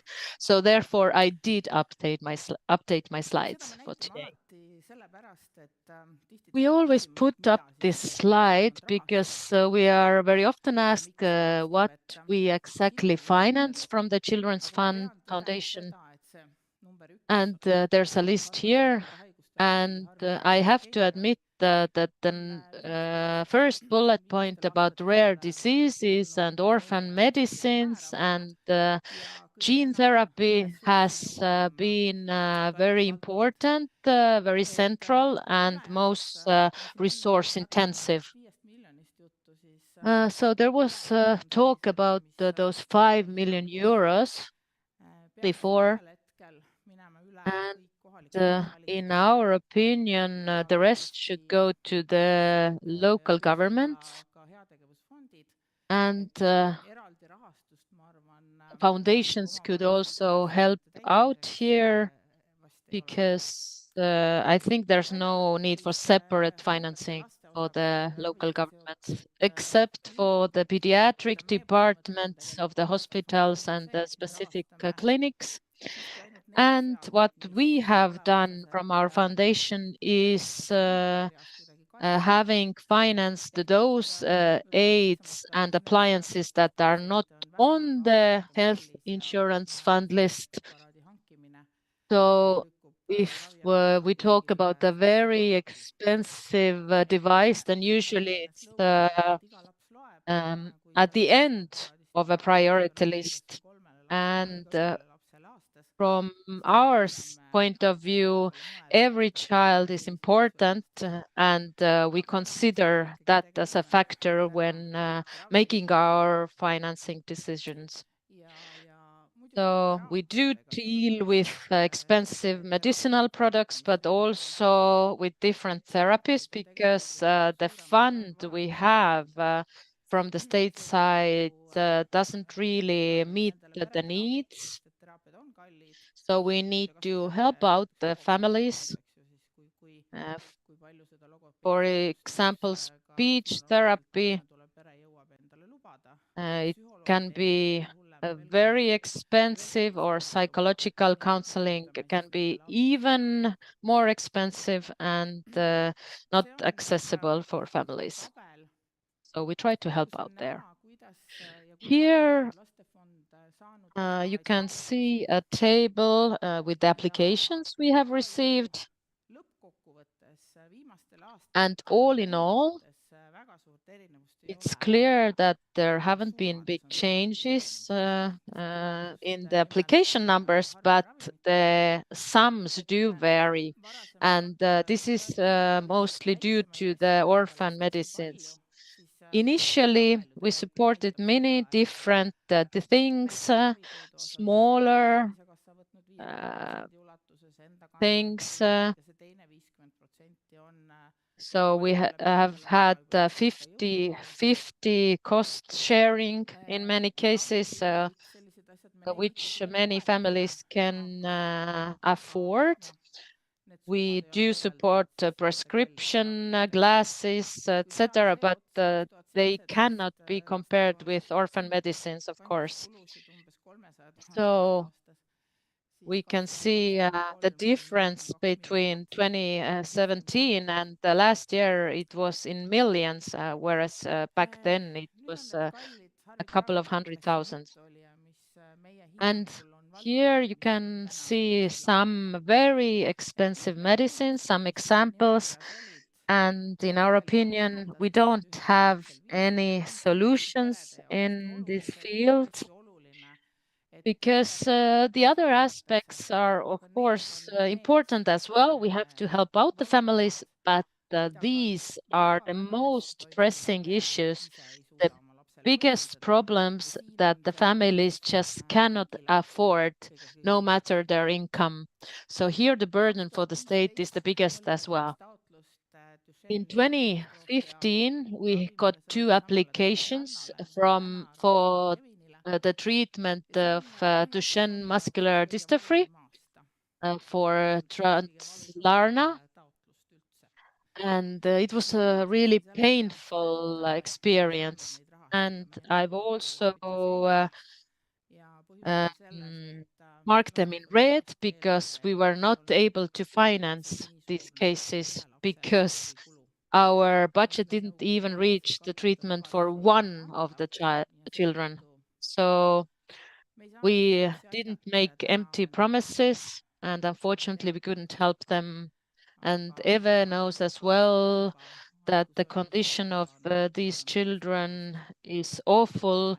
They're in a wheelchair, they are succumbed to the disorder, basically. And before that year, we didn't really deal with this kind of cases. So it all started in 2015.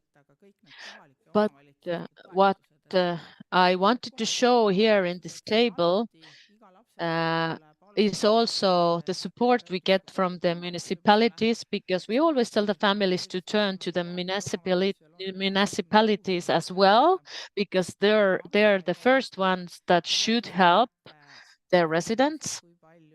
And here you can see how much municipality allocated or was willing to allocate funds to help out these children. And this is the fourth column in the table. I would like to stress that we have done a lot of work, held a lot of meetings.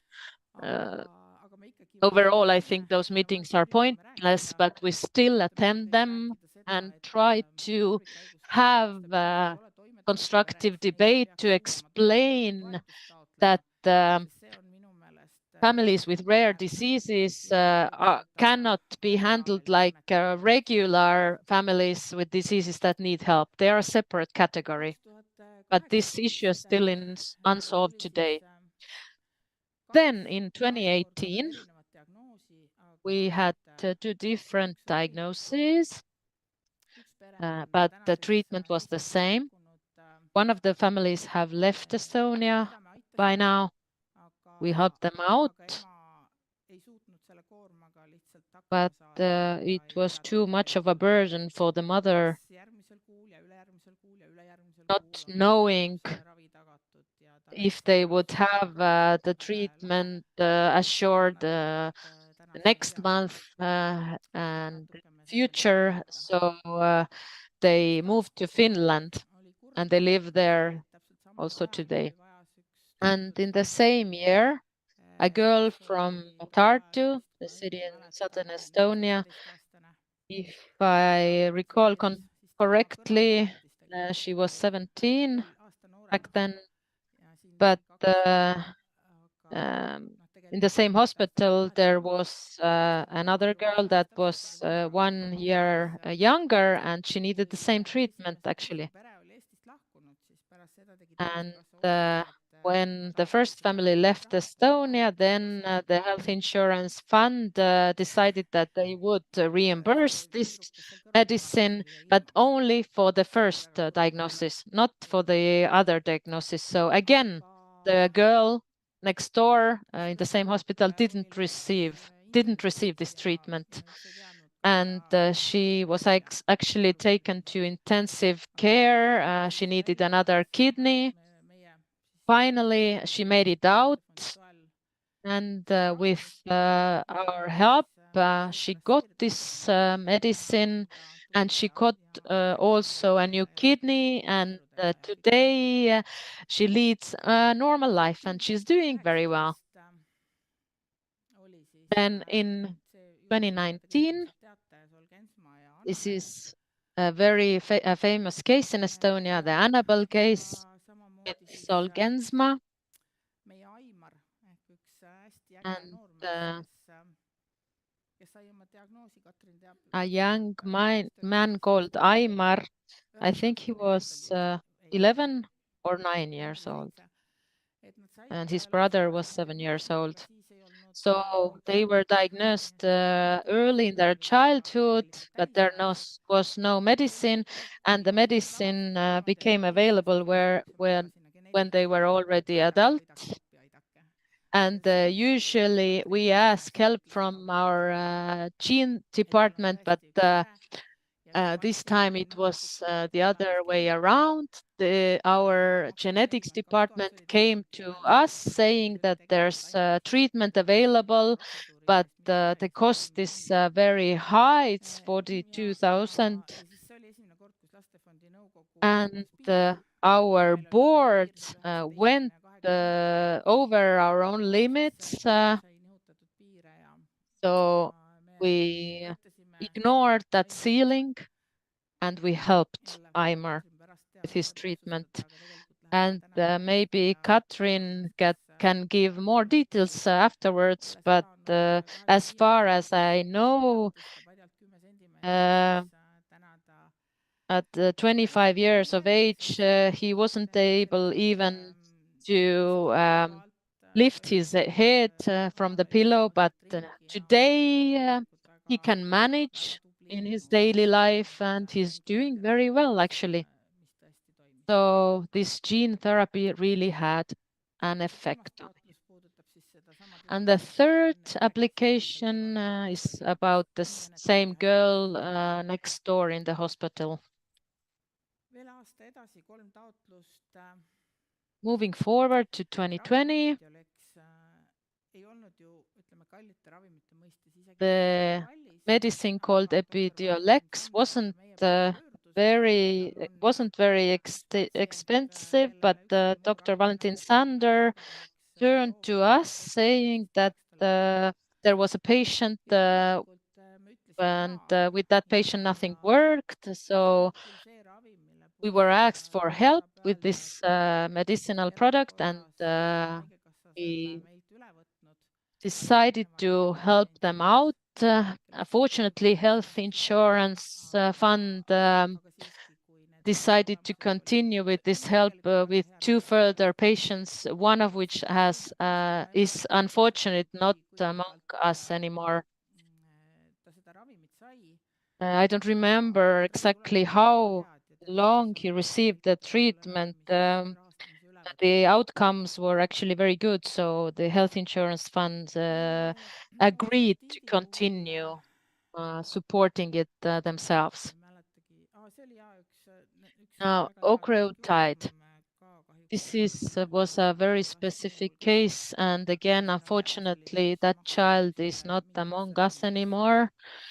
This is really an out-of-the-box case, really a specific case, and we helped that small girl out.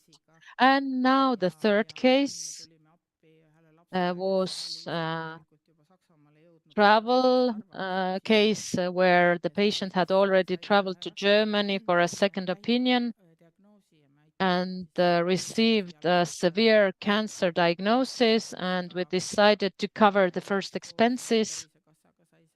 And together with the health insurance fund, we brought that boy back to Estonia for treatment.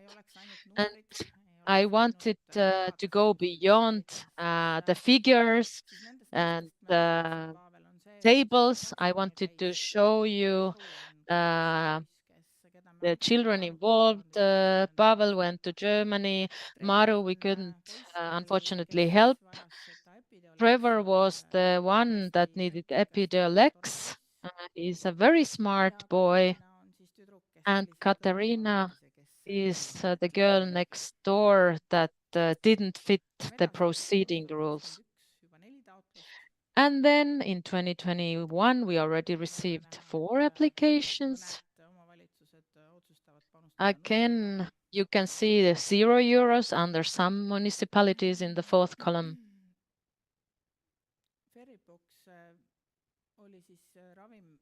Now, Feriprox here. This is the case of Lisette. Maybe you know it. They were also on TV telling their story. Her family told their story, and they struggled with getting the right diagnosis and finding out whether there was a treatment or not. And this was the moment where we see that the competence centers for rare diseases was really crucial for those families to ensure that the patient journeys were acceptable and efficient. And we realized that this was an ultra-rare diagnosis, but we had 2 girls that simultaneously got the same diagnosis, and until today we are supporting them with their treatment. Then we have the case of Desiree with SMA type 2, and I would say that thanks to her family, all children up to 19 years of age have now access to treatment. And they didn't really have any alternatives, so they just have to fight for it. And here I would like to say a couple of words about the municipality of the town of Rakvere. When we turned to them, they said that everybody asks for money, football teams as well. So they didn't allocate any money for it. Now you can see that the list gets longer year by year. Next year, 2022, we already received 16 applications. Some are repetitive, but in the municipality of Kiili, with the case of SMA type 2, this is the case of Endra. Everybody knows that case here in Estonia. And they fight it for the chance for making SMA treatment available to all youngsters. And SMA type 2 was initially excluded.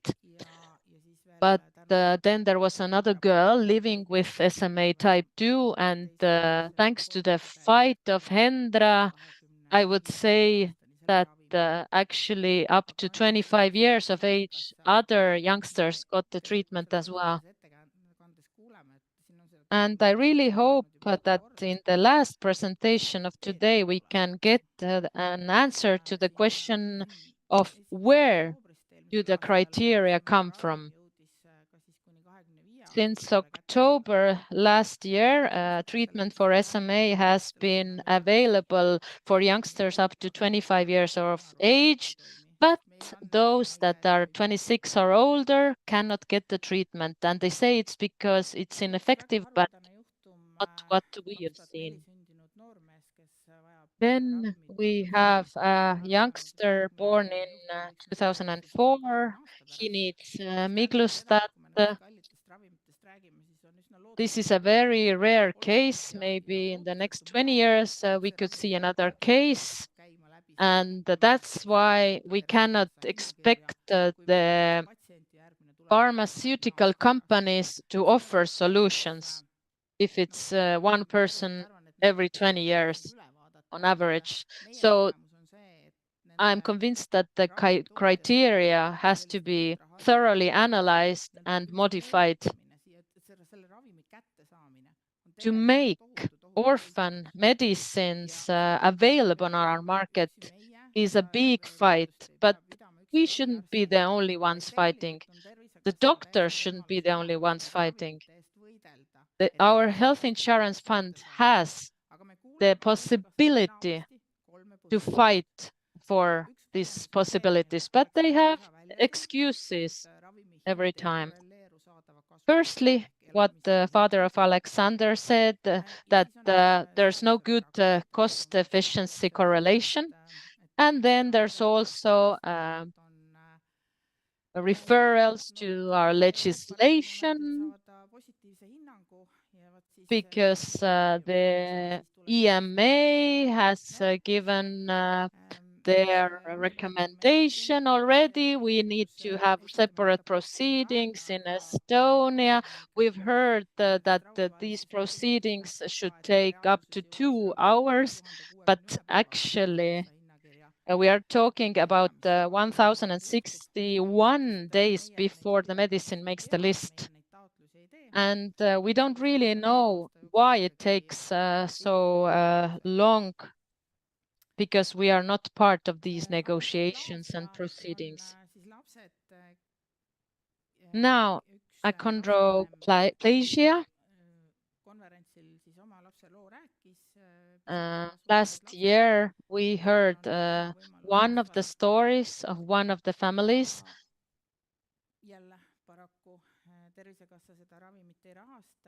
So they have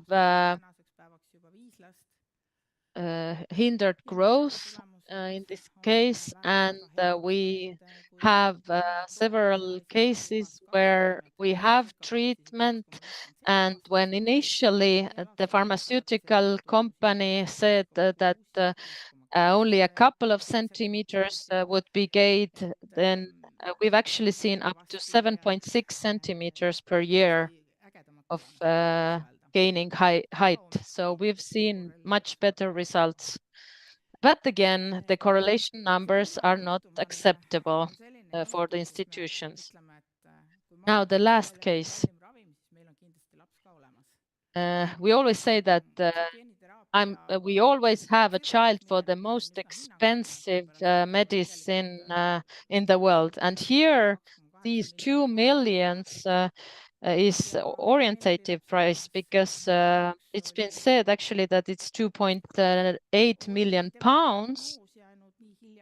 And unfortunately, we had a child with such a late diagnosis that they weren't accepted to the gene therapy.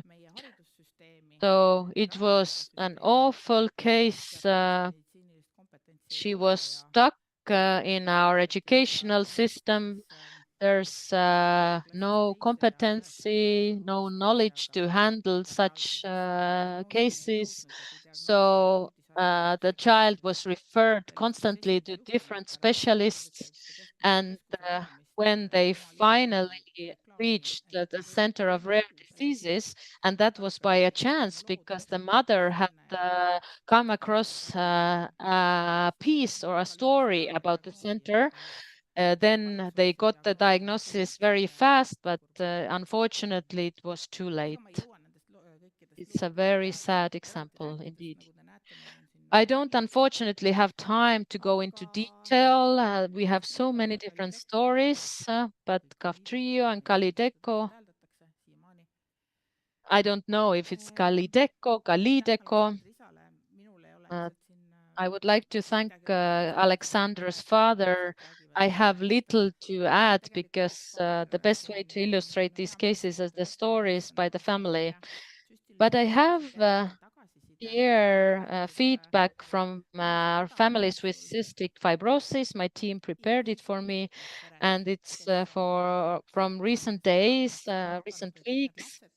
And the feedback says clearly that the treatment with Kaftrio has changed the lives of those families overnight. And yet, this medicine is not reimbursed in Estonia. And I don't know if it's realistic to negotiate on that price of 100,000, because in Europe the price is much higher.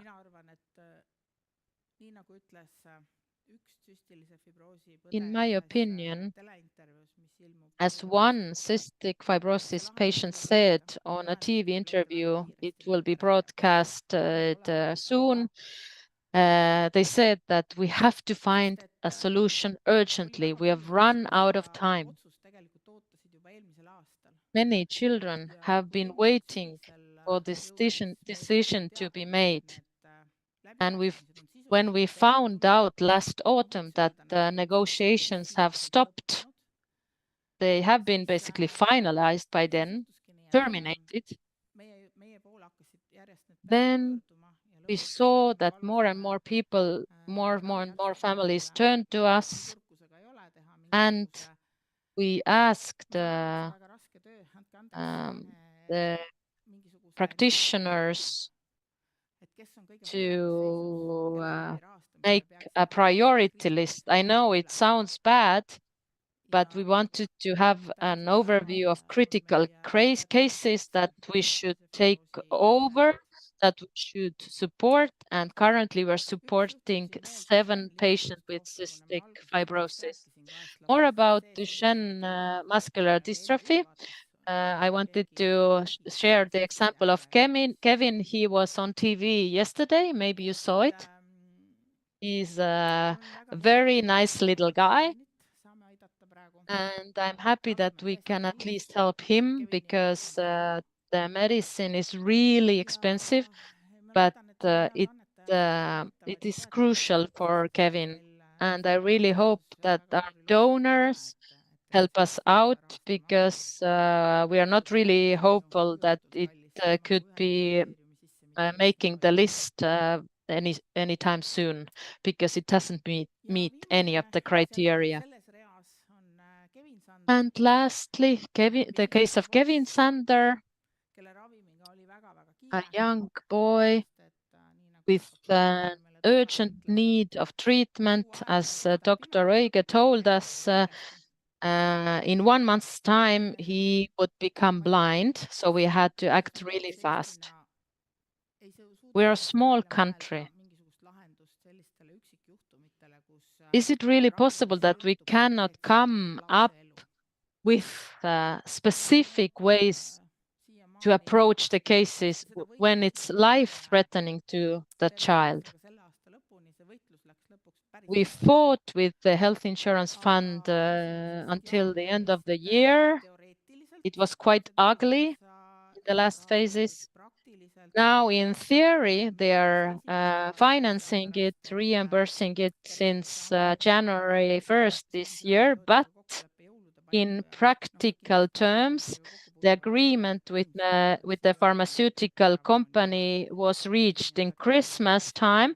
So to be realistic, 1st of January is not achievable. So we've actually used our own funds to keep helping Kevin Sander out, because otherwise the treatment would have stopped temporarily.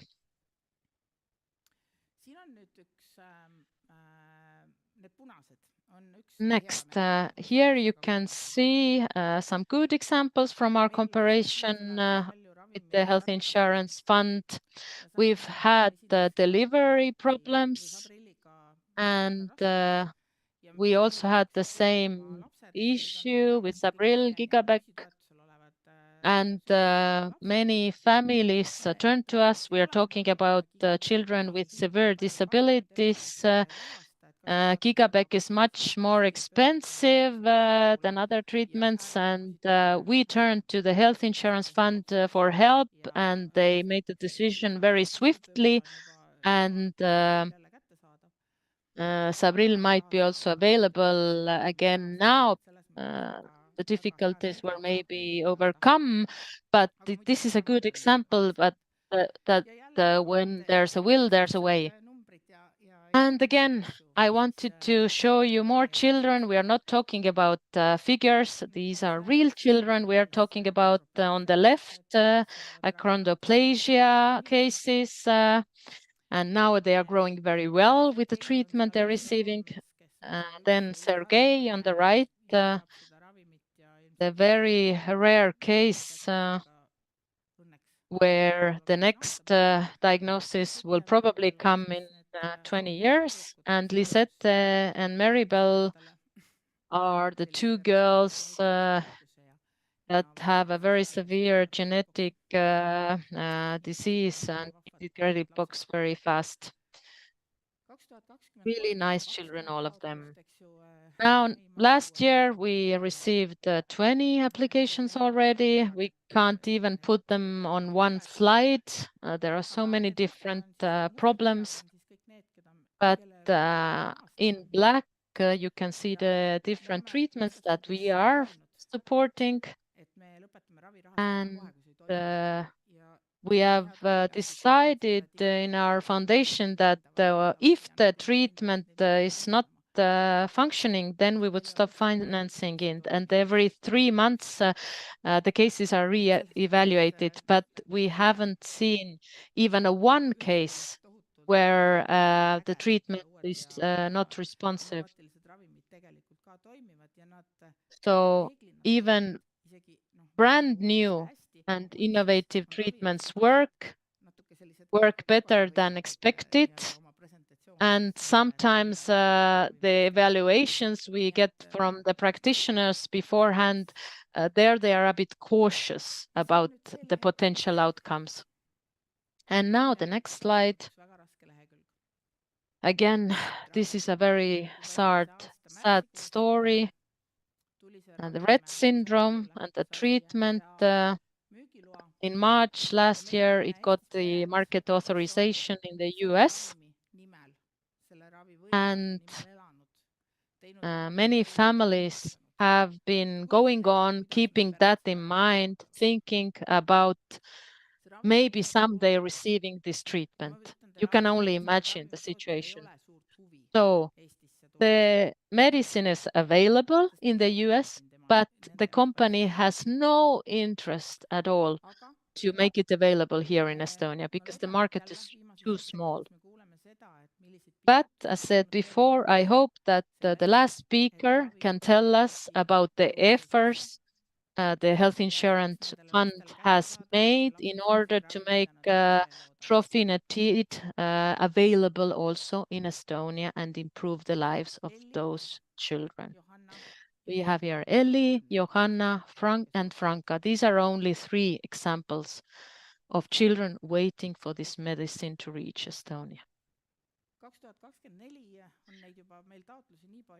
Talking about this year, we have such a high number of applications that I didn't even prepare a table. Here are only some examples. Firstly, the example of Kaia. For us, all the cases are special and emotional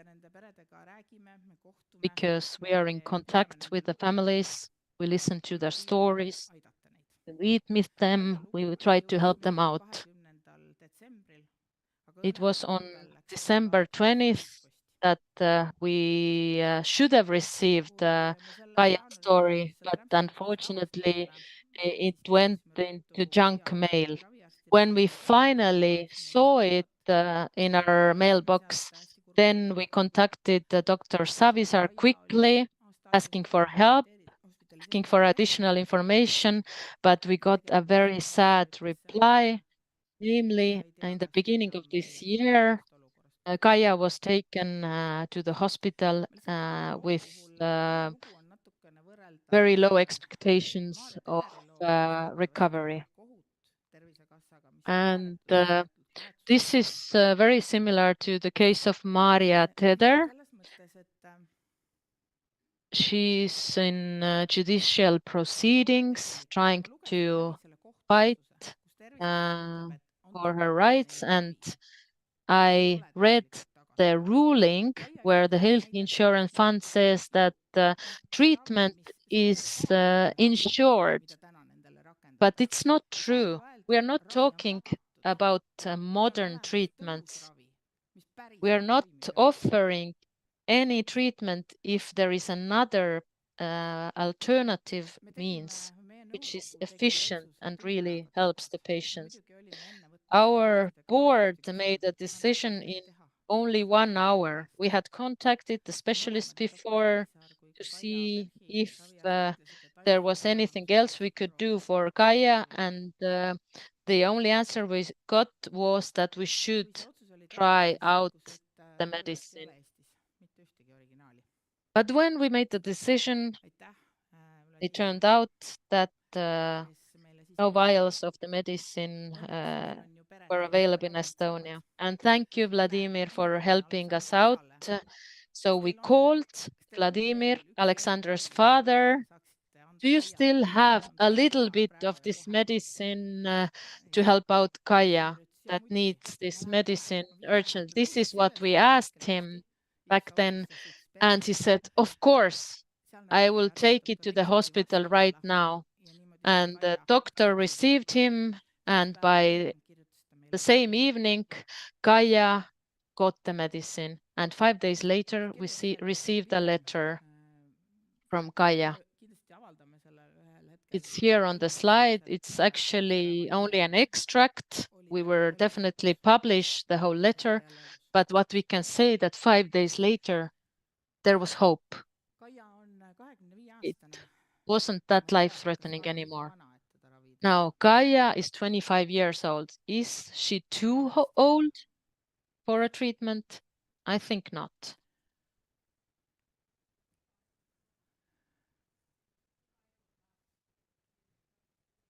Microphone, please.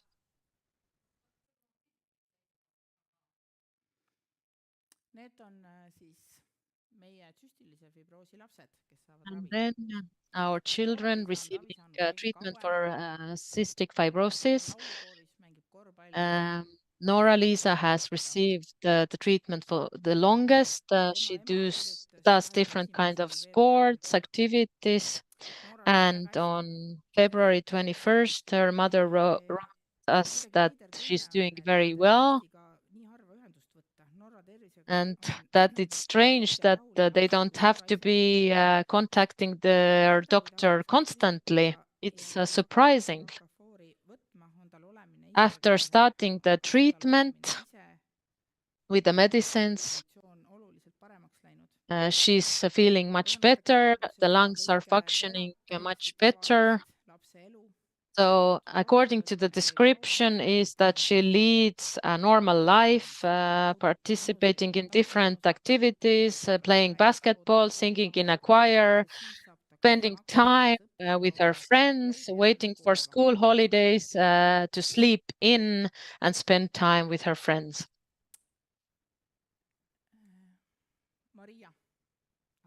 Now, the case of Maria. It's quite recent that she started her treatment. Again, this was another example that we had to take the product very quickly to the hospital because she was in a very bad state. And according to her mother, Maria always talks about the possibility of having to say goodbye any moment. I think she's 14, and it is horrendous that such a young girl has to say something like that to her parents. We do have a treatment for her. And thanks to the Children's Foundations, she is receiving the treatment. And a week ago, we talked with her mother. And she almost knelt down. She was kneeling to thank us for the help because it has really turned Maria's life around. Now, Kevin, that was on TV last night, he was able to tell her his own story, but I wanted to share his example with you anyway. So this is a specific case because he does have support even though he's living in a foster home and has foster siblings. And at first, when we heard about him from his doctors, there was uncertainty about the effectiveness or efficiency of the treatment because Kevin was indifferent. He didn't really want to live.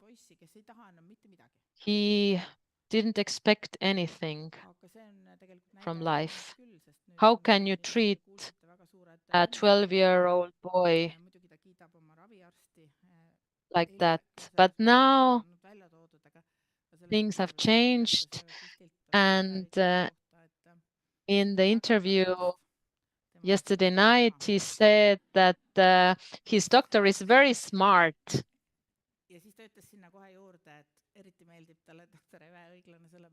And he especially likes his doctor Eve Õiglane because they can tell jokes to each other. She understands his jokes. So I would really thank all the specialists and practitioners supporting these children. Those practitioners that work with rare diseases do a lot of overtime. So truly, we are really thankful for that. And last but not least, always I've told the story of Cassandra in every conference I attend. She was eager to receive her treatment, but the proceedings took 10 years. She had a very rare skin disease. She didn't need much. It was over-the-counter medicines that she needed, but in big amounts. So it was 1,200 euros per yearly, approximately.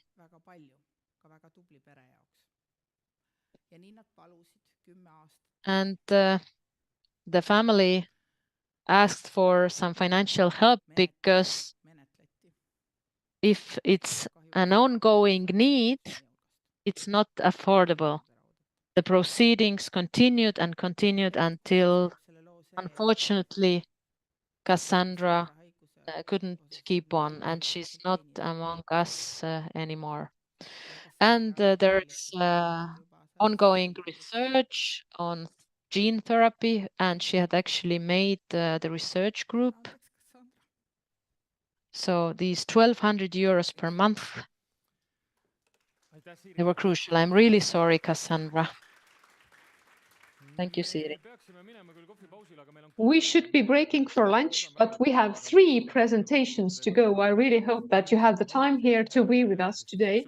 And we'll move on very quickly because we also have the roundtable discussion. And now another experience from a person with SMA. So Gretelis, terve, the floor is yours. She's here with her brother.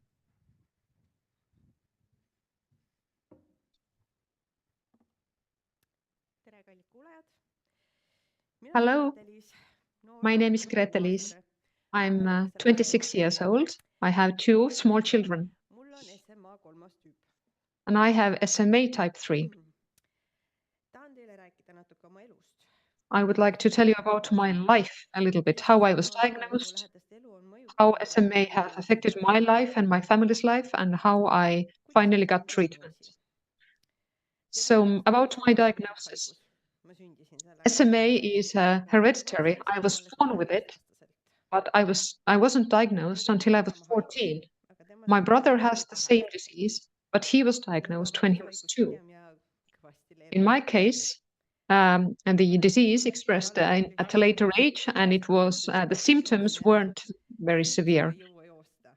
I remember when I was in a PE lesson in a primary school, and I thought why I couldn't run as fast as my classmates. So this was the first time I noticed that I was lagging behind. Later in basic school, I couldn't run anymore, and I had difficulties in gymnastics. My PE teacher tried to explain to me that it was all in my head. I could jump over things, but I was afraid of it. But actually, I just didn't have the strength. I remember that everything clicked when one of the girls in my class asked me, Gretelis, why are your hands shaking? And I didn't know what to answer her.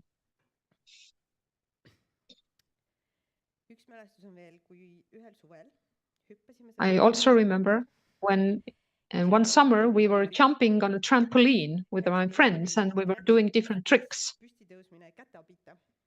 One of them was sitting cross-legged and then jumping up without helping with hands. And for my friends, it was very easy.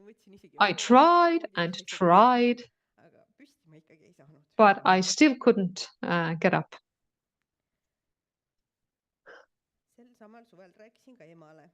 The same summer, I talked to my mum about the things I had noticed about myself, and then I had to undergo tests. My mother hadn't suspected once before that I could also have SMA. But as soon as she saw me undergo tests, she understood that this is the way things were.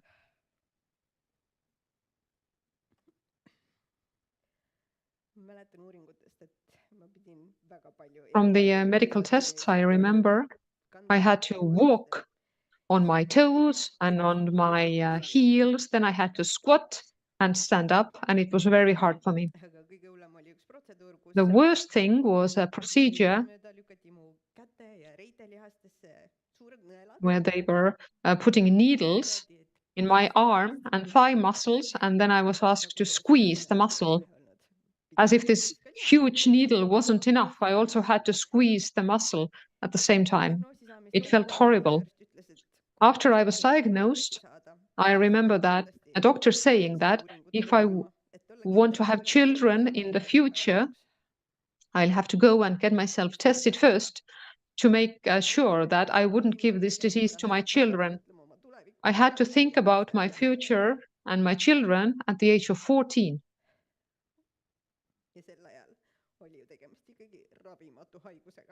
At the time, this was a disease that couldn't be treated. It was a proper blow for a 14-year-old.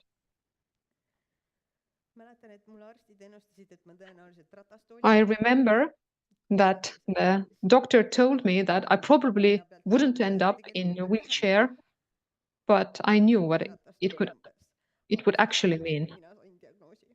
My brother found himself in a wheelchair about a year before I was diagnosed, and this was not a quick transition. I can't remember much else about being diagnosed because the brain has the wonderful capability of forgetting trauma. Sometimes people feel how old they feel they are, or at which point they stopped aging, and I always said 14. Usually this age depends on a trauma that happened at some age. And I couldn't explain why I felt like this, but now, after having started treatment and having analyzed myself, I understood what the trauma was. It was the diagnosis. How has SMA affected my life? My thigh muscles are most severely affected. I have difficulties with running, squatting, jumping. This is a progressive disease, so I feel it in my arms, in my hands, in my stomach and back. I found out in school that I can't run and squat, so I have avoided sport throughout my life. I have told myself that I don't like sport because this is easier than admitting that I cannot exercise as people around me do. But this doesn't mean that I haven't tried. I really like dancing. At school, I tried folk dancing and also Zumba and street dance. But when you can't do the choreo, then it's difficult because I don't look like a sick person. So people assume that I should be able to do the same things as others. And of course, I won't be telling everybody that, actually I'm ill, so I can't do the moves. When I was thinking about my career, I excluded automatically several occupations, for example, a surgeon, a painter, and so on. I actually didn't pay much attention on education because I wanted to focus on children. I knew that if I wanted to have children, I had to do it early. I was active in the Estonian Defense Union. I was in. I have also been very active in the Women's Home Defense Union. But I cannot be very active there. I cannot participate in hikes and other physical activities. So I have been doing office duties. When we renovated the ground floor in our house, I could try painting the walls, and we renovated the ground floor because the older I get, the more complicated it is for me to take the stairs. Right now, it's very difficult to walk in the street because it's so slippery.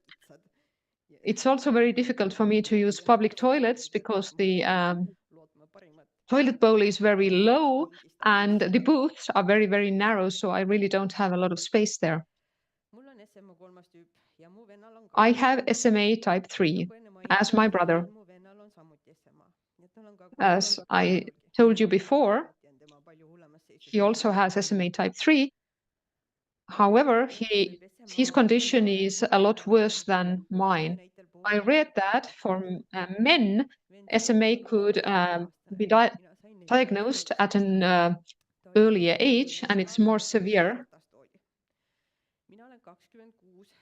He was diagnosed at the age of 2. I was 14. When he was 23, he was in a wheelchair. I am 26 and I'm still walking. On the one hand, it's good that we can talk about the disease. On the other hand, it's scary to see what a disease can do to a person, how it slowly progresses and takes more and more freedom from you. The doctors predicted that I wouldn't end up in a wheelchair, but I have seen how difficult life can be before the wheelchair. So it gives me no comfort that I won't end up in a wheelchair, because my movement will still become more restricted and more difficult, but not enough to get me in a wheelchair. If I was the only person with SMA in my family, my life would be very different. I would have more self-pity. And maybe I'd also feel more ill. But seeing how my brother is coping with the disease and how healthy is his attitude to life, I can't waste time on self-pity. I have to move on with my life. I do feel a bit guilty because as if I wasn't entitled to complain because it's so much worse for him.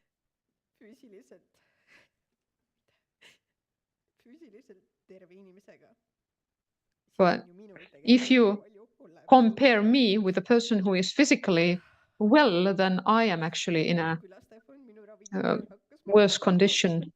Now, when the Children Foundation started to pay for my treatment, then I got the imposter syndrome because my brother would deserve this treatment a lot more than me. Of course, this doesn't mean that I don't need treatment.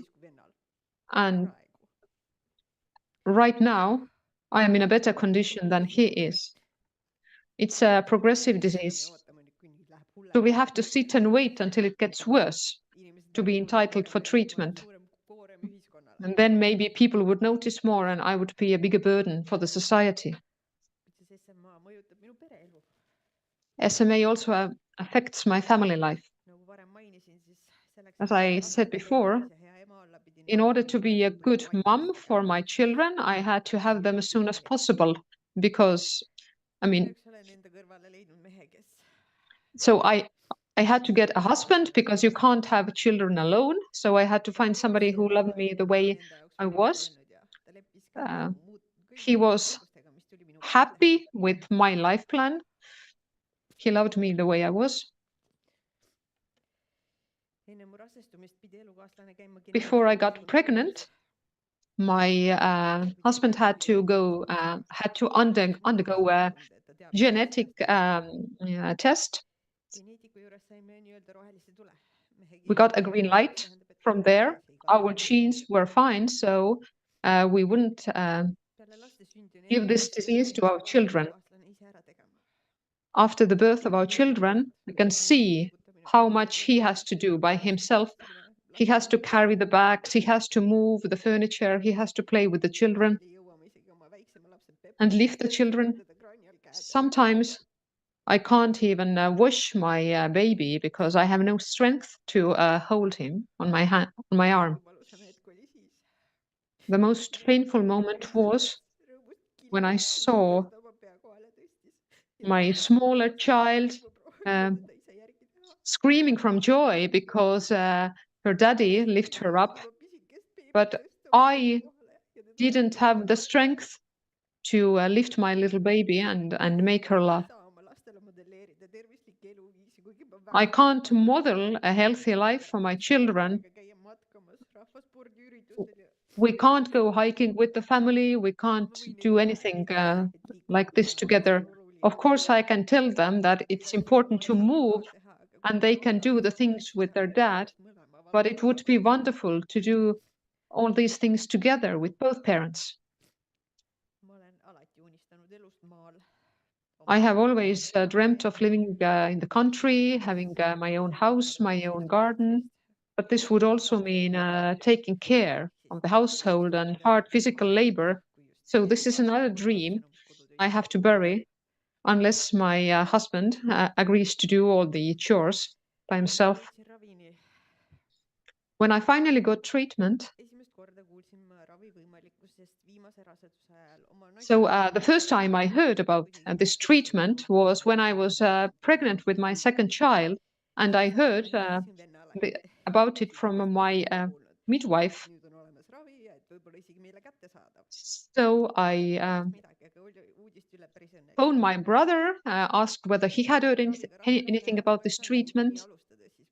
Well, I wouldn't have been able to start the treatment during my pregnancy, so I didn't really inquire more information about that. After the delivery, I was asked to the genetics clinic in Tartu about the potential treatment. I heard about the financing of this drug in Estonia. The health insurance fund only supports people who are under 26. I am 26. So in the eyes of the health insurance fund, I'm too old. There were other 3 people who were left untreated because of this age limit. One of these people is my brother, and I don't know what's the justification of the health insurance fund. I work, my brother works, we participate in cultural events, we pay taxes, we are citizens who contribute to our country. And if you don't treat us, we will be a burden to the society. If you treat us, we can contribute more and for a longer period of time. Thanks to the Children's Foundation, I have been receiving the treatment. I have been taking the drug for over a month, and I have noticed improvement during this short period of time. First, they told me that the medicine prevents the progression of the disease, but actually we can see that actually it improves both my physical and mental state. From the mental perspective, I feel as if a burden had been lifted from my shoulders. I don't have to plan every single action every day so that I could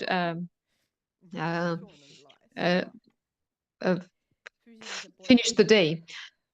From the physical perspective, there are fewer changes.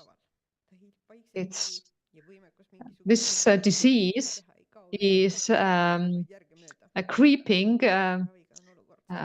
along in secret, so my capabilities come back very quietly. So it's very difficult to remember the things that I used to be able to do or I wasn't able to do and things I can do now. But I have noticed that I am able to lift my baby now, and this makes her laugh, and I can see her laughing every single day. So if you ask me how old is too old not to be treated, then I hope that 26 is not this age. Thank you, Grete-Liis, for sharing your story. Thank you so much.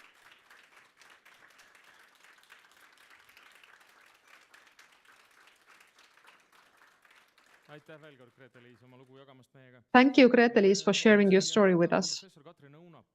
Now, Professor Katrin Õunap, can you please share some of your stories?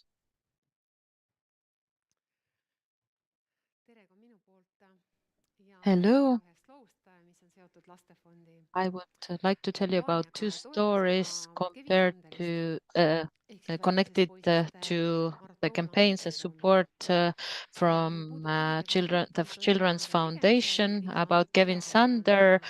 I'm talking about Marteau-Lamy syndrome, and I have no conflict interest, and I have the approval of the family. So we are talking about the boy that was the firstborn of young parents, a bit early, but otherwise everything was in order. And they had regular visits to their general practitioner. You can see the head size, 1.5 months old, 5 months old. And when he was 9 months old, then the doctor started noticing that the boy wasn't crawling and putting his weight on his feet. And when he started talking on his own, he was sent to physiotherapy because he was walking on his toes, and I will show it to you afterwards. And first of all, he was sent to a child neurologist because he was walking on his toes. And as we know, he was very nervous while getting this treatment. They also took some gene tests and were sent to daycare to continue with the treatments. In the hospital, it became clear that his development is impaired and he had different facial features. And then he finally got the rare disease diagnosis. And then is when he reached me as well. You can see a picture of him here. And here you can see different features. And actually, everything was bigger than normal, especially his weight. But he didn't look fat. So this is a sign to be considered in case of this disease because the bones are very heavy with this disorder. So we have coarse facial features here, we have a high forehead and slightly impaired development compared to the peers. And here I have a video that I would like to show you. So this is from the hospital.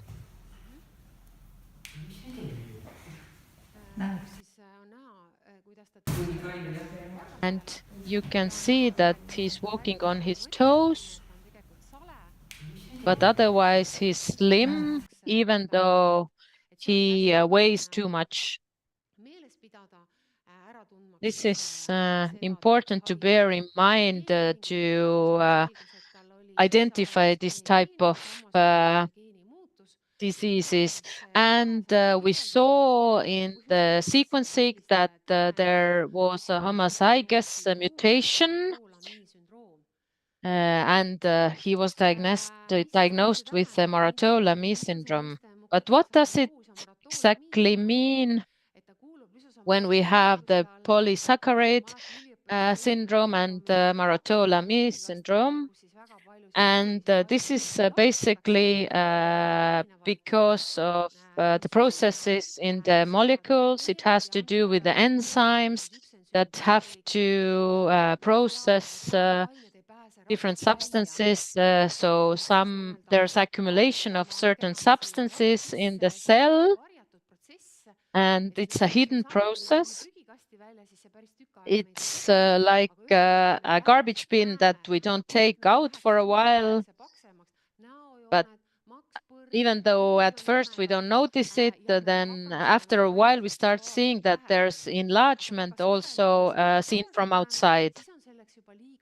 But unfortunately, when the signs appear visually, it's usually too late. And here you can see the main regions that are affected.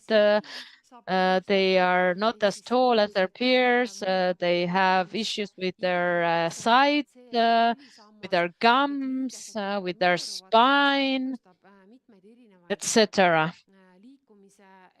So they have impaired movement and other physiological issues. What we know about this rare disease? Here we have the ORFA code, and there have been 2 diagnoses for a woman born in 1977 when she was 15, and a man born in 1985 when he was 11. And the genotype was the same as in case of Kevin Sander, so that allows to make some predictions. And in case of the other patient, there was one similarity of the genotype. We have also studied these mucopolysaccharides in Estonia. It's actually quite common to have these mutations, but for the specific type, it's actually quite rare. And this is the international classification where you have hyper rare and ultra rare. So it's somewhere in the middle of ultra orphan and rare orphan. And as Siiri said in her presentation, Kevin Sander was 1 year and 9 months old when he got the diagnosis. That meant it was very urgent because treatment has to be started before the child is 2 years old. And in many US states, there's actually screening in place to start with early treatment, because otherwise it can be irreversible. So our reply was very quickly. We saw that there's no point in putting in an application. We turned to the Children's Foundation instead, and the first infusion came quite quickly. And there's also indwelling catheter and inpatient care in Viljandi. And the decision to co-finance or finance this came on January 1st this year. But I would give you some more details about Kevin Sander. There have been injection of botulinum toxins to correct the posture, the position of his legs. There have been different actions taken, and in July last year, also there was an operation. And now we've seen that there has been improvement. We have seen in other cases the effect is very quick in soft tissues.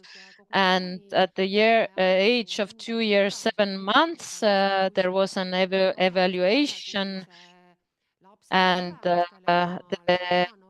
development impairment was only by 5 months, and 1 year and 5 months. So he needs some support for communication, but otherwise other functions had improved. What could have been done differently?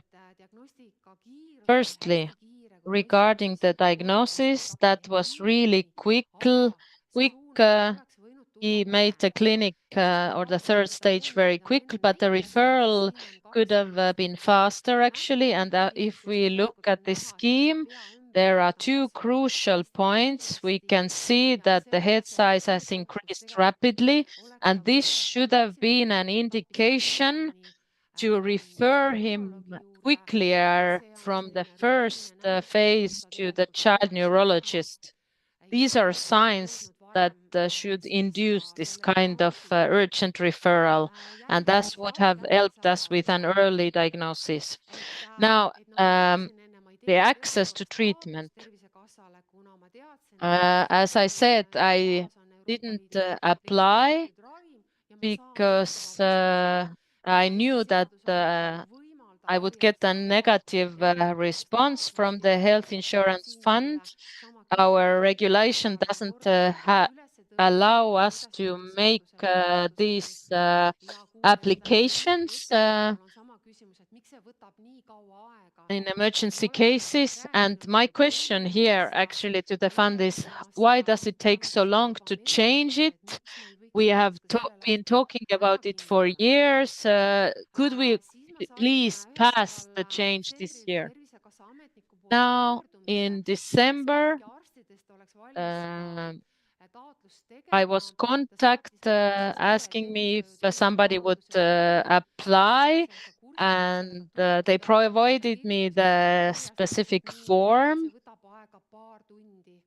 And they said that it would only take a couple of hours. I said that the Genetics Association has helped me to apply several times, and I consider that at least 1 week or even 1 month is optimal. And I don't really have this time. I would take some time off to write this application for a patient to fill it in. And then they turned to Global X Pharma. There's close cooperation with the Children's Foundation, and they applied on the same date, but the application wasn't ready until 5 months later. So I was very conservative in that case. It's a really long process to finalize the application so that it meets all the criteria of the health insurance fund. So the application was sent in May last year, and then there was nothing for months. We were waiting to see if the medicine made the list or not.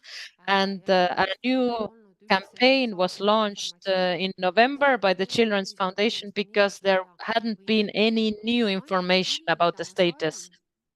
And the only message I received was on December 9th, where the fund told me that there was a sad piece of news saying that there was no plan to reimburse the medicine, but he would guarantee that it would make the list.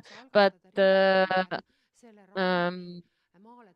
actually didn't confirm, in my view, anything that there could be a public procurement to make this medicine available in Estonia.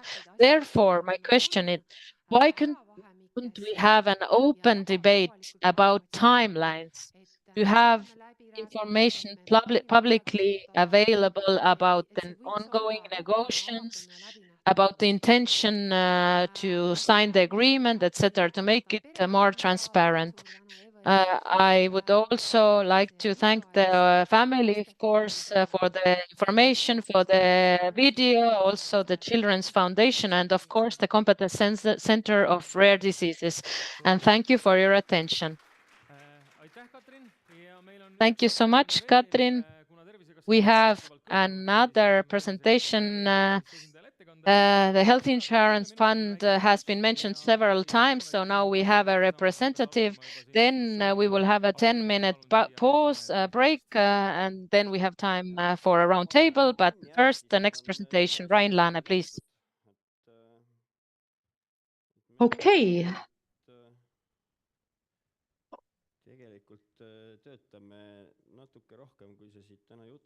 Well, actually, we do more work than it might have seemed from other presentations. I understand that I am a very I am a speaker who has been expected here at the end of this day here, because it seems that when we can pull out 10 million or 20 million euros from nowhere, then it would solve all problems. I agree with Minister Riina Sikkut that our health financing lacks funds, And we have said that we could save costs, about 25 million. The Ministry of Social Affairs said that that would be fine. But having listened to these presentations here today, I am sincerely grateful to all the speakers. I'm grateful to all the Children's Foundation, to all people who have donated money. I have many colleagues in the Health Insurance Fund that donate to these foundations, because otherwise we wouldn't manage.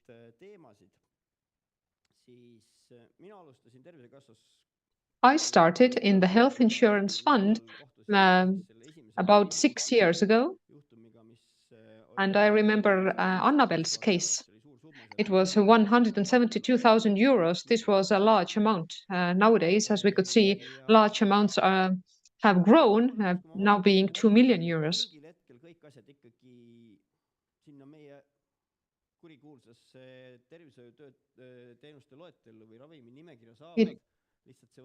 It seemed to me that at the end of the day, all medicines end up in our infamous reimbursed drugs list, but it does take time. During my 6 years in the Health Insurance Fund, I have tried to implement the positivity culture. We can get things done by opposing, but this is a more difficult road. But I feel that this is the road that we have taken. We are all human beings. We can't decide based on an emotion. I don't know whether you want to see my slides. I can show them to you.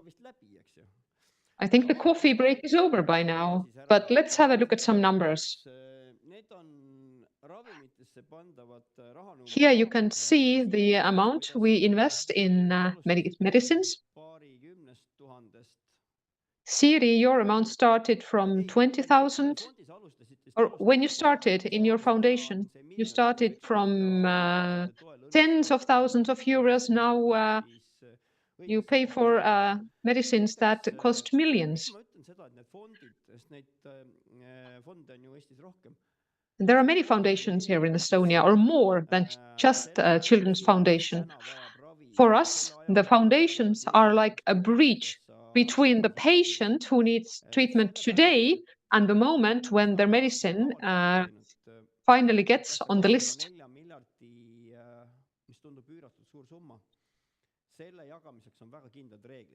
We have 24 billion euros of funds, and I know it is a huge amount of money, but we have very strict rules for dividing this money. And once we have entered a diagnosis on our list, we have to give treatment to all people who have this diagnosis. This is where the foundations can be a bit more flexible. Today we spoke about making a list of priorities. This is something that we cannot do once we have the medicine on the list. You can see here the different amounts that we have spent on funding medicine.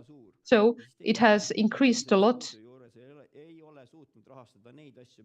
And now we can ask why we haven't been able to finance the orphan drugs when we have actually contributed a lot more to financing drugs. In Estonia,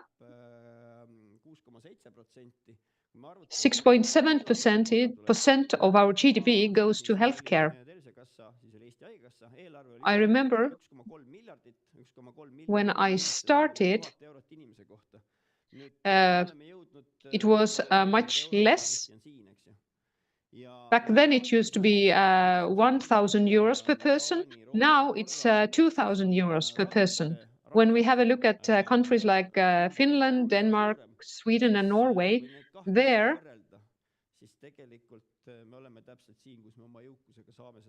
actually we are in a point where we can afford to be. I really don't want to show you the next slide. I don't like it at all. I'm really sorry for showing it. This is our daily work. Here we have bad, very bad, and horrible choices that we have to make. We have no doubts about Kaftrio being a very effective treatment. The increase in the quality of life is undeniable. And then we ask, why can't we finance it? Why are we negotiating? Why do we want to get the better price? Now we are talking about 6 or 7 patients that are being supported by the Children's Foundation. But actually, in Estonia, there are about 50 patients who need this treatment. So that would be 10 million euros of costs for us. But for the same 10 million euros, we could help 700 patients with different diseases. Now, we say that every single human life is worth saving, and we do agree. But I'm very happy that Marika also showed us the actual criteria before. 20,000, 400,000, and so on. In order for 100,000 to be 400,000 and 400,000 to become infinity, well, that would be wonderful. It would be wonderful if the doctors could just prescribe medicines that cost 2 billion euros, or 2 million euros. But where do we get the money from? Sometimes I have watched the live feed from the Estonian Parliament, and I have seen our Minister of Finance, Mart Võrklaev, in the speaking, and I have seen how difficult it is for him. He is a very honest man. In December, we had a strategy day at the Health Insurance Fund where we discussed different funding schemes for rare diseases and other diseases. And when we said that we have a deficit, then the Minister of Finance said, I understand your problem. I just don't know where to get this money from. When we speak about funding rare diseases, then we, from the Health Insurance Fund, we contribute 16.3 million euros. So, Siiri, you said that you contribute about 4 million euros.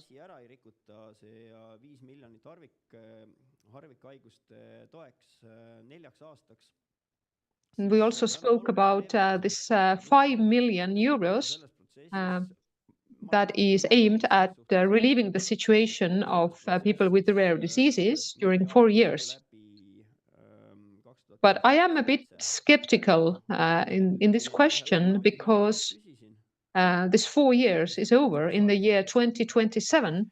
And when I asked from a member of parliament what would happen next after 2027, then they didn't say anything, but I could see from their eyes that, you know, it's the election year, we'll see. So I think that it is not a fair play. I know what they think will happen. They will give the problem over to the Health Insurance Fund, and they will have to deal with this situation because we get paid for doing it.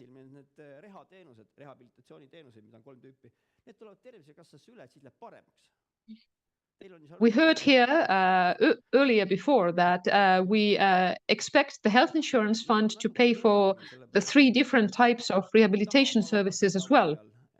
But it is hard for us. I don't want to complain. We lack 200,000 euros. In 6 years, we have many new services that we have to finance. And these new services, they also cost 200 million. So, speaking about numbers, we have seen a lot of numbers here today. I don't agree that we have been only proceeding things for 3 years. It's frustrating for me to hear that when people say that, they are just pointless bureaucrats doing their job or not doing their job.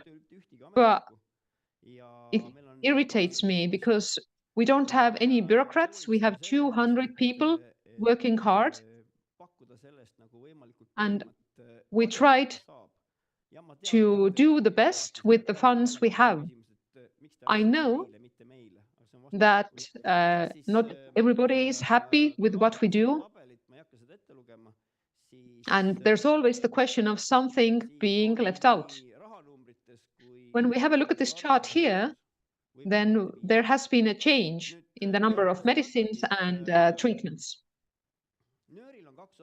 Speaking about more lenient standards, then there are two sides of the coin.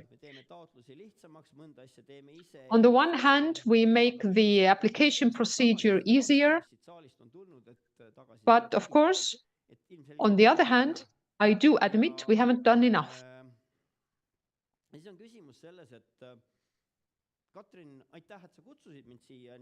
Katrin, thank you for inviting me here.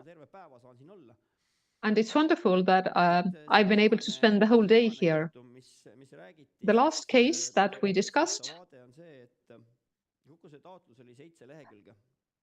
this application was 7 pages long and it took 5 months. I am in no position to say whether it could have been faster. And I am very grateful to the pharmaceutical company that we got it done. And I'm very grateful that we did find a solution for Kevin Sander. And I am sorry, Siiri, that it got ugly in the end. Let's try to learn from this. Let's try to do it better next time. A lot of things come down to communication. The example that we had here, why can't people aged 26 go to the health insurance fund? Why do they have to go to the Children's Foundation? I think that this is a question of communication. Maybe your doctor can just prescribe you this medicine because your age shouldn't be a determining factor here. We will help you. About medical assessment of drugs. Indeed, when we compare our system to that of the European Medicine Agency, then we don't consider the cost of the medicine, but we have a look at the quality of life. So this is the premises for evaluating cost effectiveness. We have also spoken about QALYs here, and we have also been saying many things that are true, but that, in my opinion, are kind of half-truths. When I look at other countries, where all countries are available, and then this is not quite true. We have a tight communication with Australia, Scotland, England, Canada, and other colleagues who fund or don't fund certain drugs or negotiate with pharmaceuticals. I will give you a hint.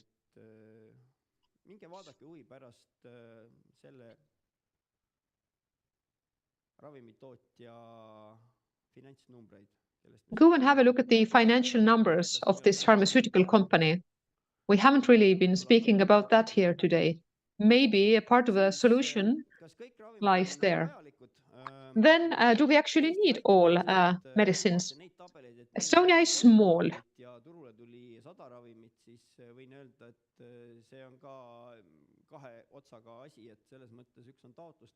So when we have a look at the charts where we have new drugs and the drugs that we have, then you mean it all depends on the size of the country. From Germany's experience, we can see that 42% of medicines don't really give any additional benefit. And now my last slide. I think that with the two first cases, we did fine. If somebody thought that this was a slow process, a nervous process, with strange deadlines, with our board deciding things, then I'm sorry, but this is our procedure. At the end of October, we usually do a proposition for the board, and then it takes 7 days for them to decide, and the changes will take force on the 1st of January. So it seems that we need to maybe replace some people who negotiate. If our communication hasn't gone well so far, we need to find other ways. This has been our lesson. So let's try to be positive and focus on the positive. I think that this is good. Now, when it comes to the Kaftrio, then unfortunately this is a court case. The lawyer or of the other party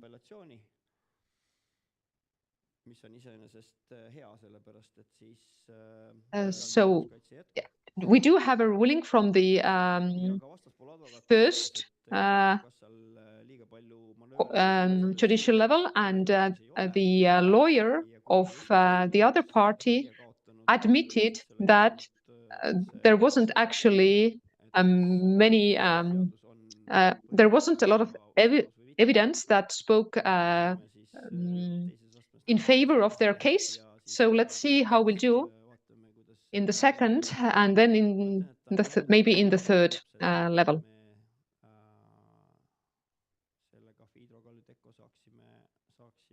And this definitely slows the process of having Kaftrio and Kalydeco on the market. We really do want to have them here, but not for this price.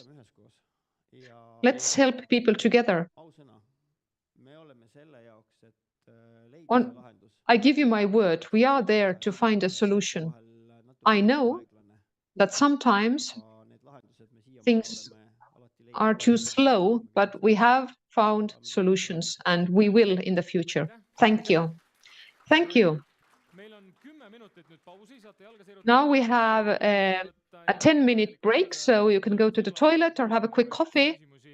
We've had many different questions here, so we can have a discussion. Break of 10 minutes.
As I can see, some people are still coming back to the room. They are still outside, but we are over time. So we would like to find solution to some of the problems. So we have to move on to our roundtable. Maria Kreis-Leosk from the Estonian Chamber of People with Disabilities, please take a seat here.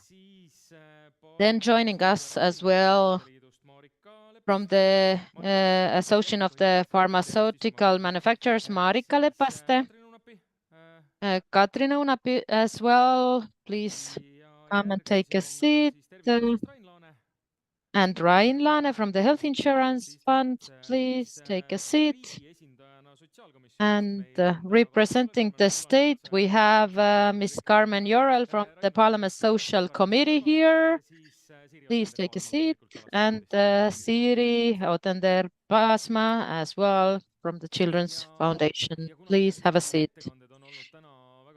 Indeed, we've had some emotional presentations. They have been incredibly interesting, so we are over time. Therefore, I would propose to be concise because there has been a committee working since last year, working on some criteria. And again, it's an emotional topic because we are talking about people's health and lives. So can we maybe set the emotions aside and come up with some concrete solutions or steps? While I was listening to today's presentations, there are, in my opinion, two main questions. Firstly, it's actually the main topic of our conference, that how old is too old?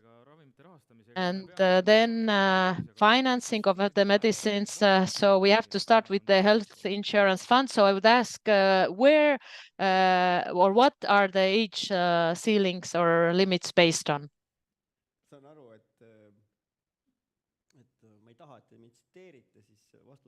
I wouldn't like to be quoted. So this is my reply. We'll analyze them again, revise them again. There could be different reasons, but it was mentioned on the stage today. As Allar said, we sometimes don't have the courage to say it out loud, what we do or don't do, and then lawyers get involved in the whole process. So this 3.7% of our GDP is the main reason for all of this.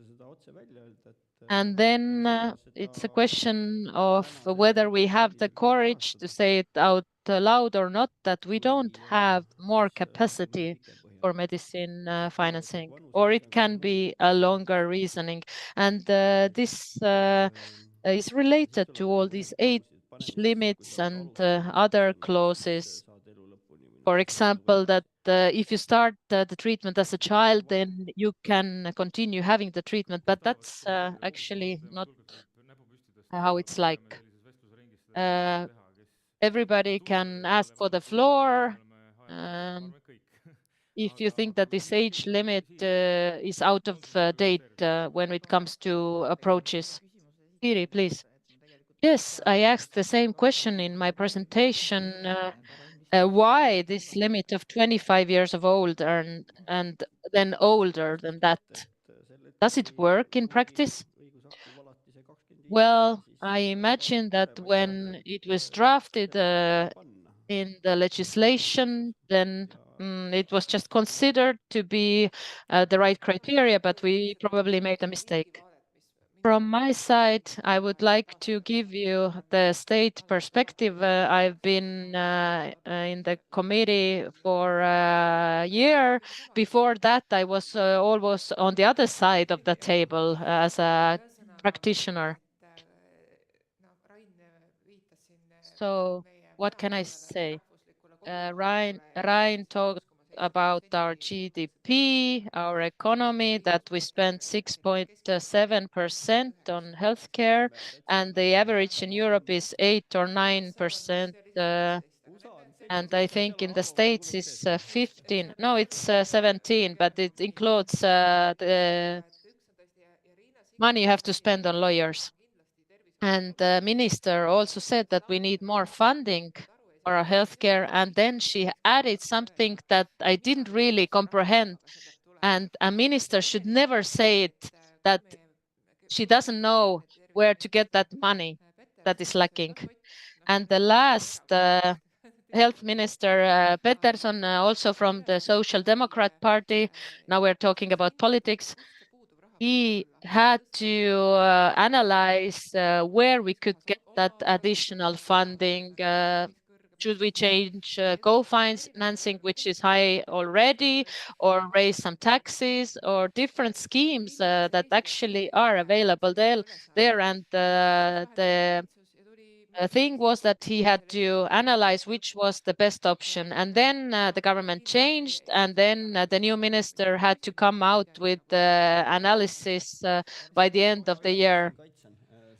So I would have to ask her again about it. I can tell you that the document is ready. It got ready by December. We helped her out. But my question then is why it hasn't been shared.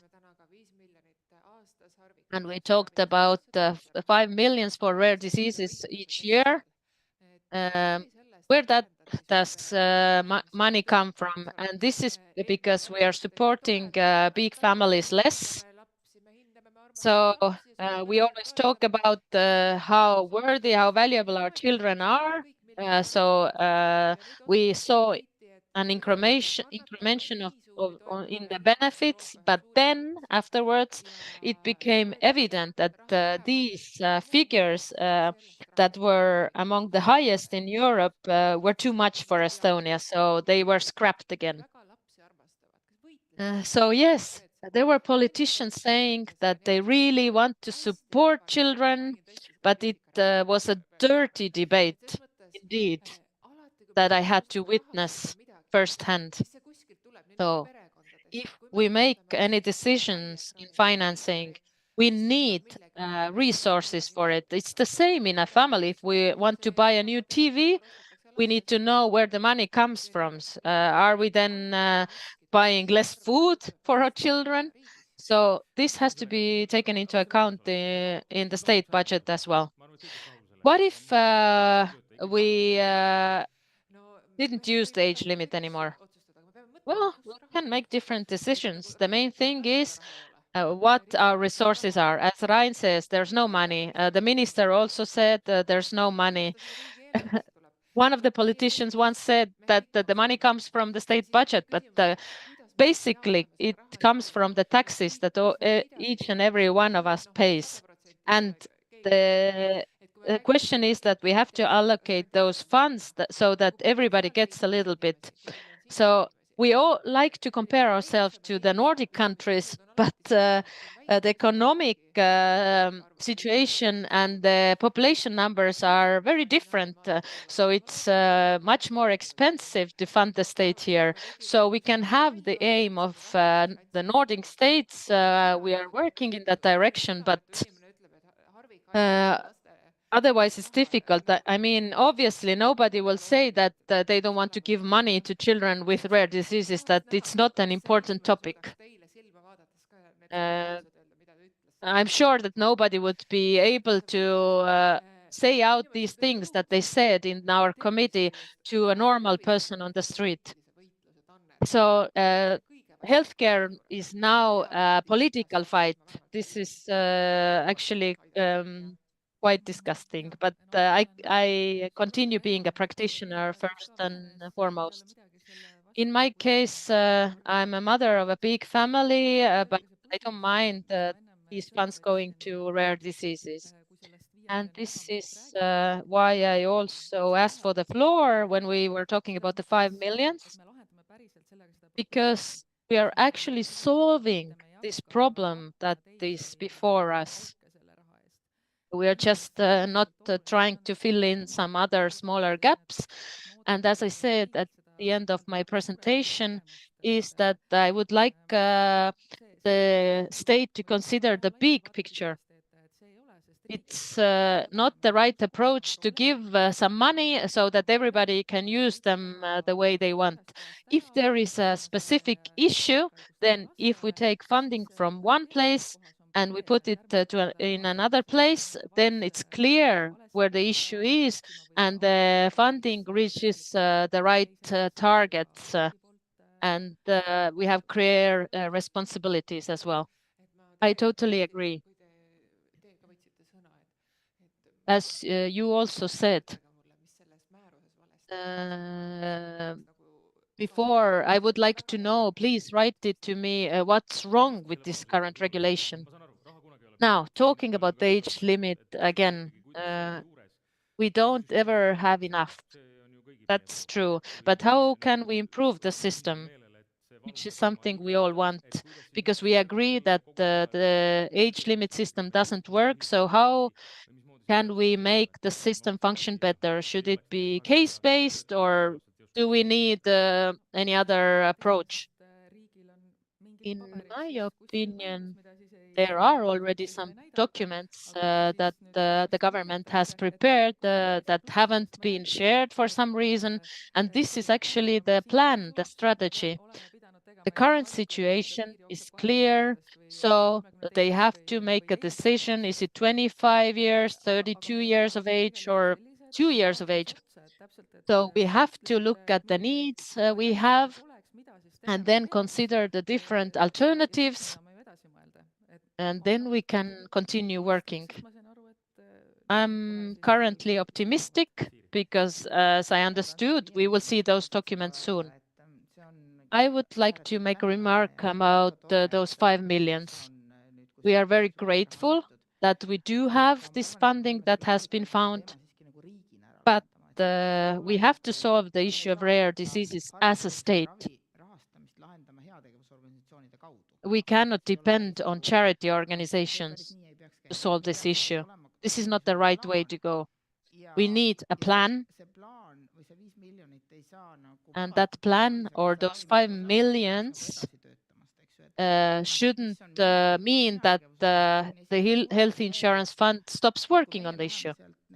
My main worry is that when we apply for funds, we will then also bear all the responsibility. But this is not the end of the process. When we are talking about financing rare diseases, we need a state strategy. Here, I don't agree with you completely. I think that the charity organizations are a part of a healthy society when it comes to rare disease financing. We have to let the people help as well, because rare diseases are a luxury even for a wealthy company. So if there are people in Estonia willing to support the sphere, then I agree that it should be there in parallel, not as a substitute. Yes, true. I didn't mean that we should stop working. Fortunately or unfortunately, it's not possible. But we need a financial strategy because this current 1,061 days, we are in the same league almost as Romania.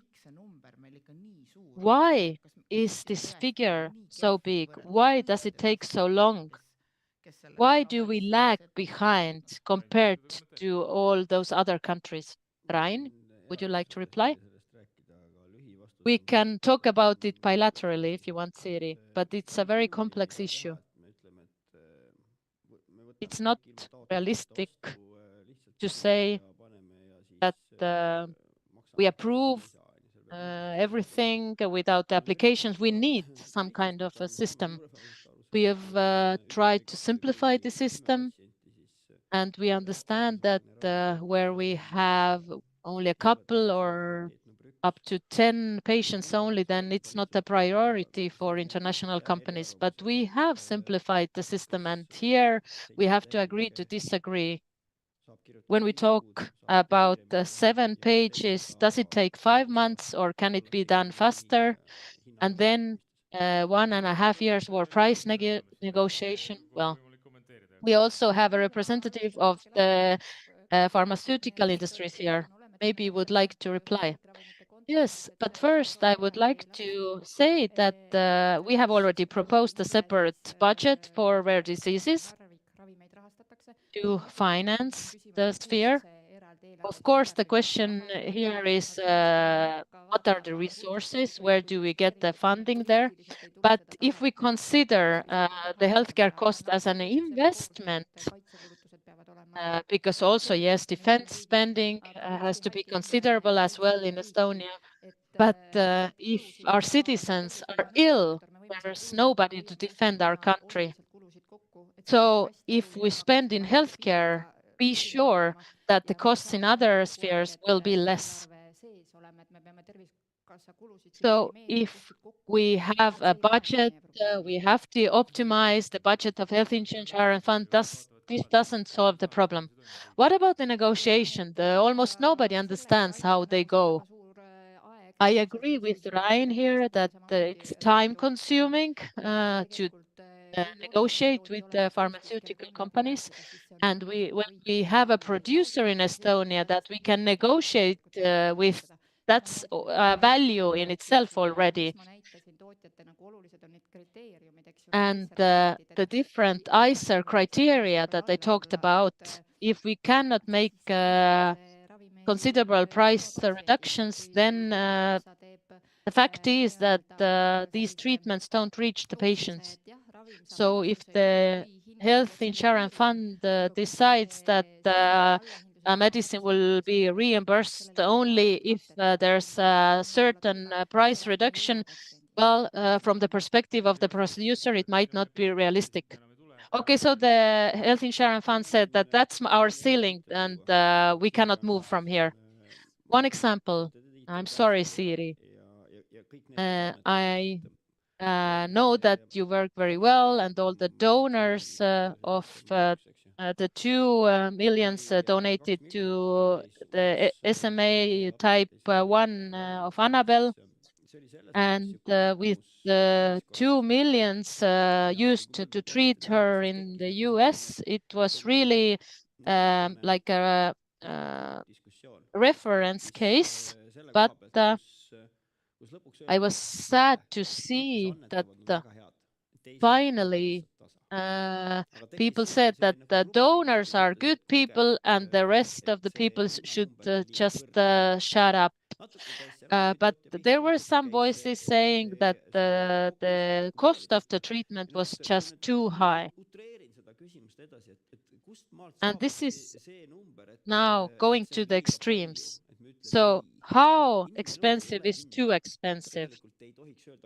When we talk about the value of human life, you cannot put the price tag on that, right?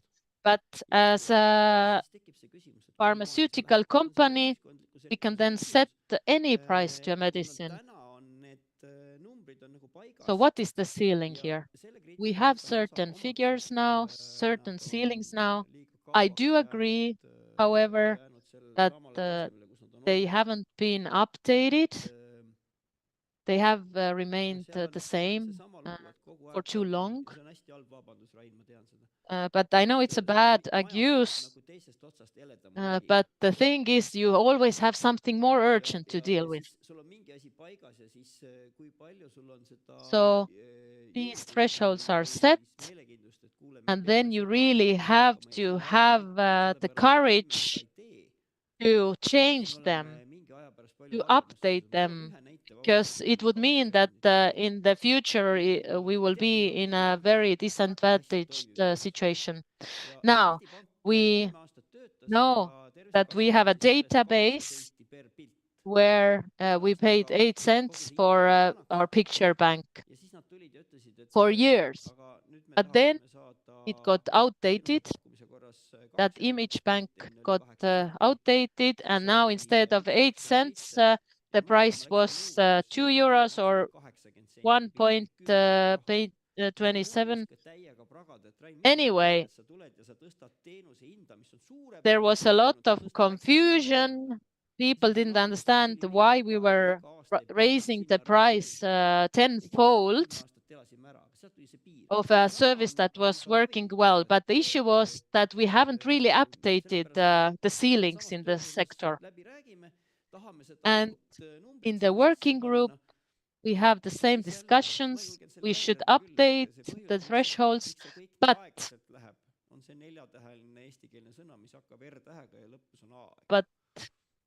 we are just slow in the process. Another thing that we have to discuss, the correlation of the cost benefit between the price of a medicine and the benefit for the patient. This is very painful for a family. Yes, this comes from our document. That's true.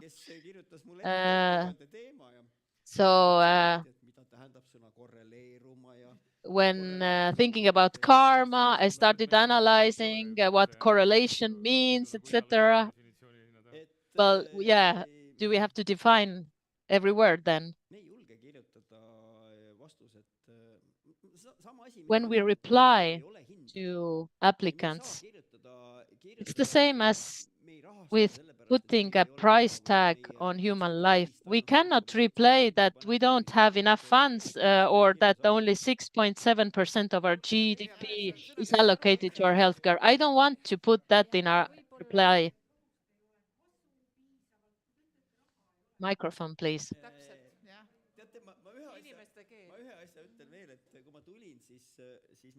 You have to put it in common terms. Yes, when we talk about cost efficiency, the word in Estonian, I don't really like it at all. And we actually changed it for another word, and we put an explanation that it's evidence-based and cost-efficient. And as we heard, since April last year, the working group has been meeting. Yes, in the beginning, it was more regular. We are talking about objectives, ideals. But then when we got to the figures and thresholds, then the meetings became more and more irregular, and the meetings became shorter and shorter. I would like to ask the same question that I asked from the Pharmaceutical Association before. Was this a conscious decision? No. Why did you leave this out? Actually, this proposal has been made many times. And when we think about this exceptional application, and maybe this question will also reach the Association of Pharmaceutical Manufacturers. My biggest dilemma today is related to a specific patient case. And if I have only one patient in Estonia, I need an orphan drug for them. And this drug has received a market license in the European Union. And the pharmaceutical company tells me that I'm not interested in filing the application. Yesterday, I even looked at the price. So it's relatively cheap.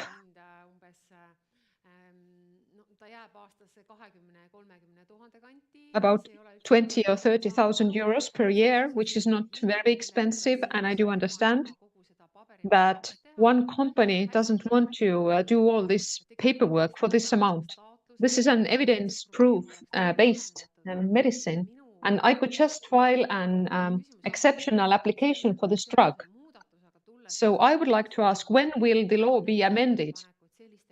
I have made proposals in these exceptional cases so that maybe we can discuss this case. So let's do it.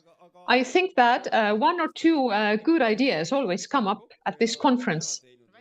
So Siri, we have got some things done. Yeah, to an extent.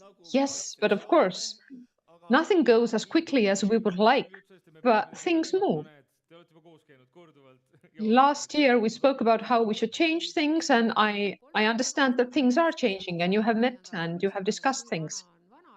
Yes, this patient is also an adult, and here we also have the question of how old is too old to treat, because in a couple of years' time, there will be damaged joints, and there is no point in starting the treatment anymore.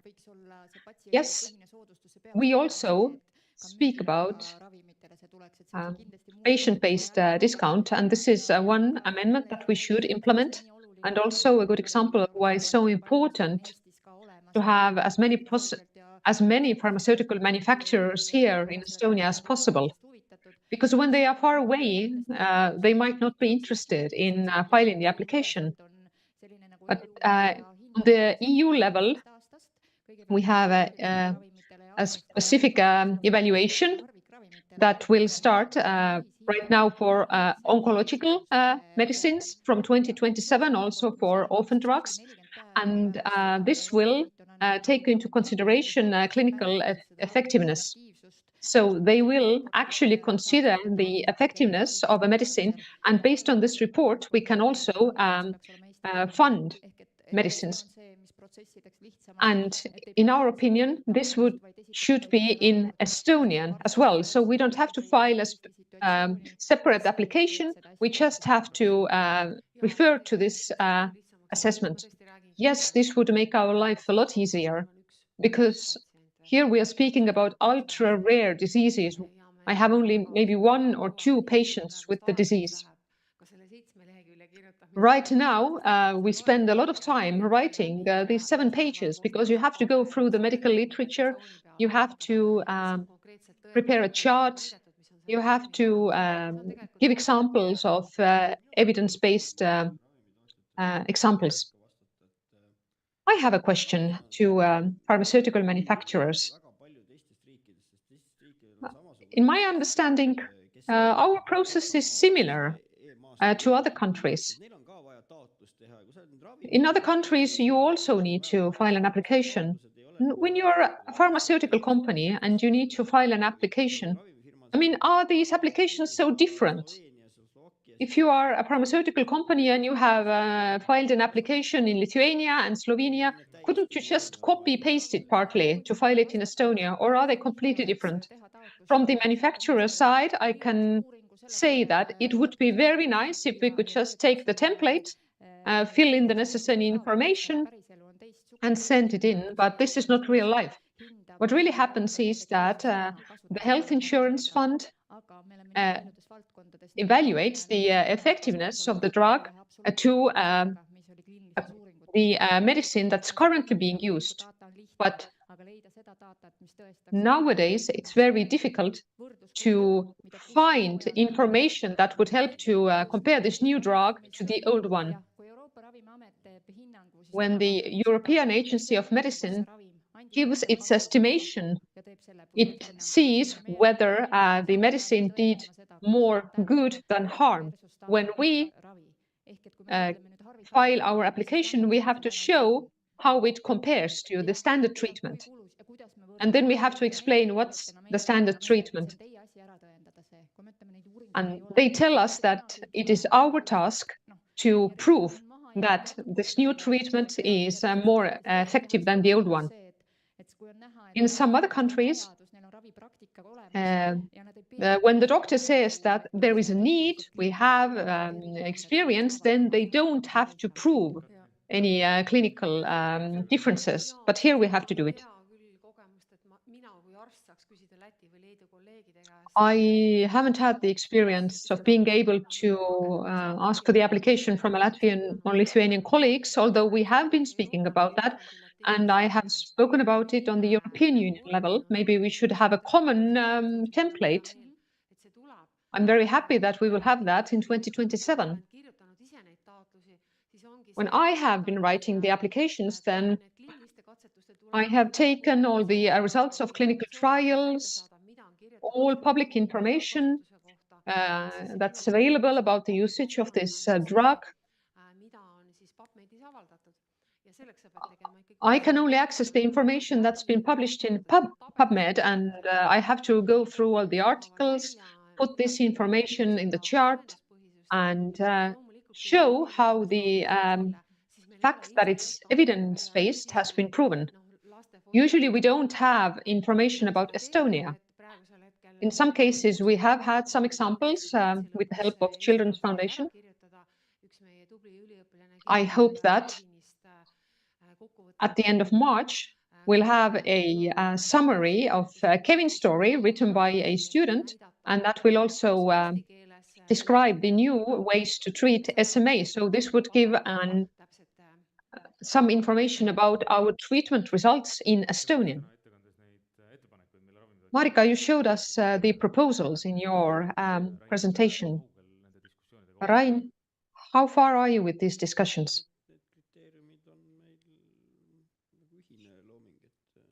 I think that we have come up with these criteria together. Of course, except these wonderful propositions of making 100,000 into 400,000 and 300,000 into infinity. I think I'll have to think about that. But what about next year? Will we be sitting here and will these criteria be enforced? I can't make any promises because I have the legislative power here sitting next to me. But our board is the one making decisions, so we can only make propositions to the board. And the Minister of Health, who is also the head of the board, and then goes to the government. And I don't envy Irina because she has a conflict of roles. So she is very friendly with us on the board, but in the government, she has different people. And sometimes people change mind when they go from the board to the government. When we see how much money we actually have available, that might change the decisions that we made. The problem is that when we come up with this new criterion, whatever the number may be there, we have two problems with it. The first worry is that there are some very effective drugs that don't fit these criteria. And then there's the question of solving this kind of situation. To be honest, I'm afraid that when we make new criteria and then we make exceptions that don't meet the criteria, then the exception will confirm the rule, and then there's no point in having the rule anymore. I understand the patients very well. It's a rare disease or ultra rare disease. There is only one of you. But we won't make decisions on an emotional basis. In the field of healthcare, often these preventative interventions aren't cost effective. For example, there are certain drugs or certain preventative methods that are a lot more expensive.